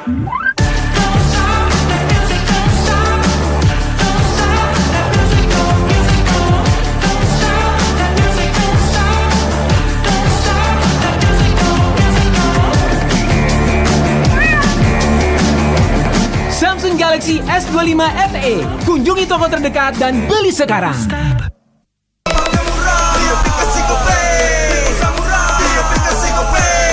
Walau yang lain terus berubah, Gope konsisten, kasih yang pasti murah. Bayar tagihan murah di aplikasi Gope, gratis transfer 100 kali per bulan. Download aplikasi Gope baru, nggak pakai lama. Dompet andalan gamers banyak damage-nya.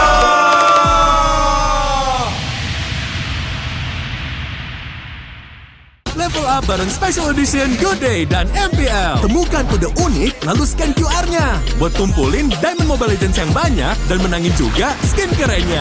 Cobain semua variannya sekarang. Sebotol Good Day bikin GG Good Day. Yo, Good Day MPL, woo! Good Day MPL, woo! Good Day MPL, yes. Good Day MPL, woo! Good Day MPL, yes. Good Day MPL, yo. Good Day MPL, oh.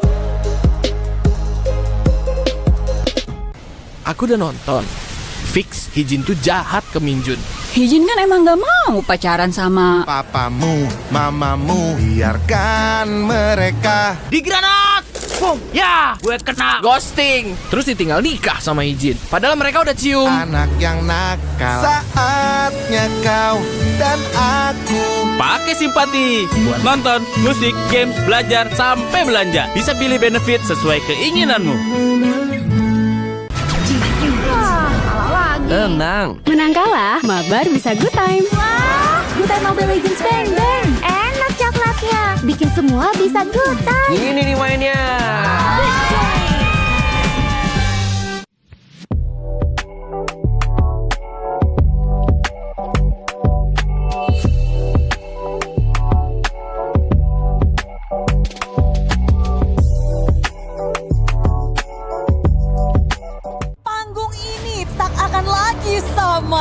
Kita harusnya bersyukur ya, kita hidup di era MLBB di saat individual skill tuh emang dibutuhin, tapi individual skill itu bisa kalah loh sama team play. Yang punya idenya banyak banget itu pasti lebih bagus di meta sekarang. Jadi menurut gua Mobile Legends jadi lebih menarik. Sekarang tinggal nunggu siapa aja sih yang nemu ide yang lebih cepat sih menurut gua. Panggung ini akan menjadi saksi bagaimana 9 tim akan menjawab patch terbaru. Patch sekarang bikin full senyum pemain roamer sih harusnya. Dari item roamnya sendiri aja, nggak ngapa-ngapain aja, dia dapat full. Jadi ya menurut gua ini patchnya roamer lah. Patch baru ya pasti sangat menyenangkan buat gua. Dimana level 2-nya hampir lebih dahulu didapatkan dengan Keyboy juga ya. Roamer sekarang lebih kaya lah. Tahu cara terima damage segala macamnya itu, penggunaan revi juga kapan, itu bakalan kuat banget lah. Nah cuma kecil-kecil detail, jadi mungkin nggak semua bisa dapat. Next week ini ya ntar kita lihat aja hero apa aja gua. Dengan hadir map baru, kita harapkan mereka bisa membawa semangat yang baru. Kemenangan demi kemenangan sudah mereka raih, bahkan poin curian pun dari tim yang kuat sudah mereka dapatkan. Potensi buat di Dark Horse ya, kayaknya gue bakal bilang ada di Navi mungkin yang pertama. Gue suka Navi. Gue ngelihat mereka sebagai sebuah ancaman untuk tim-tim atasnya. Mereka berkembang cukup jauh, aku nggak tahu itu faktor ada pemain PH ya. Semuanya pengen lagi kejar-kejaran buat dapetin slot playoff. Ya oke, mereka sebenarnya di PH, gue bukan bilang mereka dari PH udah jago ya, soalnya di PH biasa aja kalau kita lihat. Tapi kita harus taunya PH adalah region monster. Ketika lu ada komponen kuat di tim seperti Andoryu, Ukir, yang dulunya nggak kelihatan sama sekali, lu nggak akan bisa kayak melihat, oh ini orang punya highlightnya. Sampai ada di tim yang bagus, yang connect semua. Dan makanya PH menjadi masih region yang paling kuat untuk kita ambil komponennya. Seperti Andoryu, Ukir. Yang di sana mungkin biasa aja dengan Omega, tapi pas masuk sini dengan Coach Aldo yang ngedraft dan dengan timnya yang saling melengkapi sekarang, bisa kuat banget. Because we always bond and we always talk each other and we always make funs with in practice, so we easily get my teammates trust. In my perspective, that team is like take too long, like we're together. Mulai awal season juga udah mulai klik sih hitungannya, udah ngeliatin kayak oh ini bagus nih, ini bisa nih kayaknya. Selalu kan emang gak kasih kamera warna full sali kan ya, season ini kayaknya ini 19 ini bisa deh ngasih perlawanan gitu hitungannya. Kali ini kita akan bedah pertarungan antara Ray versus Sutsujin. Mereka sangat tidak bisa diremehkan. Kalau ngomongin Dewa, wah Dewa bukan cuma kuda hitam sih, Dewa ancaman juga tuh. Dengan adanya Kin, tanpa disadari dia itu nge-boost banget timnya mentality menurut gua. Week 2 tuh udah menemukan bang, momennya semenjak Kin bisa masuk, bisa main gitu kan. Mereka bermainnya sangat full of confidence sih, dibandingin sama week 1 dan week kedua sebelum Kin masuk sih. Dewa sih gue suka, mereka team play banget orangnya. Timnya kayak nyatu lah istilahnya. Dengan adanya Kin tuh sosok yang sangat-sangatlah bagus dan kuat lah di Dewa sendiri. Gue lihat dari gameplay dia, hero pool segala macem lah. Terus tambah dengan 4 yang lain, mainnya team play banget lah, tim banget. Jadi punya potensi buat masuk playoff dan mungkin 5-4 besar. Aku suka sinergi trio mid-nya. Aku suka dari banyaknya hero pool mereka, beraninya mereka buat explore, sama Ray is better than Anuryu in terms of sinergi sama tim. Sekali mereka kalah early atau mereka ke pressure, mereka belum bisa atasin itu. Itu kenapa aku masih belum bisa bilang Navi bisa jadi contender yang kuat. Soalnya aku kadang ngeliat tim yang kuat tuh kayak gimana dia ngatasin pressure sama pas lagi under sih. Jadi Navi sama Dewa ini sangat bahaya sih menurut gua. Ya. Kayaknya buat siapapun lawan Navi dan juga Dewa, jangan ngeremehin mereka sih buat sekarang. Mereka udah punya senjata loh soalnya. Mereka udah punya powernya juga. Jadi kalau misalkan kalian ngeremehin Navi atau Dewa, ya jangan kaget kalau kalian yang dikalahin sama mereka berdua.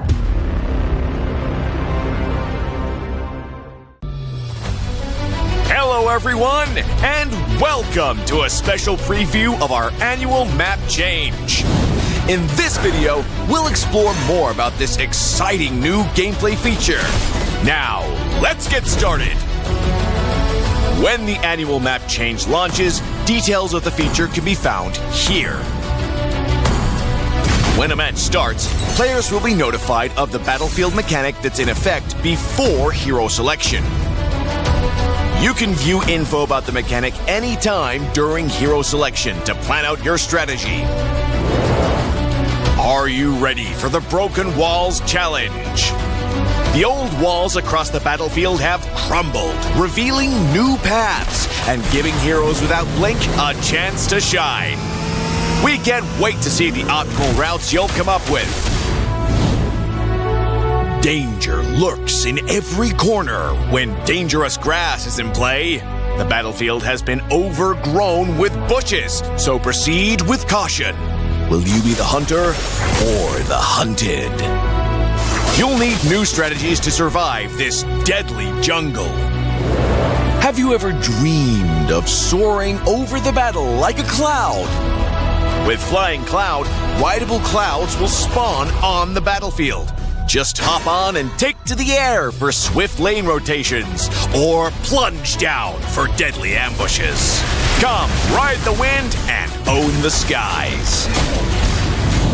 The river will bring you to victory with Expanding River. River currents will expand into the jungle areas, and new currents will appear when the Lord spawns and when it's defeated.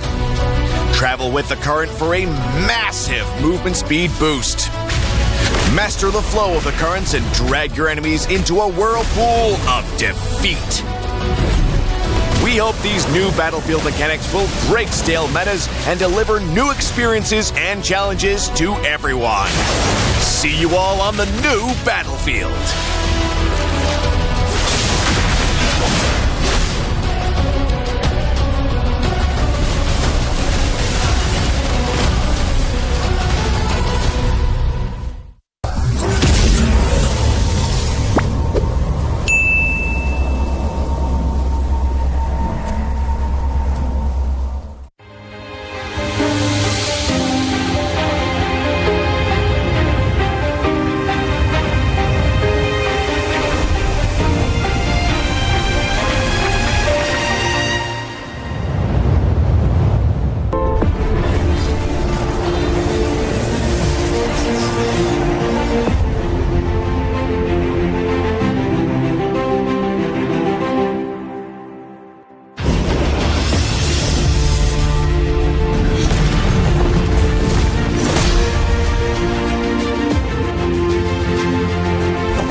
everyone! Welcome to the Project Next patch preview. We've got a lot of great content to show everyone, so let's get into it. New hero, Obsidia. The Sovereign of the Abyss has risen from the ruins of a forgotten age. As a gold lane marksman hero, her core gameplay revolves around building up bone shards to unleash devastating single-target bursts. Her bone shards automatically hit enemies struck by her basic attacks, and she tethers herself to enemies hit by her ultimate. We can't wait to see your spectacular plays with Obsidia. Abyss heroes Alice, Dyroth, and Thamuz have all been revamped. We've updated the visual designs and backstories of these three heroes and completely redesigned Alice's skills. We buffed her early game while preserving her signature life drain mechanic. Our goal is to elevate the gameplay experiences for these heroes, and we're excited to see how they'll perform in the new patch. The annual map changes feature is also coming this patch. Each match will get a random new map mechanic. Each time the meta cube flips, the battlefield will be transformed, opening up new opportunities and challenges for even more strategy and tactics. The achievement system has been revamped. We've added all new season achievements. Based on your playstyle and match performance, you can unlock varying levels of prestigious flares to show the world your skills and abilities. Plus, the new Wall of Honor lets you showcase your achievements for all to see. Let's see who has the most elusive achievements. In this patch, we've refined the feel and responsiveness of the game's controls. Many of these improvements came directly from your feedback. Through these targeted optimizations, we hope to resolve many of your gameplay issues and deliver a more fluid and responsive combat experience.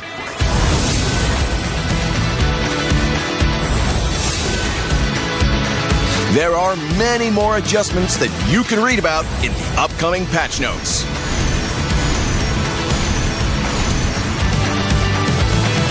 That wraps up our Project Next patch preview. Project Next launches on September 17th. We hope everyone will enjoy the new content. And until next time, we'll be seeing you in the Land of Dawn.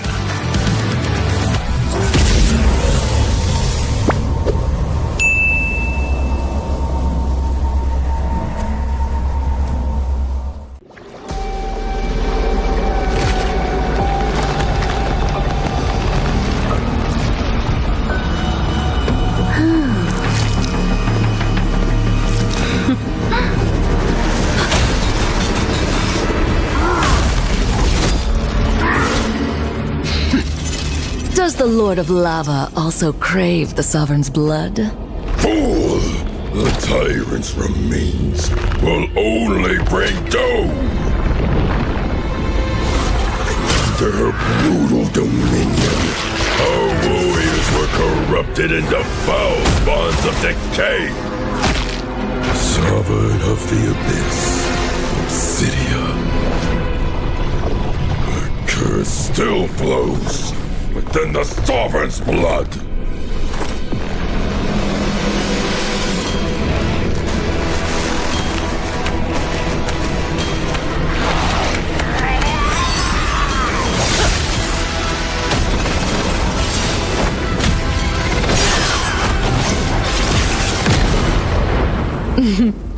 Such loyal little puppets, aren't you?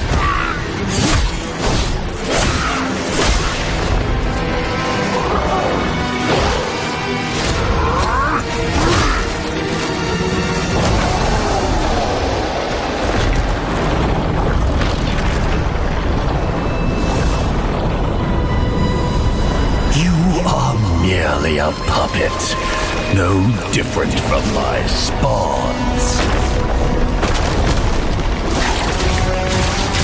Bow to me. Keep your throne, or be destroyed. The Abyss bows to no one.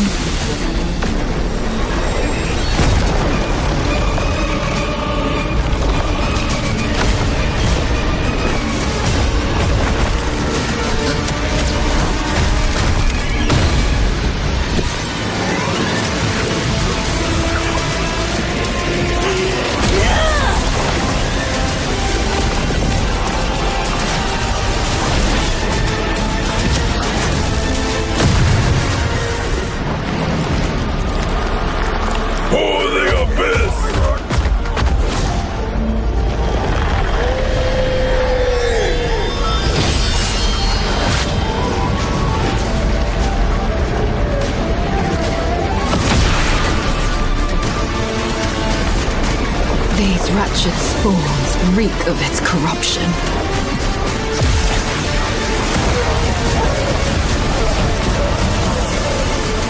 Your sovereign has a god to kill.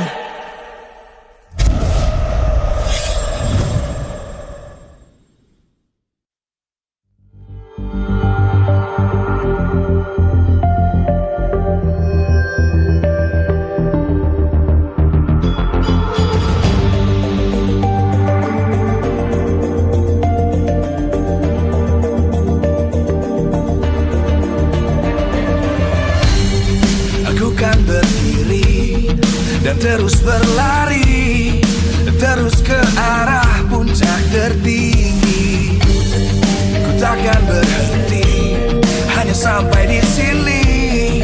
Kemenangan abadi menanti. You know we won't miss if we unite our focus. And if you haven't noticed, we all live. Nyalakan apimu, hadapi semua tantangan. Hadang semua serangan, jatuh bukan halangan. Bakar semangatmu, janganlah engkau menyerah. Kita akan buat sejarah. We all this, we won't miss. We all this, we won't miss. Saatnya beraksi, jalani ambisi. Aku kan menyawakan hari ini. You know we won't miss if we unite our focus. And if you haven't noticed, we all live. Nyalakan apimu, hadapi semua tantangan. Hadang semua serangan, jatuh bukan halangan. Bakar semangatmu, janganlah engkau menyerah. Kita akan buat sejarah. We all this, we won't miss. We all this, we won't miss. We all this.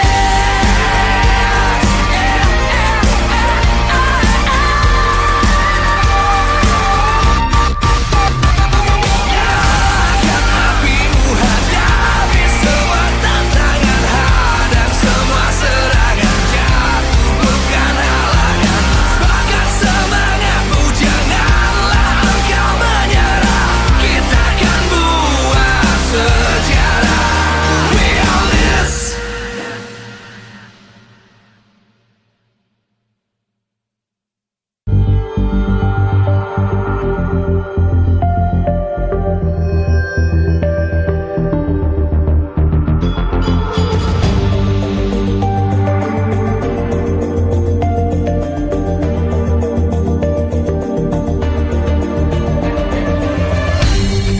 Aku kan berdiri dan terus berlari, terus ke arah puncak tertinggi. Ku takkan berhenti, hanya sampai di sini. Kemenangan abadi menanti. You know we won't miss if we unite our focus. And if you haven't noticed, we all live. Nyalakan apimu, hadapi semua tantangan. Hadang semua serangan, jatuh bukan halangan. Bakar semangatmu, janganlah engkau menyerah. Kita akan buat sejarah. We all this, we won't miss. We all this, we won't miss. Saatnya beraksi, jalani ambisi. Aku kan menyawakan hari ini. You know we won't miss if we unite our focus. And if you haven't noticed, we all live. Nyalakan apimu, hadapi semua tantangan. Hadang semua serangan, jatuh bukan halangan. Bakar semangatmu, janganlah engkau menyerah. Kita akan buat sejarah. We all this,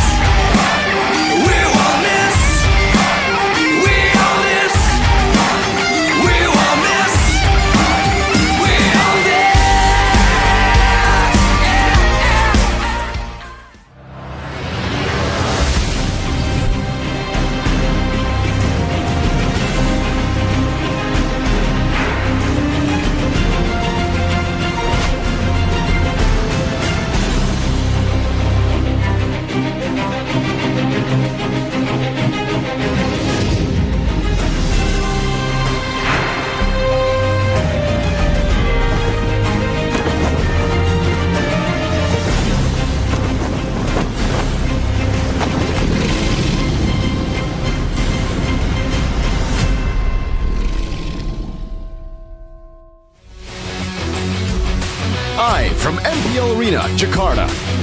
MPL Indonesia Season 16 is powered by Moontalk. Supported by Esports Federation of Indonesia. Presented by official tournament smartphone, Samsung Galaxy. Official e-wallet, GoPay. Official coffee, Good Day. We own this.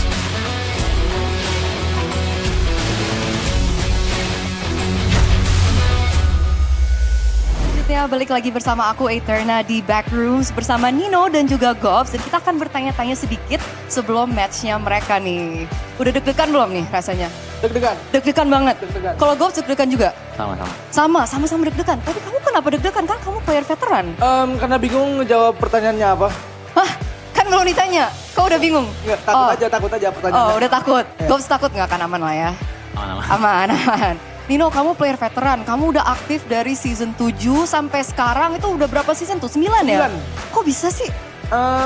Masih haus aja sih, masih belum kayak ngerasa gimana ya, belum ngerasa cukup, udah selesai aja sampai sini, belum nyampe situ sih. Belum dapetin apa yang Nino pengen juga, jadi Nino bakal tetap semangat dan berjuang aja sih. Apa yang Nino pengenin sih? Ya juara sih, apalagi selain juara ya. Ngasih piala ke Kodel gitu ya? Iya. Akhirnya nggak Soriko lagi? Iya. Jadinya apa? Niko. Keren. Semoga aja. Semoga fingers crossed nih buat alter ego. Kalau dari Geek, dari Gobs sendiri, kan Gobs udah aktif berarti 2 season. Ada keinginan nggak sih mengikuti jejak Nino kayak aktif season gitu? Terutama iya sih, pengen ngikutin jejak dia juga. Karena kan dia dari gold juga, terus pindah XP, masih konsisten sampai sekarang. Ya lo, bilang konsisten loh. Alhamdulillah. Mau bilang apa nggak ke Gobs? Enggak sih, dia juga kayak hero-hero XP-nya mengerikan sekali, makanya kadang di-respect juga sama kita. Suka di band-band ya? Iya. Oke. Apakah akan terjadi itu lagi mungkin hari ini? Kurang tahu tuh, itu tergantung keputusan coach Kenny aja sih. Oke, benar-benar. Kalau Nino tinggal main aja. Kalau dari pandangan kalian berdua, kalau nanya top 3 XP laner di season ini, kalian mikirnya siapa nih top 3? Mungkin dari Gobs dulu. Kalau satu Lutfi udah pasti. Lutfi. Ya. Kalau 2 Nino. 2 Nino. 3 Kin. 3 Kin. Kalau dari Nino? 1 Lutfi, 2 Gobs, 3 Kin. Kok sama sih jawabannya?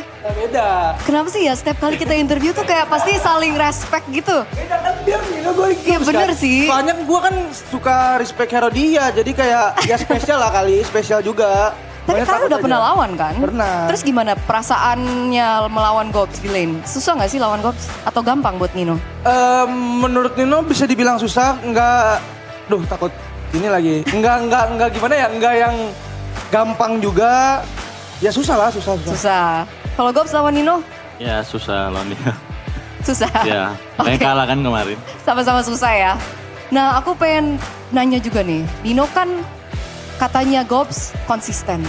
Apa rahasia kuncinya tuh di mana sih untuk menjadi player yang konsisten?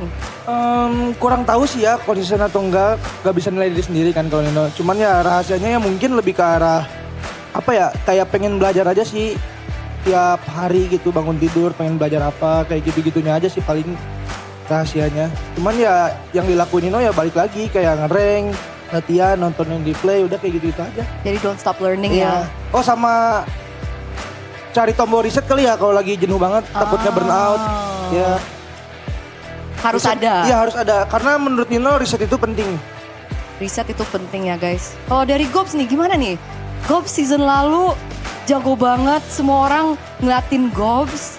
Tapi kok season ini mungkin banyak orang merasa kok Gobs mungkin performanya agak sedikit menurun ya. Kenapa nih Gobs? Ya nggak tahu sih, mungkin karena kalah aja. Karena kalah? Iya, apa sih yang ngebuat kalah gitu sampai sekarang? Mungkin banyak orang yang penasaran juga sih. Mungkin kayak nggak satu pikiran aja sih kita. Kayak masih beda-beda. Ya kayak masing-masing. Susah untuk disatuin ya. Oke, kalau gitu good luck. Nino mungkin ada pesan untuk Kodel kalau misalkan menang. Ada tantangan apa nggak untuk Kodel? Nggak ada sih, tetap dukung player-playernya aja, tetap seseru itu, nggak usah seru berubah. apa gitu, mukbang apa atau apa? Nggak ada Challenge sih. buat Kodel? Nggak ada sih, tetap support aja. Tetap jadi Kodel Win yang gue kenal lah, tetap lucu. Gitu Tetap aja. lucu. Kalau Gobs untuk fanbase Geek? Ya, tetap dukung kita lah, meskipun kita ya lagi di bawah, tetap dukung kita biar bisa bounce back lah. Oke, thank you so much guys. Good luck juga untuk match selanjutnya. Karena sekarang kita akan langsung melempar kepada Bude. Take it away.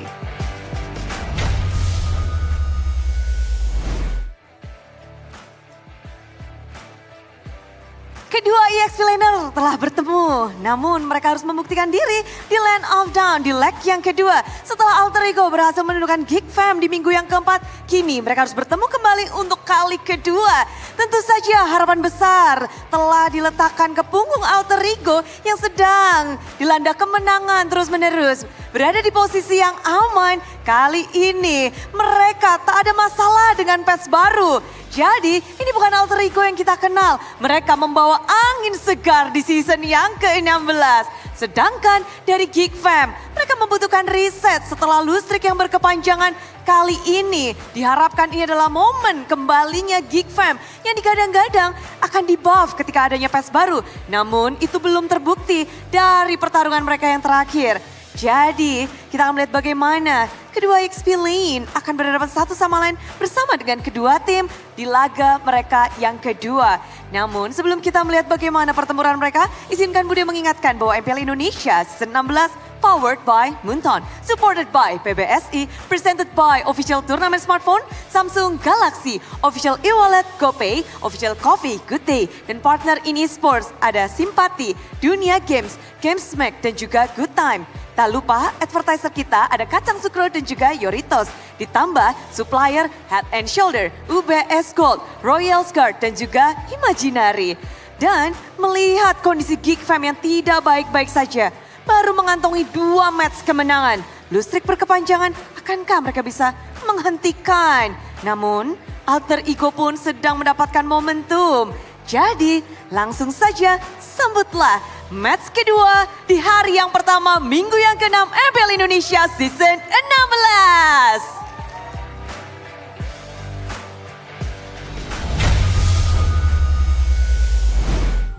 Alter Ego is looking to reclaim that spot in the 3rd place after Dewa United snatched it right out of them in the previous match. But Geek Fam on the other side, they're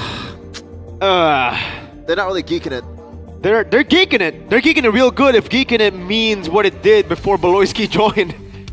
Yeah, they're geeking it harder than ever, honestly.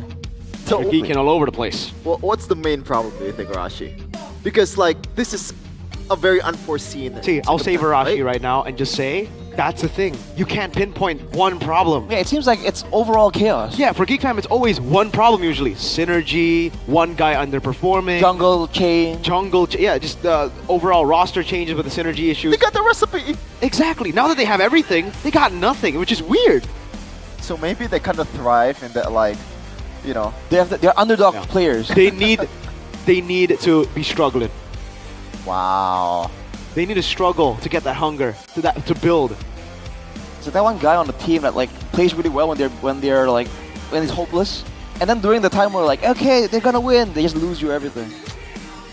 They just need to be the underdogs. When they become the favorites, they're not good. They're not good favorites. They're two main character, bro. They need to start from the bottom and climb up. When they start on top, the anime falls apart. Depends on the main character, obviously. Man, I'm really wondering, like... There you go. Wait, that guy just... That's crazy. Yeah, exactly. So, what are the chances of them still qualifying the playoffs, though? Because... Pretty low. 2 It and really 8. depends on the others, too. So you already face... It's 2 and 8, right? Yeah. You have to win all the matches to get to 50%. Yeah. Yikes. Oh my god. So they have to really lock in for them to be able to lock in that even 6th or 5th place, Yeah. which is really not in Geek's, you know, kind of way to qualify ever since the resurgence. But we got Nino here, one of the... Back then he was a young star for Alter Ego. Yes. But now he is the veteran.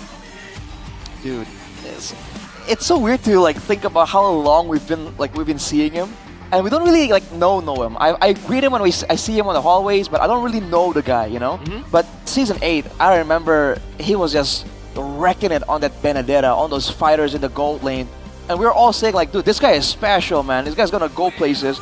And then there was that slump overall with the team. And then he moves roles, and we're saying, dude, I don't think this is gonna work out. I don't think this can work at all. But after switching from the fighters to the gold lane to an EXP laner, now finally he's showing up again, doing well in that EXP lane. The question is it enough though? Is it well enough to get to the top 3? I don't think so. Well, wait and see. Wait and see. As EXP laner, not in standings. Top 3 EXP laner? Yeah. I think he has to show us a bit more, right? Top I think 3 is no go. How about top 4? Maybe 5? What about top 9?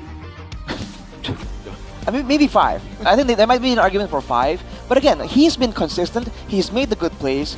We haven't seen him, I don't know what to call it, like break through the limit, if you know what I mean. He's done like what mortals do, but if you look at what Kin is doing, that's something else, dude. That's not generic. He ain't no Kin. Oh. Yeah, he ain't joking about that. Yeah. He's just nuking everyone. Yeah, I think, but the thing is, a lot of people were rating him super highly. Apparently, like, some of the streamers said, like, Nino was the best XP laner coming into the season. And I was just like, am I in a different world, or are you in a different world? Because in what shape and form is he coming in as the best XP laner in Indonesia? It should be objectively Tyrant coming into the season. Exactly. Yeah. It should be objectively maybe even Lutti, you know? Yeah. I think saying he was best, you know, like undoubtedly best, that's kind of wild. Maybe they're seeing something in scrims that we don't, and they knew Nino personally, but That's even the then, thing, you have to take on what MPL ID showed us. Yes, not in the yeah. scrims. We talked about this, right? Scrims are different, man. Apparently in scrims, cars just dominate Uranus and Esme. On Uranus and Esme. In scrims, apparently Geek Fam was winning too. I think. I don't know. There you go. So don't always trust scrims, ladies and gentlemen. Highs was the GOAT if it comes down to just scrims. Apparently, yeah. Oh boy. We actually got to talk to him a little bit, like, just last week. That was interesting. So, we've talked about Nino, Alter Ego CXP laner. How about Gops though? Because last season... I'm sorry, he's number 9. Wow! Let's see. Yeah, anyone we can kind of put Cars, below him. Kin. Oh my god. Oh, you know what? Aran might be number 9. Oh, so he saves you. But technically, we don't count Liquid in a way, because I think all their roles are... Yeah, they're like... Yeah, which is once again really weird, because Gops was he the most improved player last season? It was my vote for most My vote improved. too. Yeah, I don't if he won. remember if he won or not. No, he didn't. Nino won. That is a strange most improved. It was, right? It was Nino. Yeah, I believe it was Nino, but goes to show you again. I'm so sorry. I don't really want... Some people does not know ball. Yeah. I think it's because when you look at Gobs, he did improve, but he wasn't really like catastrophic the previous season. Whereas for he Nino, was. But for Nino, after the swap, he was, you know, some people were saying he might be the worst, and then he became, I guess it's like how far they progressed was the idea on why some people voted for Nino. But yeah, right now, Gobs, oish. Okay, speaking of progression, we have Alpha Milia's frontliner here, Alec. He's been getting better. I think kind of like the same story with Mueza in a way this season, you know? Yeah, but even better for Alec, just because, you know, those picks, like the mid-prio picks that he loves playing, the aggressive moves that he loves doing, it gets rewarded now. Yeah. You get rewarded for opening up the map very aggressively in the early game and clearing out mid with a very active mid laner who wants to fight. So it almost seems like the meta has favored, like it's a meta that has buffed Alter Ego and Dewa's playstyle. Well, then the next question is, will this buff last long enough for them to go far in the rest of the season or even the World Series? Because how about for Geek though? Alter Ego and Pack. This is the opposite of what Geek Fam want. Geek Fam have never been a snowball team. They've always been mid to late. That's true. That's true. So this is the worst draft, or sorry, meta for Geek Fam. I would say that in the few years that I've been casting for Aloyski. Oh boy. Oh, you mentioned Beloyski too. Some stuff that you said in the stream. It was, in a way, kind of depressing too. Yeah. For a lot of Geek Fam fans out there, because ever since Beloyski joined this organization, it has always been Beloyski. He is the guy. He is the quote-unquote carry with like 10 deaths. Yeah. This is what happens though. Like when you go through a lot, you try to think of the grass is always greener on the other side. They think about, okay, maybe you don't make the solo call. So Arashi and people back at home, context if you guys want to know, Beloyski was the main shot caller for the longest time. He just revealed that apparently this season, the coaching staff wanted everyone to call. So it's not just Beloyski. He wanted to put the burden on everyone, not just one guy. What? It is a bad move. Let's see if it's still gonna be bad this time around for Alter Ego with Gops. Makers, the smiling jungler, a boy, needs to step up. Beloyski and also Kenziski. Can they do it and finally get a win after 8 losses in a row? Do they have what it takes? Their 2 wins came from week 2. They might have to rely back on the big brain himself, standing in the middle, the one who has led Geek Fam all the way to the top. Can he do it? Let's welcome Geek Fam! Well, thankfully Beloyski is smiling in the middle, so maybe that is a good sign that the vibes might be back. Well, is he smiling or is that a grimace? So a bit of a complicated expression for Beloy, so let's see how they perform today. They were top 3 going to week number 6 after Dewa United wins. They are down to 4th. Nino, Yasuke, Hijume, Alec, and Arfi is ready to take on Geek Fam. The boys in red, they found themselves in a patch that has favored them. What are they? Aggression in its purest form. Alec leading the charge on his signature roamers as well. Welcome to the stage, Alter Ego Esports! Which mask will they put on this day? Is it gonna be aggressive, reactive? Let's see what Sever has been cooking up. They might even show up with all 3, with the aggression and discipline. They've been looking really, really good. And the drafts, man, you gotta give credit where credit is due. The drafts have been solid for Alter Ego. After being outdrafted again and again, Sefer seems to have found a winning formula. And today, up against Dora DSP and Bluffsy, with the assistance of Styx. Let's see who comes out on top here. Will Big Win Beloy once again get involved and get a winning draft regardless? That remains to be seen. The draft for Geek Fam. If there is like a word that you guys can use to describe the draft so far for them, what will you use? For Geek Fam? Yes. Concerning? Disconnected. Elaborate? A lot of times they would go for the Kalea picks, but not have a combo. They would go for a team fight comp, but not play it that way. Like, there's so many times where it just feels like these are prio picks that they go for, and that's it. What is this? What is this question? First, El Familia, how can Geek end their losing streak? I mean, all 3 would be an acceptable choice, but I want you to elaborate the concerning part, Mirko, Rashi, because I think that's a bit more broad than Mirko's answer.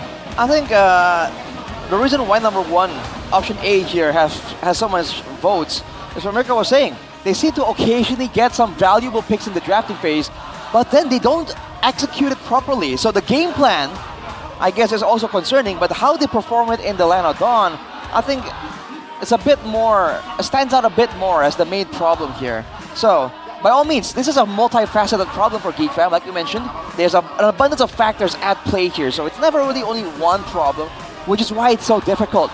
The same thing can be said about Alter Ego last season, but again, they fixed a lot of those mistakes painstakingly over time. Now it's Geek Fam's turn to try and attempt to do so.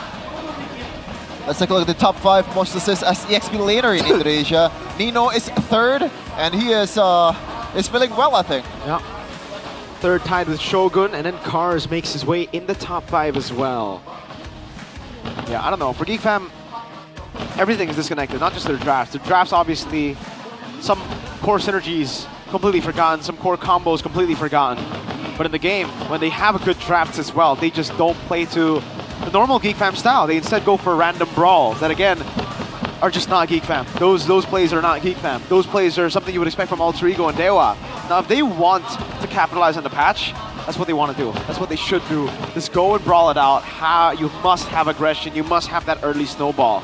Because I don't think a team does it better than Alter Ego in terms of just drafting and executing early game plans. Early game, man. In this patch, it really favors the early game team, Rashian. Is the geekable term lost its meaning right now? Well, not exactly, but I feel like it's looking different. Back then, you can really be behind 10,000 gold and then you can geek it out, quote unquote, right? Now it's different. When teams want to play a late game marksman, like we saw in match number 1, you can't get there from a negative 10,000 deficit. You need to actually at least go somewhat even, be behind maybe 2k at most. You know what I mean? The margin of error, how far behind you can go for the game to still be geekable, is a lot shorter here with the impact of the snowball of the early game power spikes. So I think that's also a big shutdown for Geek Fam, because they've been geekable for a long time. Now they have to adapt and change it, you know? What are we gonna get this time? Random map draw. Dangerous grass would favor. Whoa! Baloy? I'm not In a sure. way. Or Alec. I mean, Alter Ego, the last match that they played, I believe, against TLID was stellar. They ended in like 10 minutes and 26 seconds with a Kaja combo, I believe, from Alex. So they know how to play in the grasses, Sarashi. For sure, man. They want the fatal ambush like you see on screen there. Ladies and gentlemen, the drafting phase. Presented by official tournament smartphone Samsung Galaxy S25 FE. So proper respect towards some of the heroes of Alter or Geek Fam with the Hellcat and also the chip. The 1-1 gets banned even though they are the first pick. So looks like RP does not want to play that gambit. I'm curious to see the Hellcat still being respected here. It's been so long since you've seen it around. And I mean, we saw it earlier in the season, but it wasn't even a roam Hellcat. It was a mid Hellcat. No, it was a roam for Baloyski. Oh, there was one as well. Mid for Octa. Oh, right. But I mean, we haven't seen it really dominate the way it did back then, no? It did. It was against RRQ. Okay, fine. Fair.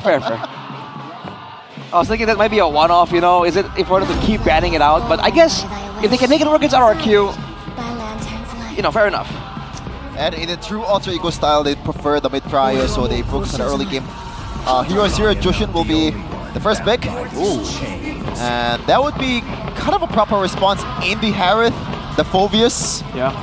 Wins you objective game too. Yeah, it's really good deny as well up against Alter Ego, who have again usually gone for just pure early game drafts. That's why the Jushin is so important when you want to play for the early game. You build it with the Phobius, you build it with mid-prio, but now Phobius is taken out and you don't really have a proper answer now, right? Like the CC? Easy answer will be CC in the lane, and then a jungler. What, do they want to take Isun Shin away? I mean, Esmeralda early would be decent here because the fact that there's already a Harris. Yeah. They go Granger. Not very Alter Ego this start. The Uranus, I guess. Just the Uranus. And wow, I completely forgot the Angela was left open, and Geek Fam have gotten the better draft for sure. Especially when we talk about like the macro pressure, the early game pace, tempo. I feel like now Geek Fam will have their call, their pick and choose which kind of fights they want to be participant of. For Alter Ego, they have potentially the mid-prio, the brawl kind of, but especially in that mid-game, they gotta be careful about that hard guard. Remember, it's at about a 20-second cooldown instantly, and with the right items, it gets down to 12 seconds. Sand rises when I give the word. Clean ban immediately for Geek Fam, knowing that they already have the Jushin, so maybe the next ban will be a Cho if we follow that line of thinking. But for Alter Ego right here, who do you want to limit?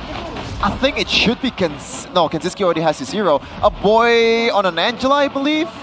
So jungle? Both teams hasn't drafted a jungle just yet too.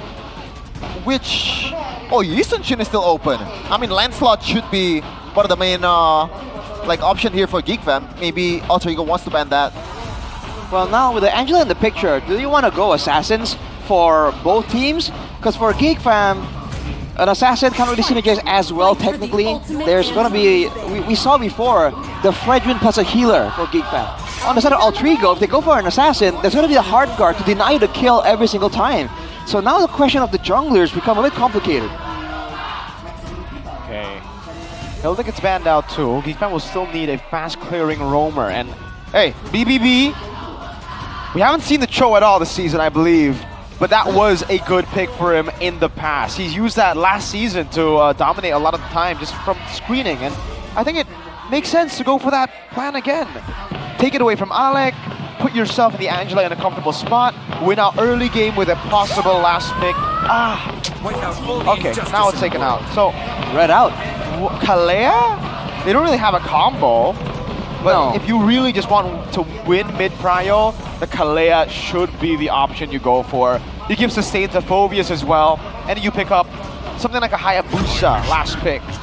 Or, oh, you know what? Not bad. Denies it from the side of Alter Ego as well, technically, I guess. Because they want to chase over a long duration with that Tushin. Get some of those lifts, get the Uranus able to stick on you, do some damage. With the Hylos, they have an in and out, and they have a like double healing type of angle here. It's looking difficult for Alter Ego, especially with the Granger. They don't really have Shred. It has to be a landslide for Alter Ego, right? And I think Geek, there is a solid chance that they want to go the Angeline combo. We haven't seen it at all this season, I believe, from any of the teams to pull off the Ling and the Angela. But against a Tushin, also a Granger, I think it is decent. Alright. What's the option for damage though? Tushin again can't really burst people down. Decent shit. They needed more damage, and I don't know any other jungler that can output the same kind of DPS that the Eastern Shin can. The Grok though, that's interesting. Lancelot seems to be the answer here, going the more standard way. Oh. So, what do you think, Arashi? I feel like the Angela alone kind of leans me towards Geek Fam. And for Alter Ego, yeah, they have like a fighting comp, but this is a slow, like it's a slugging comp, you know? They're not gonna burst down anyone from Geek Fam. So if they're doing that against a Phobius, right, that's getting healed by the Angela, by the Glorious Pathway, I feel like it's gonna be difficult. They might be outlasted almost. Okay. Oh man. Let's see what the stat says though. It is favoring Alter Ego by a smidge with the counter index, but 5.8 to 5.0 on the lineup rating. Geek Fam, it has been a drought of wins so far this season. 8 losses in a row. If they want to change it, it has to be now versus Alter Ego. Land of Dawn will be the stage, and we will be witnesses. Let's see. Early game is Alter Ego's bread and butter, but we've seen glimpses, actually, of Geek Fam's early game prowess as well. Can they get the job done? Yeah, the Clash of Eras here, the veteran against Youngblood. The highlighted matchup in the EXP lane. Technically, it's going to be a bit of a bro lane because the Uranus isn't really susceptible to getting solo killed by the Phobius by all means, unless, of course, Nino oversteps his boundaries. Not a second, Beloy. Yep. Good stun over the early game, winning here. It's going to be Alec, I think, forced to flicker very soon, but he actually holds on to it, and Beloy, a boy, doesn't want to go for it. Right. Looking at the emblems earlier, 3 agilities for a set of Alter Ego. Early game, like you mentioned, Mirko, this is something they want to use very desperately, especially against a comp like Geek Fam that eventually might outlast them in a team fight. I think it's good for them to try and get the ball rolling as early as possible. Oh, good Dark Wave. Yeah, Nino. I was about to say, a bit greedy. Yeah. I just realized, like, they're not really using the full potential of the dangerous grass, isn't it, on the composition? Nope. There's not much ambush. It's like, it's a pure, honest team fighting composition from both sides. Yeah. None of them utilizing the bushes. Well, I guess the Grok gets a bit more value than what Geek Fam have. Uh-huh. That's about it, though. And technically, Alter Ego has a bit of an advantage here because they have the Mountain Shocker that will reveal Geek Fam, even if they do hide around in some of these bushes. I wonder about the level 4, though, right? It's between whether or not Nino can survive long enough and buy enough time and attention. Because otherwise, Geek Fam, with the healing from the Phobius built in, the Angela and the Hylas, I feel like Alter Ego are going to be pushed, shoved aside almost. Ooh, look at Nino. Cutting the wave already, getting level 4 before Gobs, and he's going to be held down.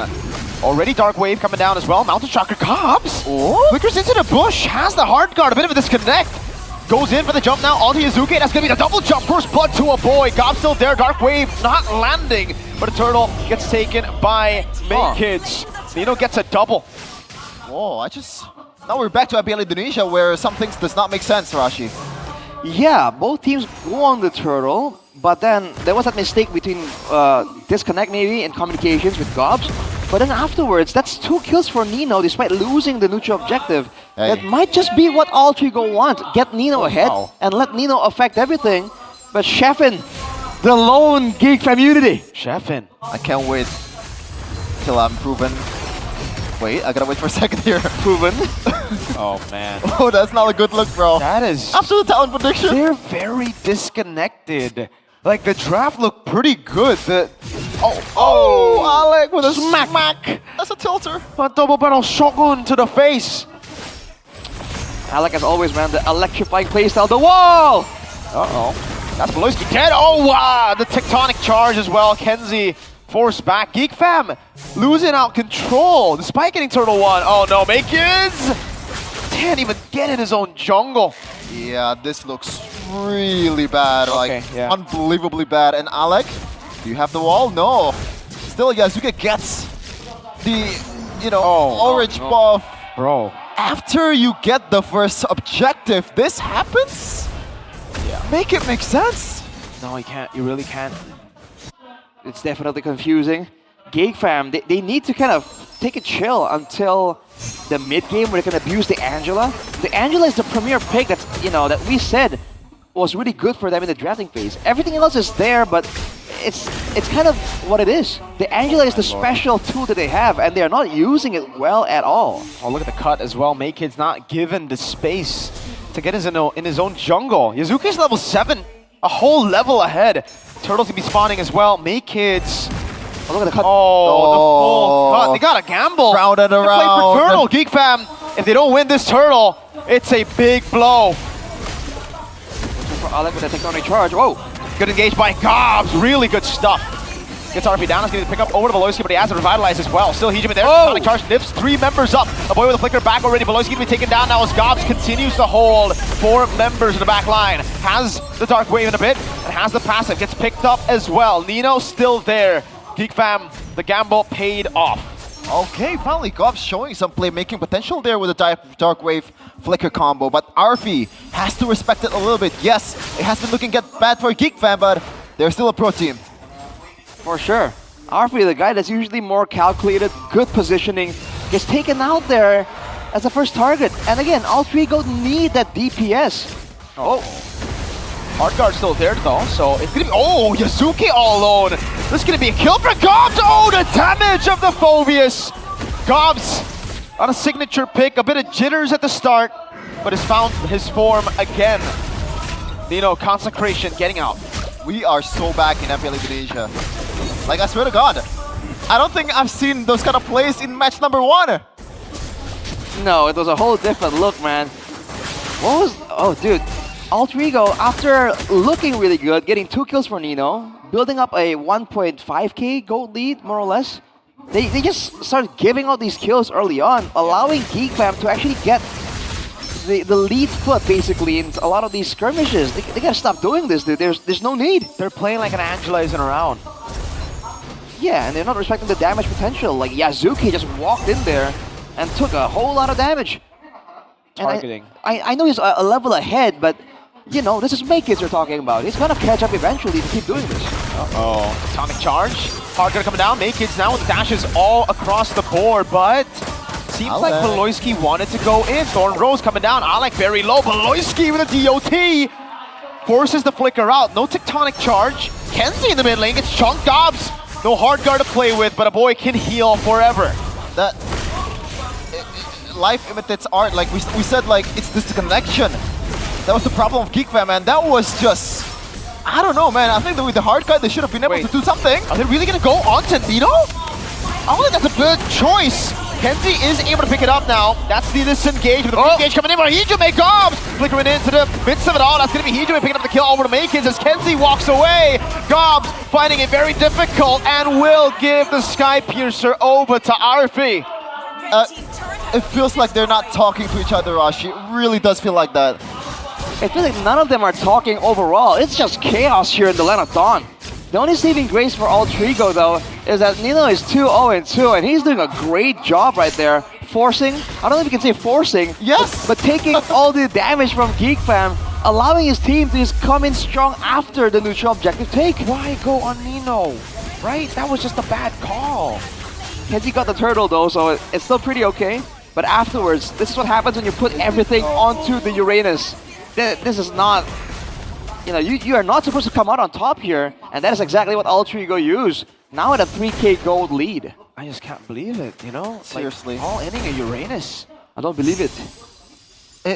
Altrigo, I don't think they're playing, I guess like a game that deserves a 3.7k gold either. It's Geek Fam just making the errors. Yeah, it's a bit harsh, but it is true.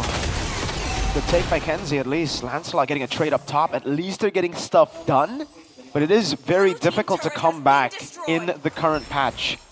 Especially with a non-farming gold laner, you know, like Kenzie. The purple book is taken as well. Take it. Losing out on levels against Nino. And Yazuke by 2. Oh boy. Geek Fam's falling behind. Surely, you know, slowly but surely. A boy, after the photo, goes for the glowing wand, trying to mitigate some of that healing from the side of Alter Ego, especially for Nino. If they want to keep going on him, that makes sense. But do they have enough damage? Because Nino has the Dominance Ice and Oracle already. So the elevated regen is going to allow him to stay up front for so long. Lord. And look at the map pressure from Alter Ego. Geek Fam, they're not... They can't defend this because they are stretched a bit too thin. And now the dangerous grass is working for Alter Ego. Yeah, and they cannot penetrate Uranus. Yes. I wish I could. Impenetrable Nino. That's gonna be the all-in again. The wall plays, some on-force used. Gobzo able to jump around the place, but this time not as impactful. Mountain Shocker and the gun down for RB. Tectonic charge by Alec. RB with a double, RB with a triple. Looking for a Maniac. Kenzie locked down. That's going to be the Maniac. Savage! RB! A Savage! Last season in his debut, another Savage in the next season. I'm sorry for taking your spotlight, RB, but that was... Geek Fam handed it to him. That was the most honest engage that I've ever seen so far. What? They're not playing like they're playing like they're up in gold. Oh man, even a boy there got stuck out in the front. Tectonic charge landing on your Angela. That is not the situation you want to be in. That's exactly where Geek Fam is. 7k gold lead. Like we mentioned, Chevin, in this day and age, you can't go back and try and geek it out at a 10k gold deficit. You need to shrink it down a bit, but Geek Fam don't care. I am... Oh, yo, it's your boy Cherry. Your boy? It's Cherry, the guy who played Kadena. From VDRP, yes. MPL ID X-Streamer by Good Day. Check out his channel, because he definitely has some insights. This dangerous grass, but right now, Alter Ego trying to crack the base open. Can they get some more? Uh-oh. That's an all-in Mountain Shocker as well to the back, but Loyski with the glorious pathway defensively, and the hard dart goes on Make It. They defend, but they're still poked down with an Angela.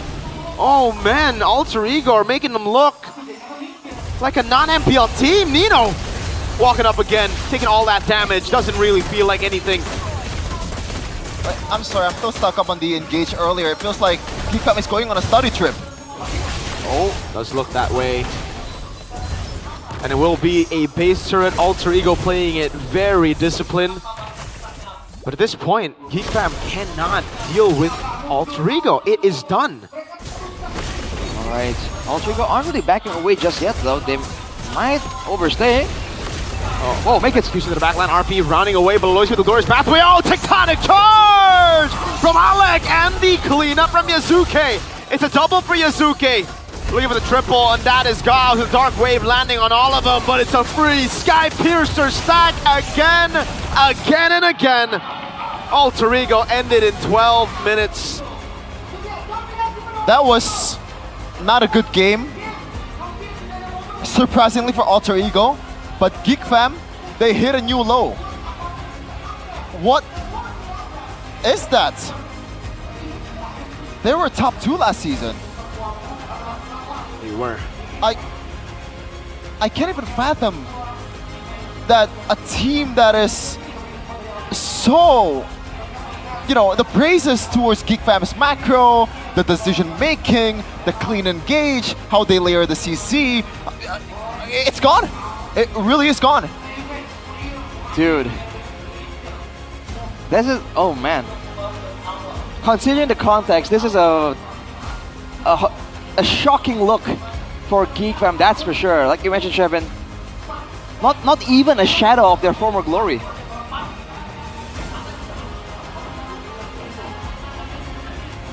What more can you say, dude? They tried to defend right here, but at that point, it's too late. The Angela finally showed up, and we were expecting good things. but the good times never came. There were no good times, just absolute bad times, man. They don't even have the good time cookies to save them at this point. It was just so cooked from Gobs flickering away on a Phobius level 4 against that's a sign. Squishy targets, and then the hard guard still comes in. That was a sign of disconnect, and then we got to see disconnect all throughout. Oh my lord, what happened? I genuinely am confused. That was not a horrible draft. Like sometimes it's obviously, okay, the draft are just bad. That was so obviously not the draft, but mainly them. Now we got a real problem.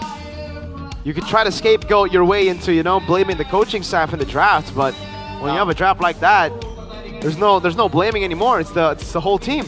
And usually, right, we always talk about Beloyski. We think very highly of him, and usually, as bad as the team is, you expect Beloyski to kind of hold it together, have some moments. This game, even Beloyski looked shaky, looked uncomfortable. What is going on, dude? Like, I think they're done. If Beloy can't do it, who can they rely on? This is looking a whole lot like TLID. Yes, I was about to say that. It's looking like they're done. They're so tilted, they just want to go in. They're so tilted, they have no idea how to make these compositions work. And there's such a big skill gap. Such a big skill gap between the two. MVP of the game presented by official tournament smartphone Samsung Galaxy S25 FE. The Uranus from Nino, unkillable. And when you get an unkillable Uranus with a 10k gold lead, it really is done. Like there's nothing you can do.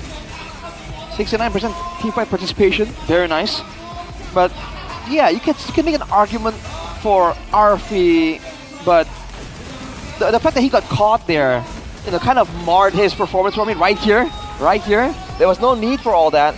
Nino was the one who was solid in the front, was able to get a bit of a lead in the early game, and he was on point with the cuts, with the rotations. So for this game, I gotta give it to him, man. By all means, give it to him, Arashi. It wasn't a tough game against a Geek Fam like this, but Nino still showed some great composure, some great decision making from the EXP lane. But again, I do worry for Geek Fam, especially because there's one more game, and this is how they come out of the gates. This is how they look swinging. I think they're done, Arashi, at this point. Like when it comes to just playing at this level, that is very harsh to say, but I think it's fair to say. I think Shepin will agree. I said it after the game ended. They hit a new low. Like this is, I can't believe it. Yikes! The savage there, dude. Ultrico has been farming for those multi-kills again and again. RP, again, when the team is ahead, is so good at securing some of those kills. See, I don't doubt that they are way better than us casters, but I feel like, of course, when we were playing earlier, we have more communication, we have more kind of like synergy in a way. This is just, what is this? Oh, it is sad to see. It is. Okay, I said it earlier, the Alter Ego did not play a good game. I think I'm focusing too much on Yazuke. The duo mid of Hijume and also Alec absolutely dominated Beloyski and a boy. It was not close. Sure, early game there was some fighting power, but when they own the bushes, when Hijume zones literally all the Geek Fam members from entering their own jungle, like it is over. Yep. That's your mid laner, zoning, your zoning make-its. Yeah, it's way too difficult. And you feel bad a bit for Gobs, because he was the highlight of the matchup, and Nino was the player of the game.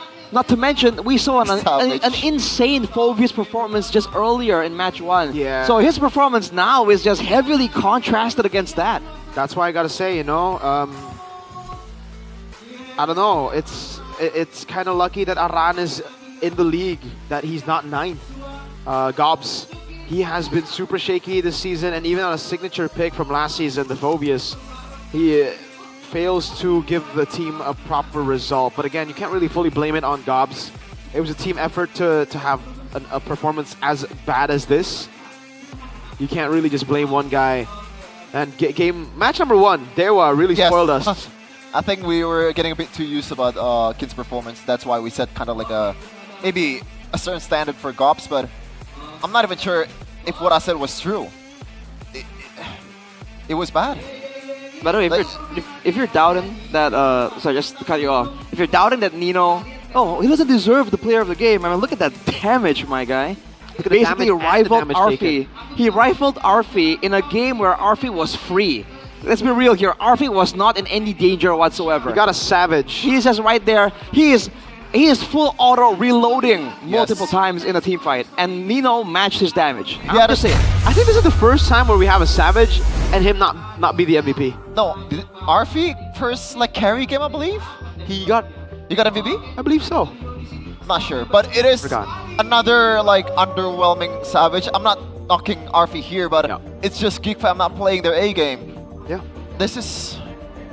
It's literally TLID all over again. We casted this last week and deja vu. It's not even, and we still have TLID tomorrow. It's sad. I don't know, man. It's one of those games where you just speechless. You just don't know. You just don't know. What can you blame now? The drafts were not the issue. And just like the LID match, we've broken down everything that's wrong. Yeah, there's not really much to say anymore.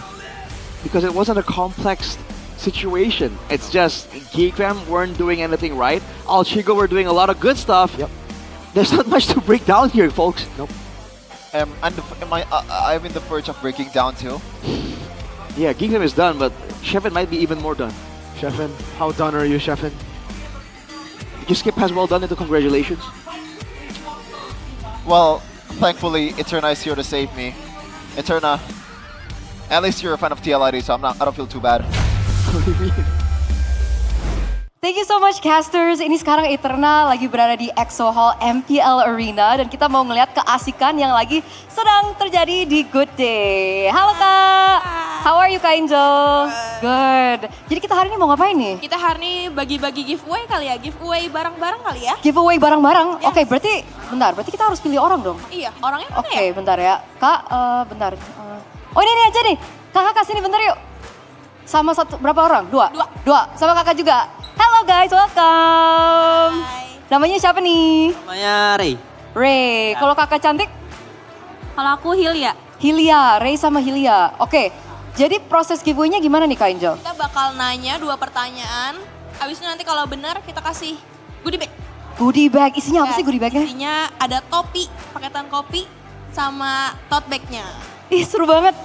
Ya udah kalau gitu pertanyaan pertama ke siapa dulu nih? Ke Kak Ray. Oke, aku mau nanya. Kan nanti ada kode redeem. Ya. Itu gimana sih cara redeemnya Kak? Oh, cara redeemnya gampang sih. Yang pertama kita scan kode QR-nya. Terus kita masukkan kodenya. Setelah itu kita bisa masukkan data diri kita. Dan setelah itu kita masukkan ID MLBB kita.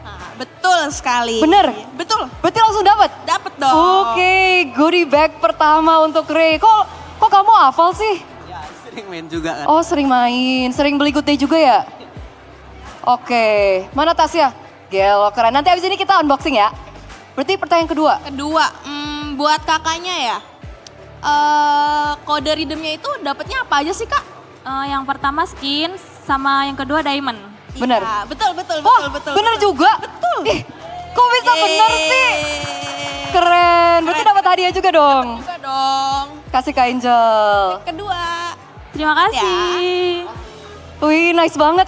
Unboxing dong. Dalamnya ada apaan sih? Dapat apa sih? Oke, kita lihat. Dapatnya apa nih? Topi. Oh, topi. XMPL. Juga dapat Good Day. Wah, kok lucu banget ya packagingnya ya? Oh, dapat 3. Yes, paketannya dapat 3. Oh, dapat 3. Terima kasih Good Day. Langsung ini nggak sih ganti topi? Nanti aja, malu-malu dia. Kakaknya berarti dapetnya sama juga ya? Sama. Terus hari ini bakal ada giveaway lagi nggak sih? Paling itu aja sih ya Kak. Itu dulu ya. Tapi pasti mungkin besoknya ada lagi. Betul, tiap hari pasti ada. Ih seru banget. Thank you so much Kak Angel. Ya. Jadi buat kalian yang mau datang ke MPL Arena bisa banget karena banyak banget activity di sini. Ada booth Good Day, ada booth yang lain juga. Jadi langsung datang untuk menyaksikan keseruannya in real life karena selain game, there's a lot of things that you can get. Bahkan dapat merchandise gratis. Yes, betul. Tepuk tangan dulu dong. Yeay, thank you Good Day. Terima kasih Good Day. Alright, thank you so much semuanya. Dan kita akan lempar kembali ke para casters. Silakan.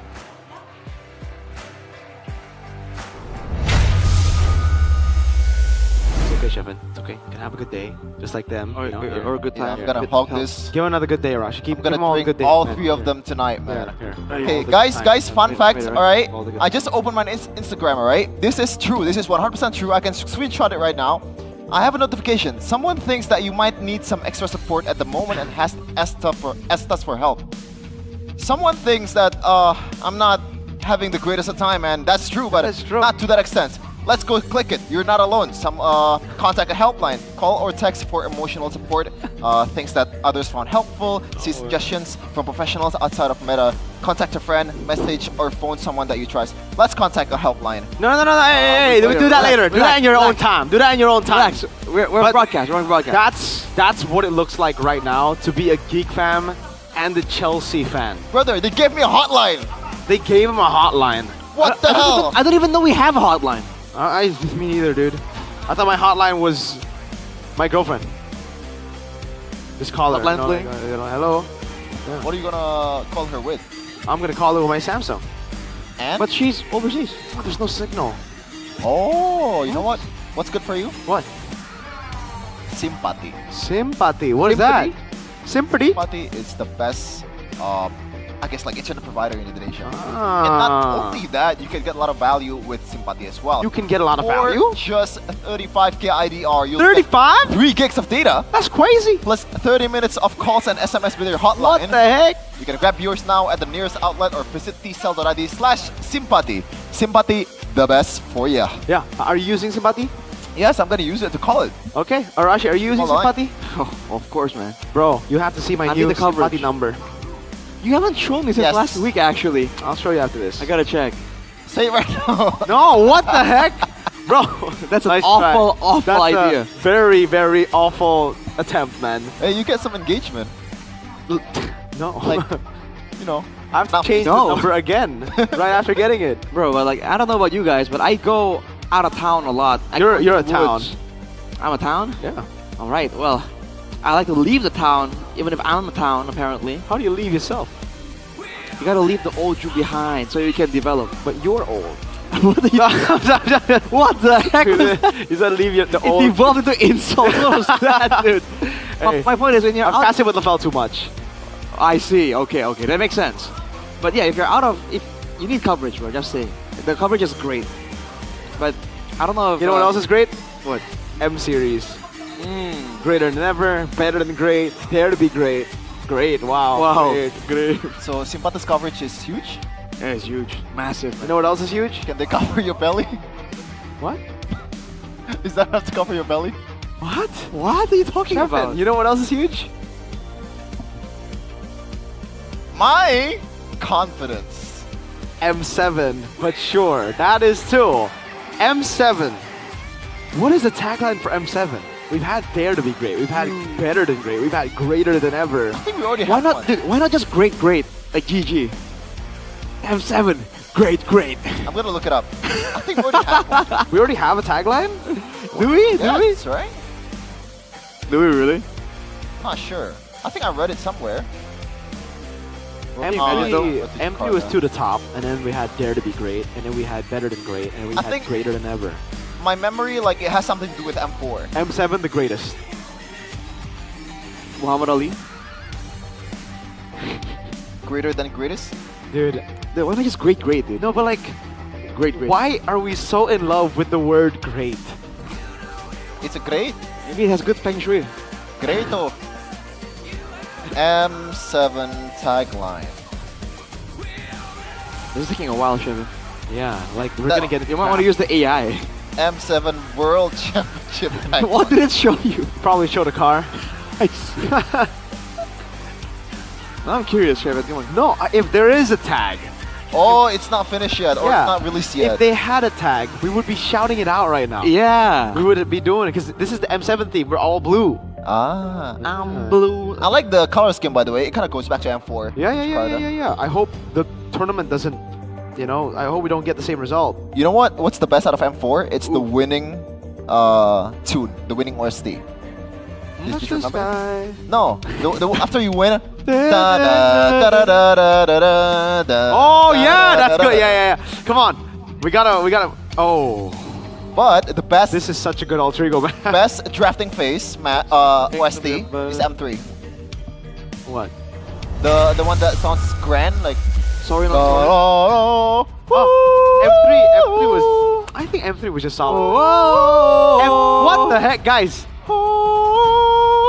M3 also had the best song. Which one? My tail's been itching for Yeah, and the best music video. I see. Oh, The one where everyone's like running and all that. No, that was Harith and also Lancelot. Oh no. Okay, back to the draft here. It looks like some Do of we the need to adjustments. snap back to reality? Do we want to talk about the previous M series? Yeah, I think Geek Fam M5, they were pretty good. Anyways, yeah, Jusin, Arlet, Kalea, Helkert, Chip. At this point, I'm confused because like, what adjustments do you want? When you take the Uranus, when you deny it away from Nino, you don't have a good performance. When you go for the Phobius, you deny it for Nino, you also don't. When you have the Angela, it still doesn't work. What do they Let's play need? Fanny. Oh! Okay. I was... Okay. Literally. This is back to the brawl style, right? On But the cue. Badang can come through from Alter Ego still. Now, Arashi, is this an actual, thought-out strategy, or they're desperate? Desperate. I mean, Mercury's Say it been right. very vocal saying that the Fanny is good situationally, right? Against specific compositions, not first pick, right? You tell now us, for Alter Ego. It's your team. Yeah? Is it desperate? Not sure. If Alter Ego go Angela right now. Yeah, they can. Phobius? Angela Phobius? Oh my lord. Angela Badang. I don't think Badang is first pick priority at this point. Let's go Angela Phobius. You can save the Yusunshin for later. You can save the Badang for later. You can also go Kaja later. Arlet ban. Oh wait, yeah, you're right. Oh wait, What? wait, hold up. What is this? What? This is very not what you want to go for up against the Fanny. I think they want to pick up Fredrin in the 3 red. Are they doing what Navi were trying to do? Right? The whole like sustained shielding type of deal. It's a weird move, but let's see how this goes out, man. Phobius Harith for Geek Fam. Now Wait, this is looking kinda so good. Yeah. It has to be Fredrin, right?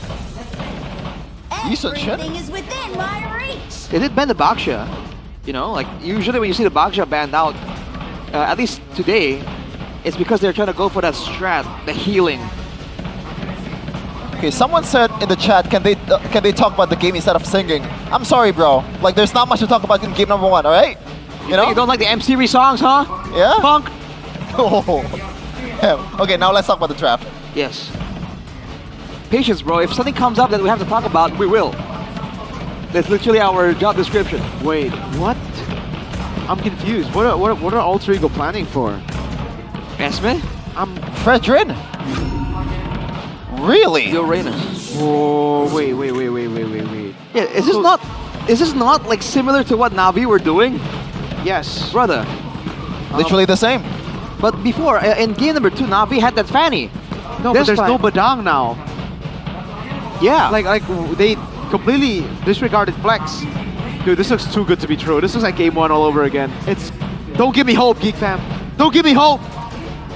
I think the plan is not even CCing the Fanny, it's just sustain through the damage. That could be it. Just as a refresher, guys. Earlier, Navi went with Fanny, Kimi, Uranus, and then Green Gem Minotaur. Right? So,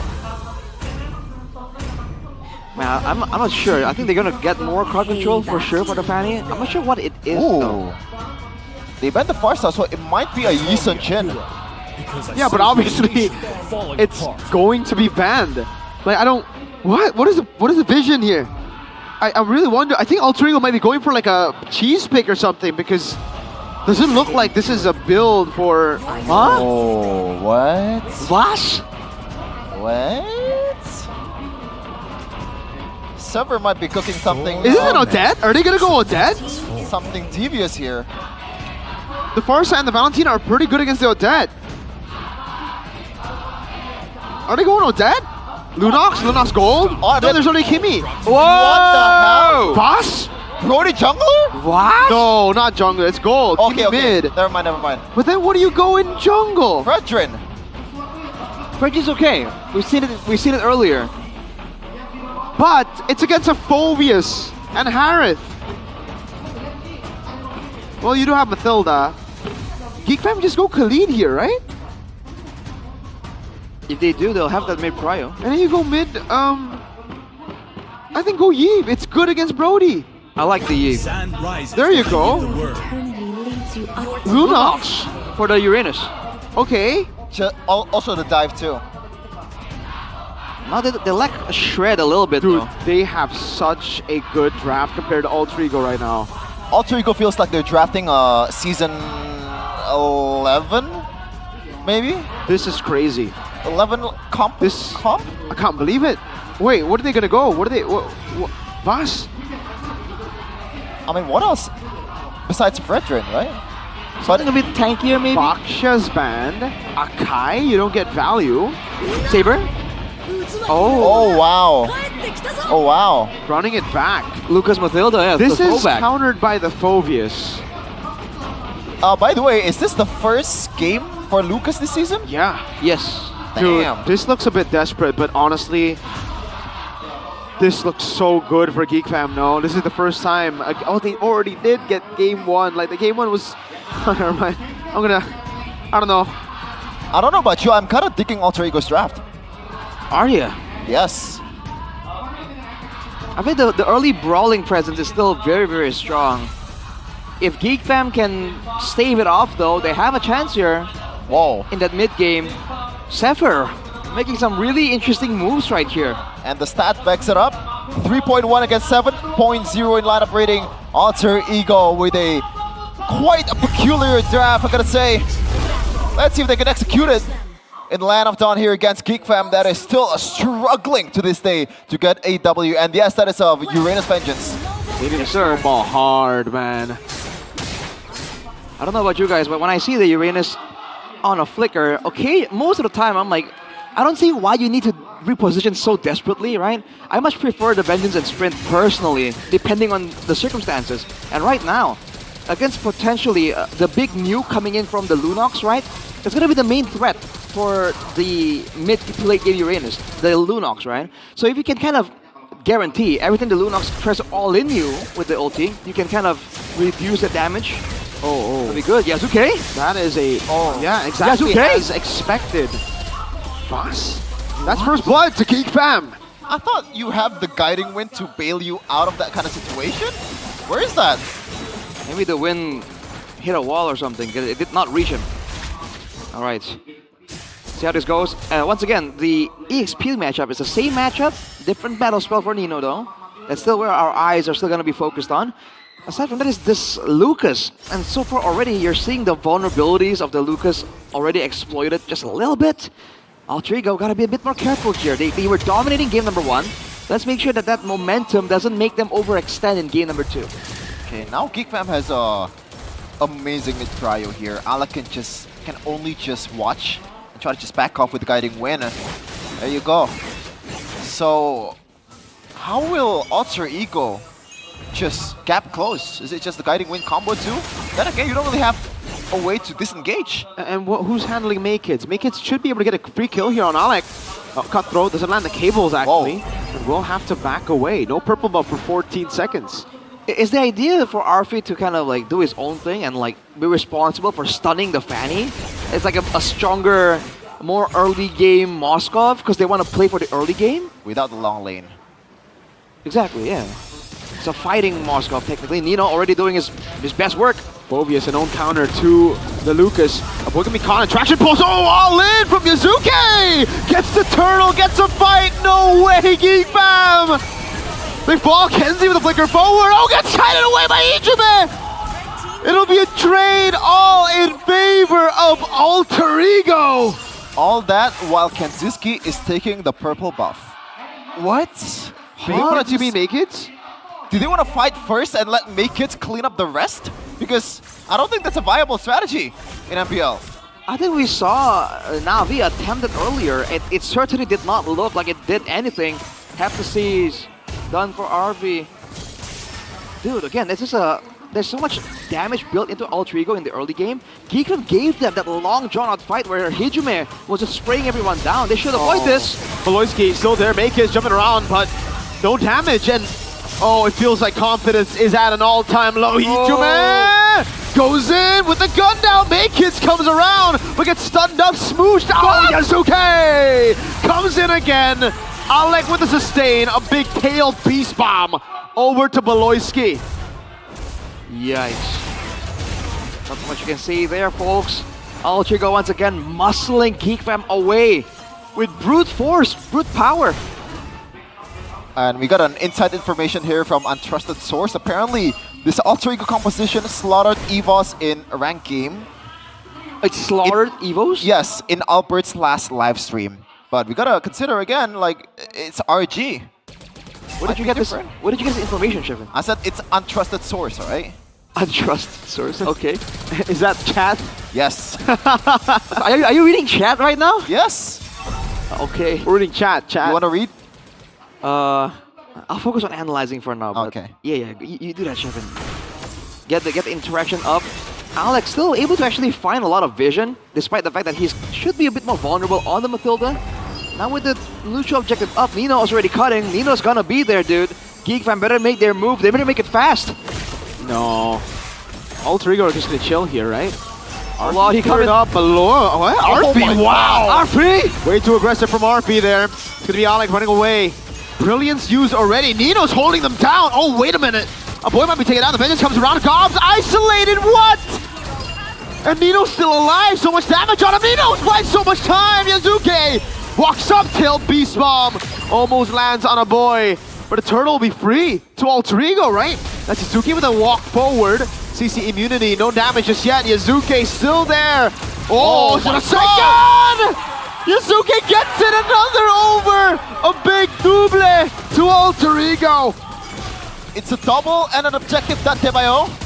Yazuke with the lifesteal of the spell fam early in the game. That's the potential of Lucas, Rashi. Oh man, the teams need to start respecting the Kimi as well, by the way. We've seen the Kimi shut down in the early game.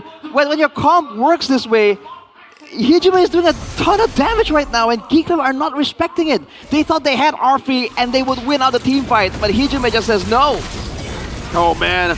All into the back, the Brilliance already there. Whoa, what a flicker by Hijime! Kiting away against Beloyski as Yazuke holds his ground. It's Maykids again with the cables, but Yazuke is getting the healing from the photo, and again, it's Alter Ego who come out on top.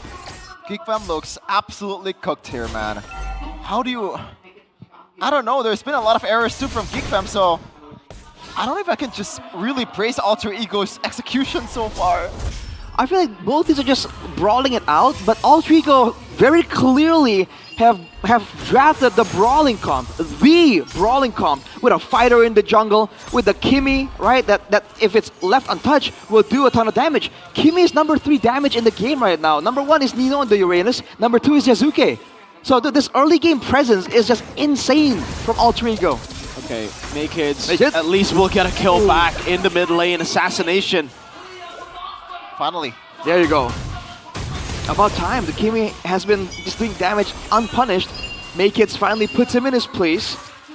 But no neutral objective, nothing for Geek Fam to capitalize on while this mid laner isn't available.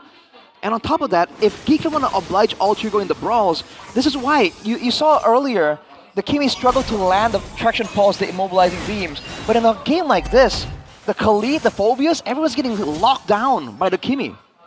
So, is any team playing with a timer right now? Well, what's the scaling for both teams right now? Because Alter Ego obviously have 2 marksmen and with a decent peel too, but on the other side, Geek, they have Lunox and also Herod.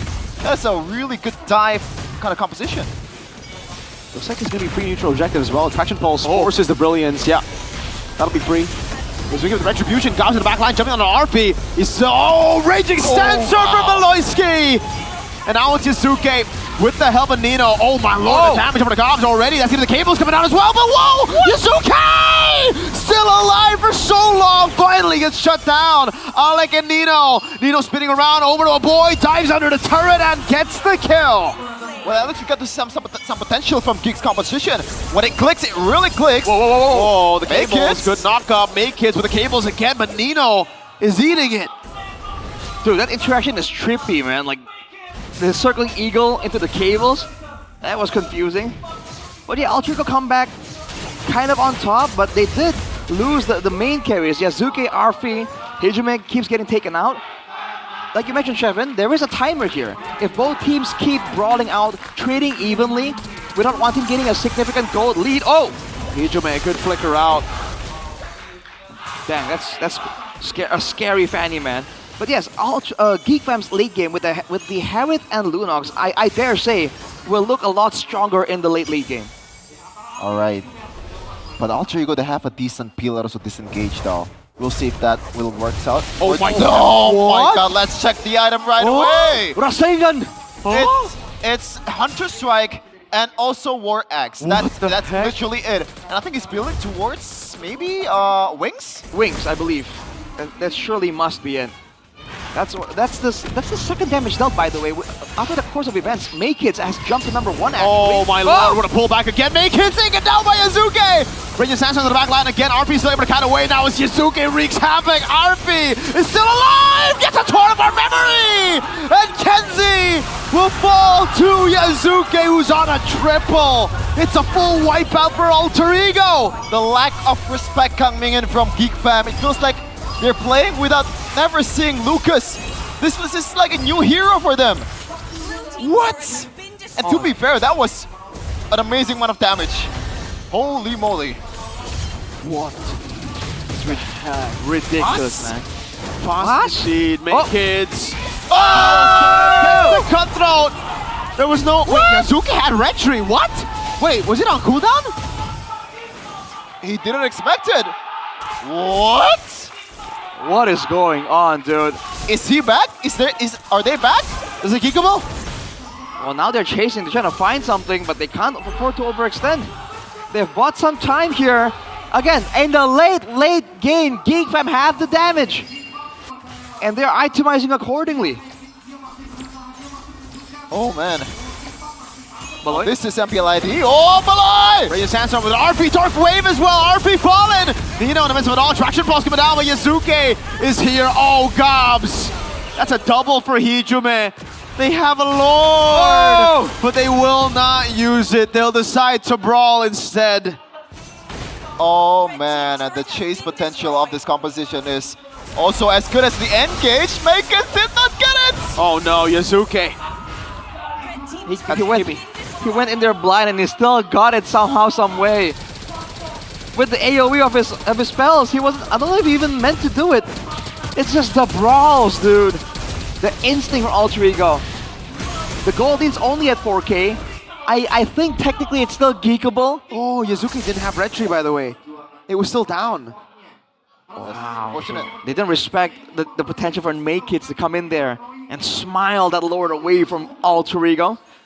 They have to increase this lead a bit more though, certainly. Oh my lord, the Torn Apart memory would have killed him. But it was not up, I believe. That's 3 item Brody, by the way. Heptosei's Malefic Gun and the Rose Gold. I mean, to be fair, Maykids did not build a single physical defense item. He went Sea Halberd just to try and get some more damage onto this Lucas and Uranus. Lower the healing as well. Oh, dude, man. I mean, we gotta give props to Maykids, dude. How is he making it work without purple? The steal, yeah, the fight. I mean, literally all by himself. Well, in the maybe some of the Gobs engage and also Bolowski engage was pretty good, but it's mostly Maykids. You're right.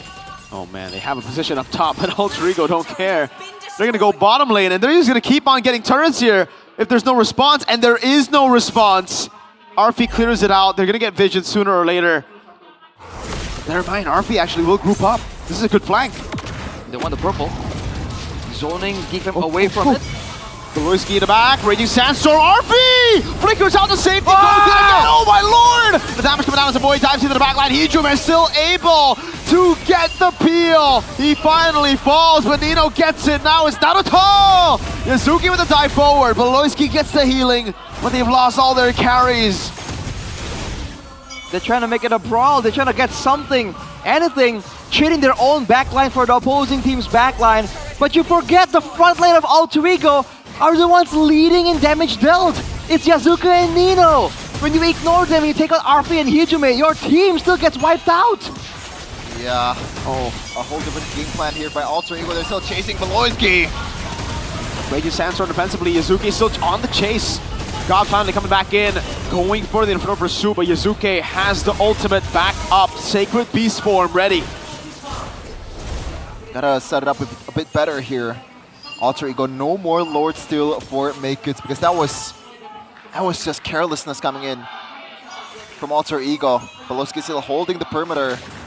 Yazuki is still trying to take the purple buff, so Alter Ego, they have the position ready here to brawl it out with Yazuki coming in. Nino's holding the back. Peloski looking for an angle. Hijime clearing out mid. Has to be Peloski with the engage here. Trying to flank with Nino still. Trying to zone out all the members of Geek Fam. Yazuki's so low. Pelosi coming down as well. Red tree. Oh, it's Yazuki this time around. Make kids locked down. Can't see the flicker in. Now with his mind force as well, but gets munched down with the tail piece. Bob Hijime picks up a double. This could be another savage in the making. Hijime caught in the dark wave. Will be able to get one more. Yazuki right there. It's a triple, and it's just a boy left to deal with 5. Alec takes him down. Alter Ego wipe Geek Fam out. And it's a matter of time now. 2-9. It's never been so over for the Geeks. Alter Ego with a brawly type of composition. They took down Geek Fam without an answer. Oh boy, dude. Alter Ego wanted a brawl, and Geek Fam says, you know what? Let's go at it. But how were the Geeks supposed to out-brawl, out-slug Alter Ego? It's 3 against 1 technically. This possibly might be the harshest comment for Geek Fam. This is TLID-ish. The level of non-awareness, the level of ignorance to your own win cons. I can't believe it. But we are seeing it from Geek Fam, a team that we thought had the best macro coming into the season, a team that we thought last season already was showing glimpses of how good they could be. The same lineup, nothing changing, but everything falling for them. And the light at the end of the tunnel is getting dimmer by the minute for Geek Fam. If there is even one in the first place. Oh man. Yikes. Wow. We're still kind of speechless right now because that was just an all-out brawl. We'll see the winning interview with Alter Ego with Bude, Clara, Mongstar in a second. Alter Ego semakin memukau dan Alter Ego is getting better. Dari Alter Champ yang berpesta 2-0 lagi. And Alter Champs celebrate with a 2-0 win against Geek Fam. Alhamdulillah Bude. Glory to God, Bude. Alter Ego. How can you be consistent? Lebih ke arah proses yang baik aja sih Bude. It's because of the process. Ini berarti sesuai jalurnya. Sesuai jalur, ya balik lagi aja sih prosesnya kita bagus aja sih. Jadi kayak bersyukur aja lah sesuai proses. We are thankful that the process worked. Semuanya langsung bersorak-sorai di sini. Tapi Everyone's cheering for you guys. Alter Ego. But talking about the process for Alter Ego, Itu manis. it's a very sweet process. But you guys also fought hard. Yang kalian buat sehingga prosesnya tuh baik. What has been the effort so far? Kita sering berantem aja kali ya. We always fight with each other. Kita sering berantem aja sih, kayak nyari solusi aja, tapi ujung-ujungnya berantem kayak dibisikin sama Bang Kenny, itu lucu aja. Ngobrol. Did we just talk with each other? Mungkin enggak, mungkin lebih ke arah apa ya, kayak berantemnya tuh jadi bukan toksik gitu loh Bude. Berantemnya tuh bikin tim jadi bagus gitu. We fight each other and that makes the team better. Biasanya chemistry-nya semakin dalam lagi, semakin kenal. Ya, sama kayak pacaran kan. So you guys know each other better through that. Oh gitu. Kalau kata orang-orang. Ada berapa hari ini yang datang? Apa? Terakhir matchmu ada 3. Hari ini ada berapa nih yang datang nih? Enggak. Oh banyak. 10 katanya 10 hari ini. Ya oke, tapi memang sekarang proses semakin erat dan kalau ngelihat You guys are gelling together better now? Nino kalau boleh mention apa nih yang membuat proses dari alter ego? Nino, what do you think Adakah sosok makes the process of alter adakah ego? metode baru dari alter ego yang membuat proses kalian baik? Prosesnya ya Bude ya lebih ke arahan dari coaching staff kita yang benar. We just follow the direction that the coaching staff gave us. Berantem juga ya dilurusin gitu, enggak. Ya berantem tuh bukan When we dari fought each kesalahan other, gitu loh, berantem tuh dari we solusi got kayak gitu. mediated. Diarahkan dengan Ya, baik. jadi kayak menurut Nino tuh masih di jalan yang benar aja. Jalannya benar, tapi temenmu nih yang di kiri We're on the right path. manusia bukan ini? Serem banget. Arfi, dapat service lagi loh. Baru dapat efek lagi Bude. Iya, pakai Granger kemarin maniak, pakai Granger. You used Granger last time. It's a maniac now. It's a savage.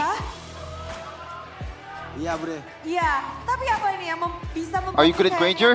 Pakai He Granger said yes. ganas banget. Ini hero andalan, bukan? Why are you so good at Granger? Is it your main hero? Gara-gara temen saya juga jago sih Bude. Because my friends is also good. Pas udah dapat triple kill, maniac, terus mau save teriak sesuatu nggak? Kasih gua woi, kasih gua woi. When you got triple kill, did you shout something to your teammates?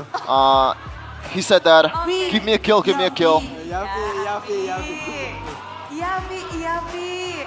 Tapi save di hadapan Geek Fam. Savage in front of Geek Fam. Ini In this match, pertama tadi. in the first game earlier. Bude boleh nggak kasih tau tipsnya nih biar orang-orang yang Can Bude knows the tips and tricks on how to get a Savage on Granger? Musuhnya baik Bude. Oh, musuhnya baik. Our enemies are kind. Oke. Dan momen dari Arfi nggak cuma dari Granger juga. Ada hero anyer yang kamu pakai. Hitam, hero You saya didn't just play Brody. the Granger. You played another new heroes. Hitam yang mengerikan dari Brody. He said that Auranya ganas. the aura of Brody is pretty scary. Fokus untuk nge-counter Fanny atau ada alasan lain?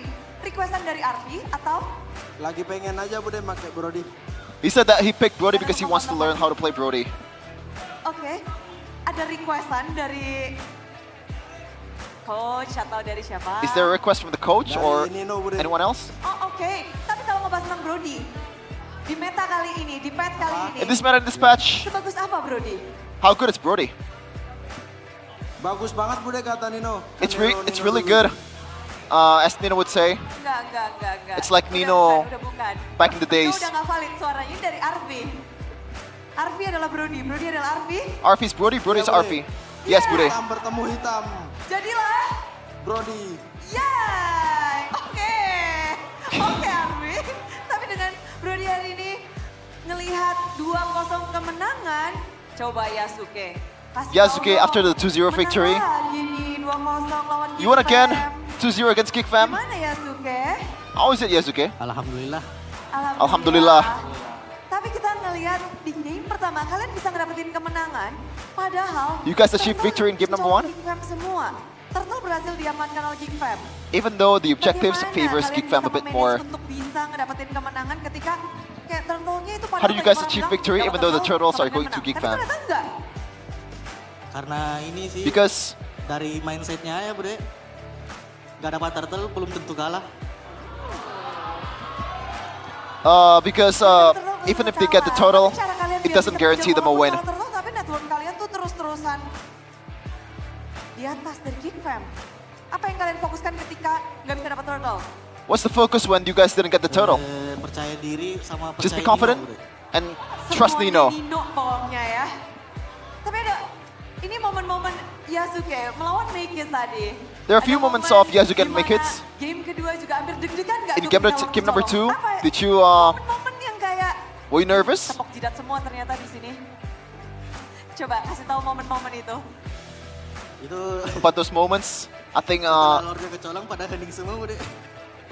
Pada hening semua. Setelah itu bagaimana kalian riset? when it got stolen, everyone was shouting, Sabar.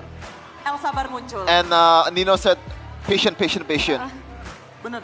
Di sini kalau kalian lihat semuanya tepok jidat, tapi kalian nggak boleh tepok jidat karena akan ada sesuatu yang spesial di layar ini.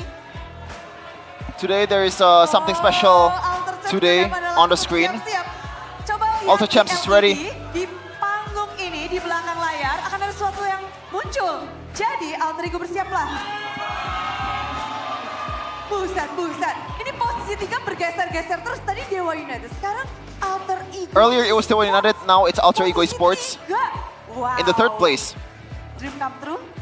Bersyukur aja sih Bude, masih dikasih kemenangan. We're just happy that we got the victory. Pengennya posisi mana nih? Which position that you wanna be in? Dua besar lah. Top 2, said Nino. Biar nggak sorikonya terulang kan. Ya, kalau di upper bracket kan aman, masih ada nyawa 1. Because we wanna get the upper bracket. Cuman ya itu bonus lah, intinya mah main yang bener aja dulu. But it's just a bonus, we just play the right way. Alter Ego atau gimana itu?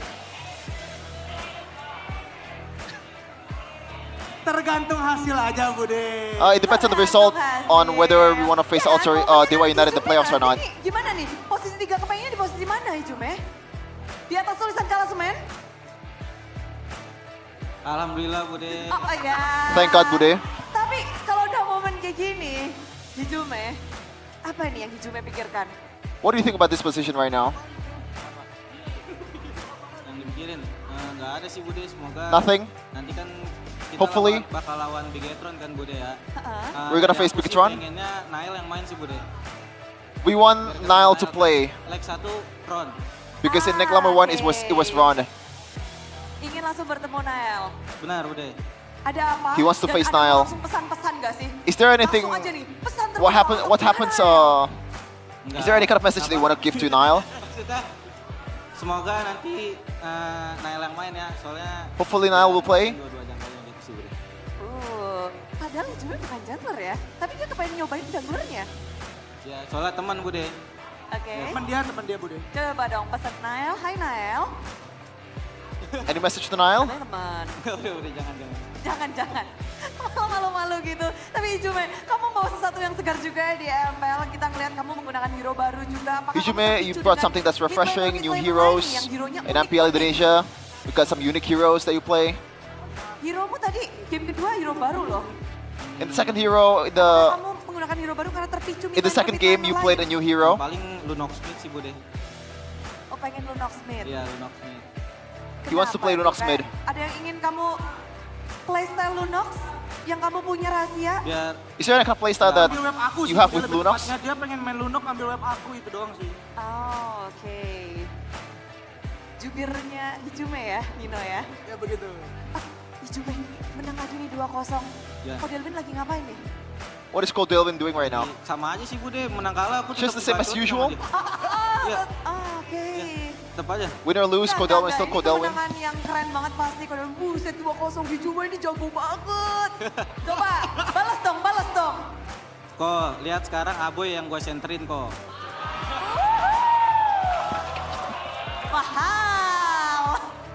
Mahal, langsung semuanya happy. Tapi di sini Alex juga yang bekerja ekstra nih ya bersama dengan kawan-kawan.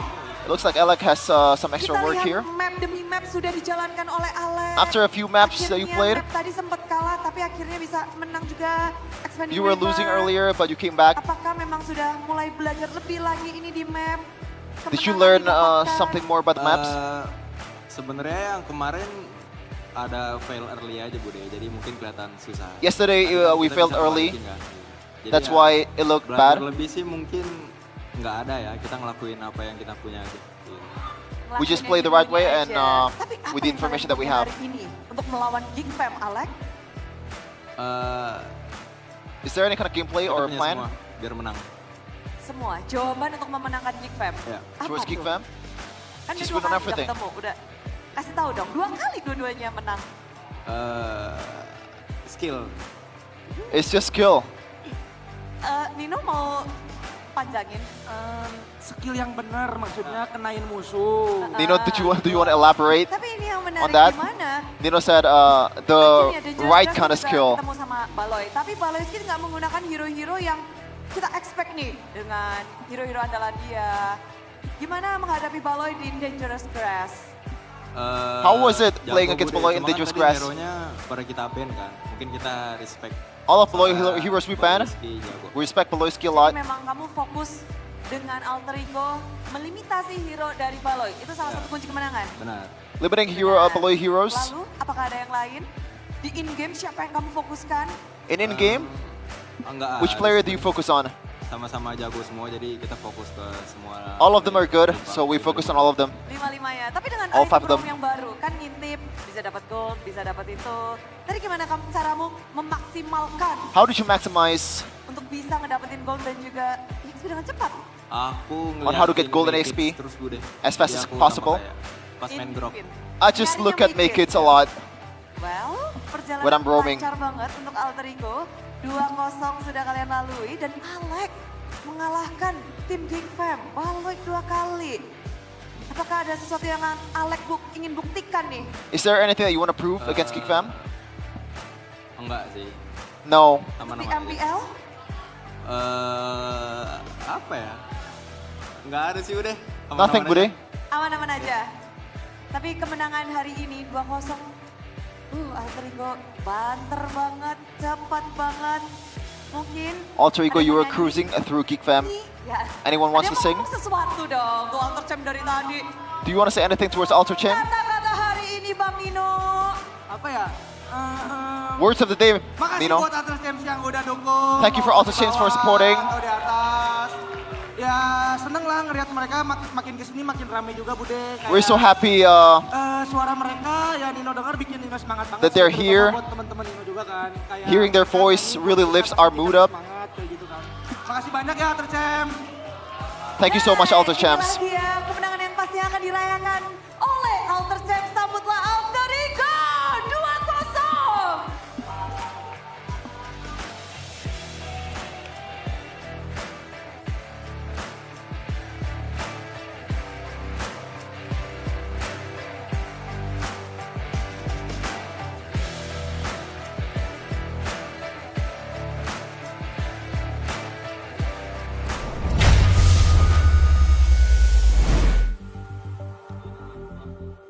Wow. Well, for Alter Ego, again, always a blast getting an interview from Alter Ego. They're always really fun, from back in the Udil Pai days to now Nino. Even Alec, you know. Owen used to be, aka Owen. Hijume as well. They all had a little bit of fun there, poking fun. They said Beloyski's really good. At least you still have that, you know. Like in the Dangerous Grass, they respected Beloyski's heroes because he's still really, really good. How do we make this better for him, Arashi? I don't know. I don't know if there's anything a we way. can even say to even make them look better. And after this performance too. Sometimes in life, guys, all right? That's why you don't laugh at the team who goes 0-2 in week 1. And you don't flex when you just start week 1 with a 2-0. This is, I think, a good example of the word is like karma. Yeah. Let this be a warning. It's okay. Flash. I'm saying that Mickey's actually missed quite a few cables there, which is, I don't know if that's pressure, if that's discomfort, but usually I believe we usually see him a bit cleaner there. On the other hand, Kenziski, I don't know what could have saved him, dude. He was doomed. Let's be real, man. Imagine like 3, I don't know, man, like American football linebackers running straight at you. That is what he's experiencing the whole game, dude. They're just barreling straight at him. I don't think Mirko knows what a linebacker is, but he knows. Nino, 2118, player of the game started by official tournament smartphone Samsung Galaxy 25 S25 FE. He was everywhere. He did the, I guess like things that you would not see, you know, in the KDA part. Like, I mean, it's a good KDA, but he didn't make any kind of like big plays. But overall, he's been the, I guess like the wall that Geek Fam needs to break through to be able to get to the team fight. Brother, aside from the junglers, he was the highest damage dealer. More so than the marksman, more so than the rest. So we had this convo again, wasn't we realized, Mirko, where we were talking about how Uranus is a defensive pick. Like, no, brother, in the right situation, this hero is absolutely aggressive, and Nino has showed it again. He was cutting the waves. He was 1v1, 1v1, 1v5, 1v2, 1v3, 1v everyone, and he just kept going. And even when he does lose out, and doesn't really get the same value for the play, he makes sure that the opposing team spends so much, has to do so much that it still becomes a winning angle for his team. And when one person does it, it's difficult. But I feel like the rest of the team understands where Nino is going, what he is trying to do, so they all do that, right? And now you have a team that's ahead in gold by 5,000 with strong early to mid-game picks. and everyone's trying to push you in that direction. All right, take me out, I dare you, my team's gonna wipe the floor with you. You just lose all track of like pace and tempo, and eventually you get sucked up in the whirlwind, which is alter ego, dude. Yeah. Amazing game from Alter Ego. It feels like they're not even playing like Dispatcher's composition, they're just playing their own game. And it worked out for them. Let's see the stats though. 28-14 in a span of like 14 and a half minutes. That's like 2 kills every minute. Yeah, like a lot of kills. I expect that kind of stat coming in from Geek Fam. Not Alter Ego in a way. Yeah. Really tough to see here for Alter Ego, but it is what it is. Well, let's shift focus to some of the more unusual aspects of the game. What do you think about this Brody, Mirko? Hey, I actually, Lino, like knowing how snowbally the meta is, I brought this up. I think with a coach, I was talking to him, and then I said, "Is it too vulnerable?" An unnamed coach? I won't really name him because we're talking about Gotcha. So yeah. Okay. I said, Brody, like, I mean, if you want a snowball, right? Like, this hero is the man to do it. Remember M5 Super Marco? But then we both agreed, it's just too vulnerable against a lot of the CC tools you have right now. But in this game, when you have enough aggression to shoot everyone away to give Brody space, or you have enough damage so when Geek Fam actually end up getting the kill or getting the pick off on RP, the rest of the team just capitalizes on those wasted resources, it works. So overload your opponents with damage if you want a composition like this. It's kind of weird that the DPS is pretty much the bait for Alter Ego. Yeah. The real DPS is the front line. But because if they go and try and focus on Nino and Yazuki, RP has damage, dude. Yeah, like Ijume too. He's got damage. He's got money in this game. He took down a turret with like 3 hits. That's the Brody experience, man. Yazuki on this Lucas though, dude, he was just bashing everyone. That was tough to look at. And honestly, I like how a boy was shot down as well, because Alec even went for the Athenas, by the way. That's an item we haven't seen too much today, especially with the amount of Lunoxes we've seen show up in today's matches. I expected a lot more of those to pop up, but for Nino and the Uranus, at least specifically, he went with Oracle for more healing, of course, and then he just went straight for the Radiant Armor, knowing that he wants to be on his long fights. He wants to make sure that Kenziski and a boy alike can't really burst him down. We'll see though, the best part of Alter Ego Esports. The mic check is here for you guys to hear.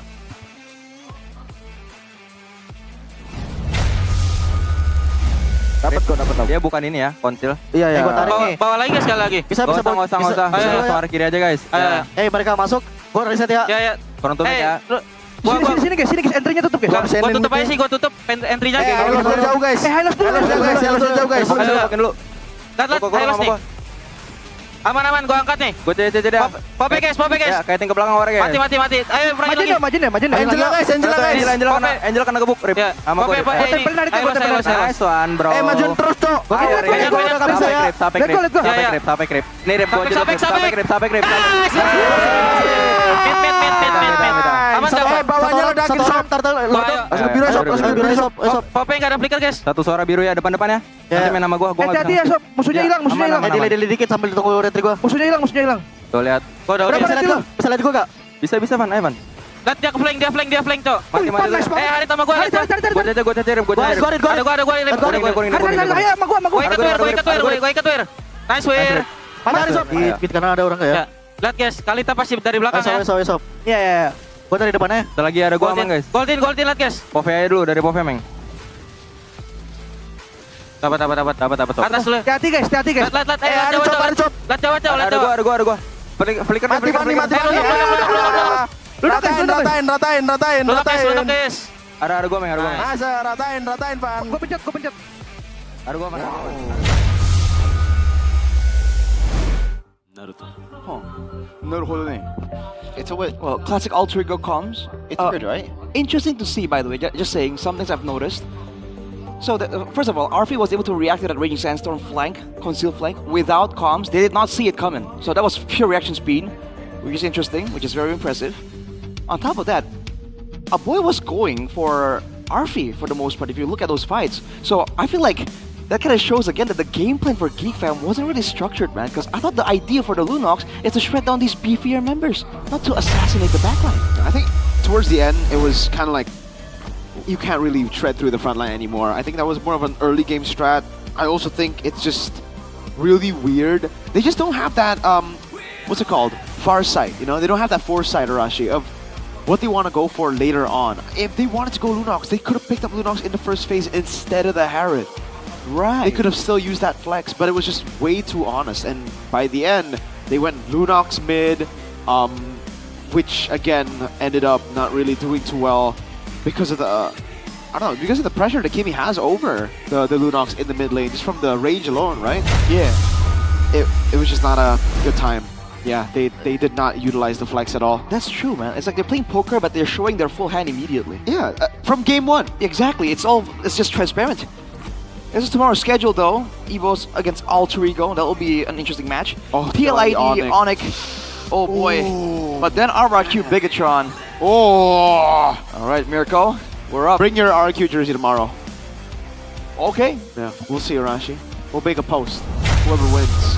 I see the rich get richer in the first 2 days of week number 6, man. What do you mean? Yeah. The one that's on top, winning. The one's on the bottom. Like, But usually, when we're talking about those terms, it's because, you know, like, the system. This is just skill. This is a competition, Chef. Yeah, this isn't There like isn't the rich get richer economic system. disparity There's between them. It's just like, if you're good, you'll be up there. It's like you know, skill issue. Yeah. So it's like, technically, it's not rich get richer. The good keep on winning. Well, thankfully I have Doritos here. You wanna try this? Hey, this is the cheese one, dude. You should be happy. This is the one you said was pretty nice. Yes, this is my favorite one, Rash. I haven't tried this one actually. Try it right now. I've only gotten the corn ones. What's wrong, Chef? No appetite? Kinda. Doritos makes your day fun. A snack that not only boosts your mood instantly, but also makes you even stronger in the land of Dawn. Doritos X MPL, give me some of that, bro. Yo. Not bad. Not Dude, bad. It's not bad at all. favorite, bro. Legit. Yep. This And is it comes so with good. Mobile Legends Diamond vouchers right inside the package too. If you're lucky, get the snack, get the diamonds, push your rank, very easy. Doritos makes your day more fun, even as a Geek Fam fan. I like my cheese crispy, bruh. The crunch is kind of crazy. Well, make sure that you wash your hands properly afterwards, though. You don't want to get oil and stuff on your phones, right? But you do need some of that slippery action if you want to get those fast hand mechanics. So, are you team gaming powder or team gaming thumb sleeve? Because if you're going to use the royal, if you want to use no sleeves, then royal dust is the way to go. If you want to use sleeves, then they have the royal guard as well. Imagine just going in raw like that. It doesn't feel good. Oh, dude, you're smudging. You have your fingers caught, you know, on the screen. Awful, awful. Awful time. Well, go ahead, guys. Choose your choice, thumb sleeve or royal dust. Both are really, really good. Me personally, I like the dust. Same. Thumb sleeve. Thumb sleeve. There you go. So we got one thumb, two dust. What about you guys? Share your thoughts with us in the comment section right now, because you guys can go check it out as well in the bio. It's actually good. What the hell? Dude, it's actually insane. Like, He kept quiet, just kept munching, dude. I can't blame him, you know? Geek Fam are doing really bad. Chelsea lost to... Oh, man. So, you just need Doritos. Good day, good time. You cope with everything. Food. Yeah. Okay, I'm bringing this one home. Get that one for me. No, that's mine. You know what? I'll give it to you. Thank you so much. I'm winning, you know, both. The men's team are doing really, really well. Football team doing really, really well. Vitality, obviously. Vote now, guys. It's Vitality. Vitality. All right? It's Vitality. Still there, my team. Yeah. No, he's right. Yeah. It's Big Mobile Esports Team of the Year. Go ahead, check it out, guys. You guys can go check it out, because not only is Vitality nominated, but Vivian is too for the Player of the Year. So go ahead, vote right now. Scan the QR code. I've already voted for them like 1 billion times. Arashi has voted for them like 5 times. Shefin has not, because he only votes for Geek Fam. No. Why would you say that? That's not true. Okay, you know what? Here, have some more snacks. Sucro. Sucro it up. Here. This is the Kribo one, original one. Arashi got Sucro to give him? I have the Kudalai, There fried you go. coated Have the Kudalai as well. Okay, because with Sucro, those are the coated peanuts originally from Indonesia with flavor variants. Boom Bang Bang 3. There's another one, but we'll get the original later on. Oh, you already have an original. What are you missing? Barbecue. We'll get you the barbecue, all right? So many for pro gamers. He is not a pro gamer, but that's why he's gotten all these snacks, because he can give the pro gamers in the back who just lost their 9th straight match. It's coated and goated peanut. Hashtag Gasla, Arashi. Gasla. So Arashi, how's Araki doing? Not as well as I would like them to, but at least, you know, we're still out of the red zone for now. But can't let our guard down, dude. It's gonna be tough matches up ahead. Will Alter Ego keep their 3rd place spot, or will Evos climb back, Arashi? Will Bigatron go down? Find out right there. Buy the tickets, watch live at MPL Arena if you guys want. You guys get a Super Fans Tournament chance to play as well. You guys can get interviewed by our side reporter depending on the day. Sometimes could be Alyssa, sometimes could be Eterna, sometimes could be Puri Clara Monster. Other very special times, it could be Rash. Yeah. How to get your tickets? Just head over to id-mpl.com/ticket. You know what matchup I'm waiting for? TLID Geek. Oh, then we'll know once and for all, dude. Yeah. That's actually interesting. Yo, If yo. TLID get their first win, oh. That's a whole new low, I gotta say. I thought this is a new low. We're having a lot of new lows. A lot of new lows here. id-mpl.com/MPL /ticket. I said it earlier.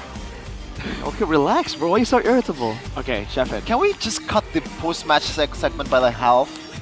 Why do you only bring this up when Geek Fam lose? Yeah. You know why? When Geek Fam is winning, you seem very, very fine. I remember very clearly. Oh, gee. Some teams win. Some teams don't. I wonder why could that be? You know? Imagine losing I'm to having a bad Navi time. without Endorian Uki. I am having a bad time, alright? Remember saying that? I'm gonna be completely honest with you guys. Hey, it's Clippers. It is Clip what it week is, one. though. Clip week 1 where Sheffin said, man, imagine losing 2 games, 2 matches. And then like time skip. Yeah, and then time skip to now. That is... If only the real, you know, the Clipper dude is still here, but he's a Yeah. scammer now. You're a fraud, TJY. Let's see the Superfans Cup though. The standings is the Cavalry Yo! still undefeated. The Geek though. community should play with the Cavalry in MPL. Dude, how are the Kingdom and the Sonic Republic on the red zone? Man. Alter champs, guys. You guys are embarrassing your big 1-6. How? You're pulling a Geek... Sorry. You're... Yo. Yo, relax, Mirko. Arashi, not even the Geek Fam unity are pulling a Geek Fam. Alter champs, step up, man. Your team are 3rd. Oh, man. That was funny. 3rd, man. That was so funny. Here. You want some more? Good day? I'm gonna bring it all. Don't worry. Don't worry. Just put it there. Just put it there. Just put it He's there. gonna end up using his suit jacket. This is funnier. Yeah, like over here. Right here. Okay. Okay, put on his right shoulder. Okay. Yeah. There you go. So there you go, guys. For you guys back at home, you guys can join the Super Fans Tournament actually here as well if you buy tickets to watch MPL ID. You guys get to meet me, Rash. If he's in the mood, Sheffin as well. Probably not though. Depends if Geek Fam is doing well. Okay. I swear to God, Mr. Bomb. I know that you're hearing this right now. Zoom it in, brother. No, it's not gonna happen. Zoom in, brother. Alright? I'm still cool with you. It's a zoom after in. some shenanigans that you pulled. It's some zoom in type of angle. If there is a zoom in, I am crashing out. No, there's no We're way, gonna throw right? it over to Blue Cloud Monster. MPL ID Season 16. We own this. Dengan adanya 2-0 di 2 match yang berlangsung. Dan kita semakin melihat bagaimana tim-tim bisa beradaptasi dengan PES terbaru. Tapi apakah ini akan mengubah hasil dari Super Fans Pick yang ada di hari ini? Mari kita cek bersama-sama Super Fans Pick hari pertama minggu yang ke-6. Dan suara dari Super Fans ternyata Onyx disenggol dan diturunkan langsung ke posisi 3 dengan RRQ dengan 24%. Lalu Dewa United 21%. Onyx tertinggal di 18%. Rupanya Super Fans mulai tergoyahkan. Tapi Navi, walaupun harus menelan kekalahan, posisi mereka masih cukup baik di posisi 4. Mengikuti di belakangnya, 2-0 yang didapatkan Alter Ego mendongkrak suara mereka masih di posisi yang aman. Lalu ada Geek Fam, walaupun kali ini lustrik mereka belum terhenti, tapi suara masih mereka miliki. EVOS mengikuti, disusul dengan tim Liquid ID dan Begetron by Vitality. Posisi kedua namun belum cukup untuk mendapatkan suara dan ketikan dari para superfans. Hari ini kita melihat perubahan begitu dinamis dari Superfans Week. Bude penasaran bagaimana suara kalian esok hari? Akankah match hari ini akan mengubah suara kalian untuk esok? Tapi hari ini telah usai. Bude ingin mengucapkan terima kasih kepada kalian semua dan khususnya kepada para sponsor dan partner. Karena MPL Indonesia Season 16 powered by Moonton, supported by PBSI, presented by Official Turnamen Smartphone, Samsung Galaxy, Official e-wallet, GoPay, Official Coffee, Good Day, dan partner ini Sports, ada Simpati, Dunia Games, Gamesmack, dan juga Good Time. Bersama dengan advertiser, Kacang Sukro dan juga Yoritos, ditambah supplier Head and Shoulder, UBS Gold, Royals Guard dan juga Imaginary. Hari Sabtu akan ada 3 match yang menanti kita. Tim-tim akan semakin mengejar satu sama lain. Hari ini kita harus berpisah dan mempersiapkan diri untuk berkumpul di hari yang kedua, minggu yang ke-6. So, Bude mengucapkan selamat malam dan sampai jumpa esok hari di MPL Indonesia Season 16. We on this!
dan terus berlari, terus ke arah puncak tertinggi. Ku takkan berhenti, hanya sampai di sini.